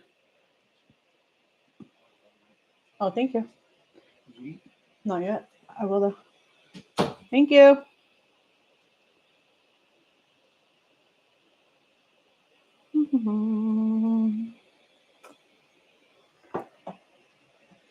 Put in some chamoy. Well, didn't I get this water so I could stop choking? Hold on, because we're gonna doctor this up real quick. We're gonna make it pretty. Don't explode. This is like opening a champagne bottle. It's so scary. Why is that so scary? This is how you make beer bottles, except you also put it inside. And I barely did it because I'm trying not to choke to death and die. Oh my God, that's so good. And yes, in case you guys weren't listening, I did wash it. And I always wash my beer bottles too because gross. Well, I made Journey she didn't ask for it. She didn't want it. She wasn't looking for responsibility. I just made Journey a moderator so she could add the link for you, Grace. Remember when we were trying to do the whatchamacallit for the guy reading the chapters? And I had to make her a moderator so she could do it. Yay, Felicia, look at that. Look at that, Felicia. Oh, you're going to film this weekend. Oh, awesome. So excited. Oh, I'm so excited. I see. But look, Grace, you're number one. You took away her number one crown. What, you want responsibility? I can give you some. I made Felicia a moderator. I don't even know why. I had a reason in my head when I did it, but I don't remember. Because I love Felicia. Felicia loves me. There you go. Sure she did. See, you sure did. You stole away her crown. Everybody knows that number one crown goes to Journey of Crowns. She's been number one the entire time. You have been, Grace? I didn't even know. You've been number one the whole time? Wait, am I tripping? Because I thought, wait. Oh, no.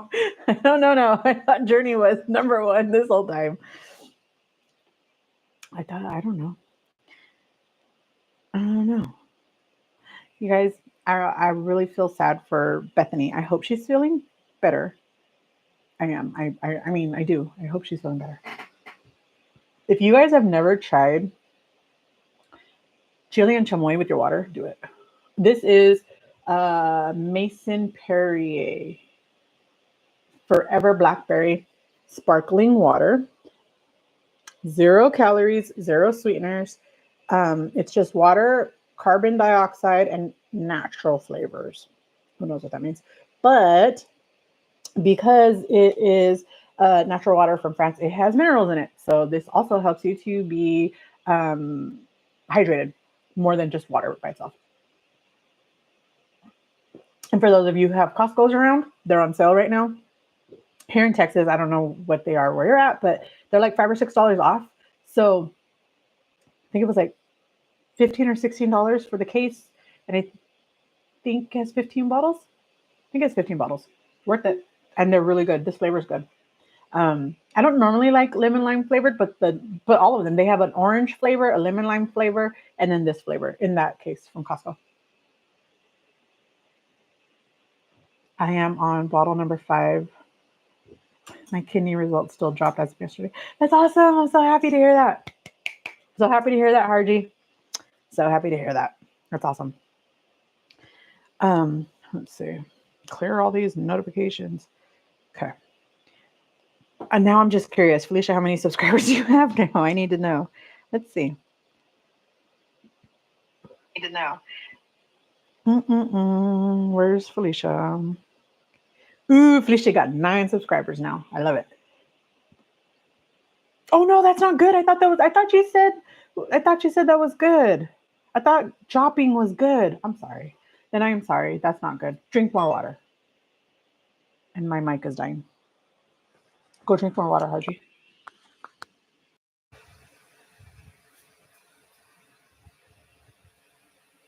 I know. They took away your crown. She's jealous. She wants to take your crown and she wants to take your moderator spot. So Grace wants responsibilities for free. So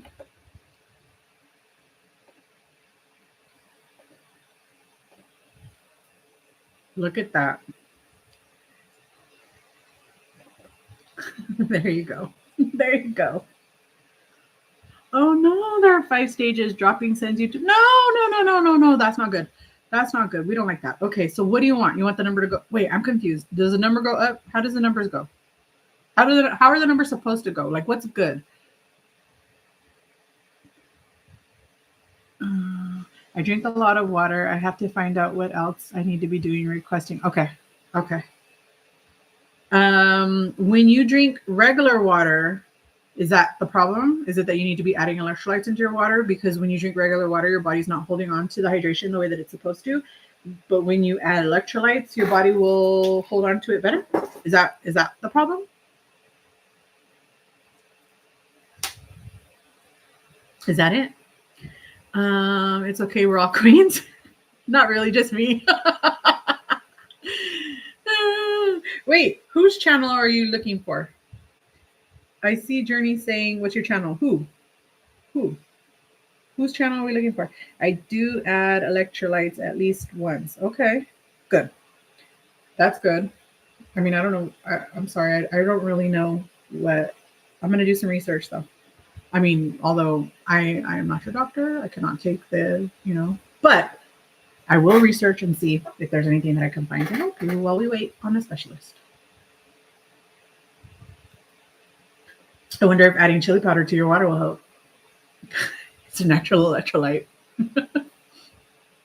Seriously, Mexicans, when they're out working in the fields, when they're out working construction or whatever they're out doing, when they're out working outside all day long, one thing that they do is they will add tajin to their water, because doing that helps them to increase their electrolytes. It helps them to retain the water, to be more hydrated, as opposed to just drinking water and just having water. So they all just put tajin in their water and drink it like that. Sometimes in chamoy because it's good.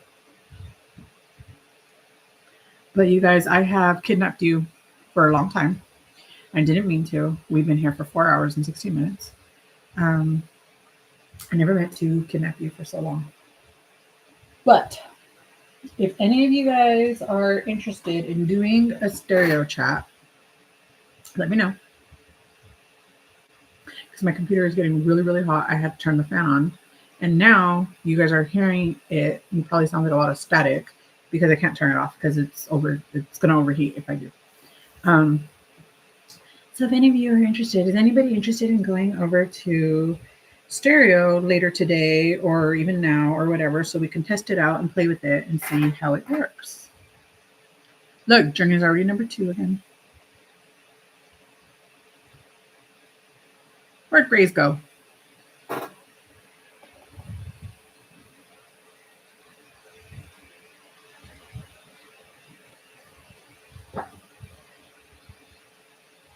He'll jump on, Hardy. Okay. So here's what I'll do. I will start a chat. We'll call it the Chit Chat testing chat.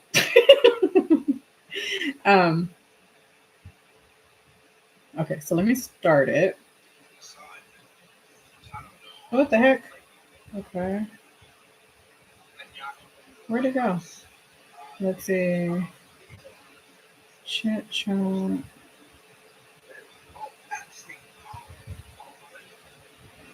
Okay.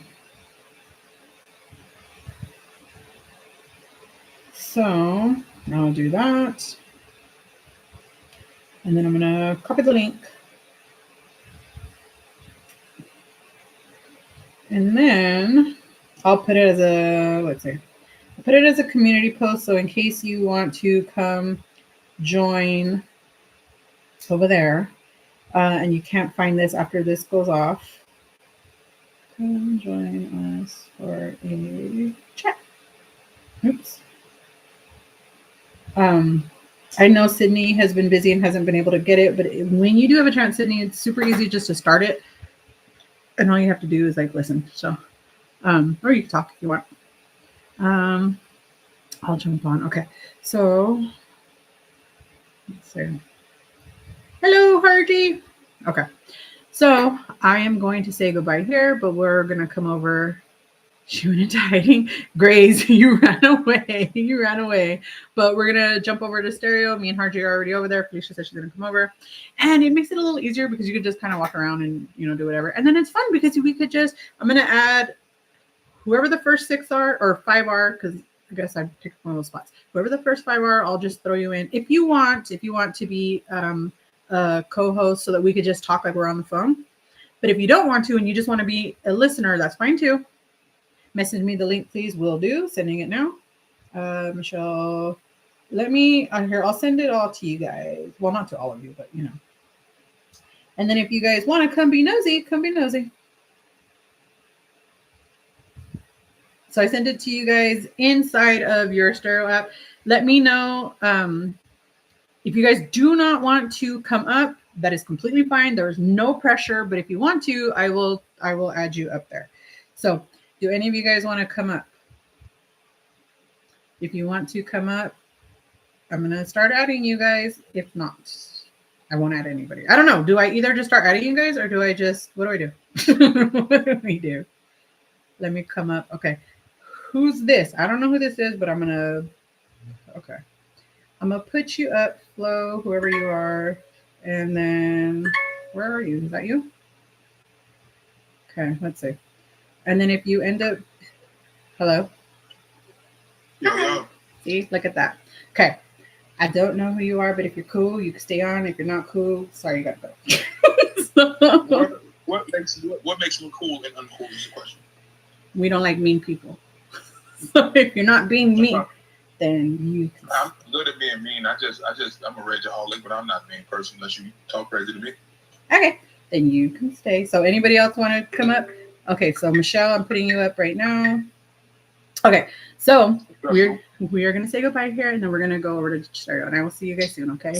Love you all. I'm going to give you digital hugs. Okay, so let me... Hello, everyone. Hello. Let's see. I've been just getting ready all day.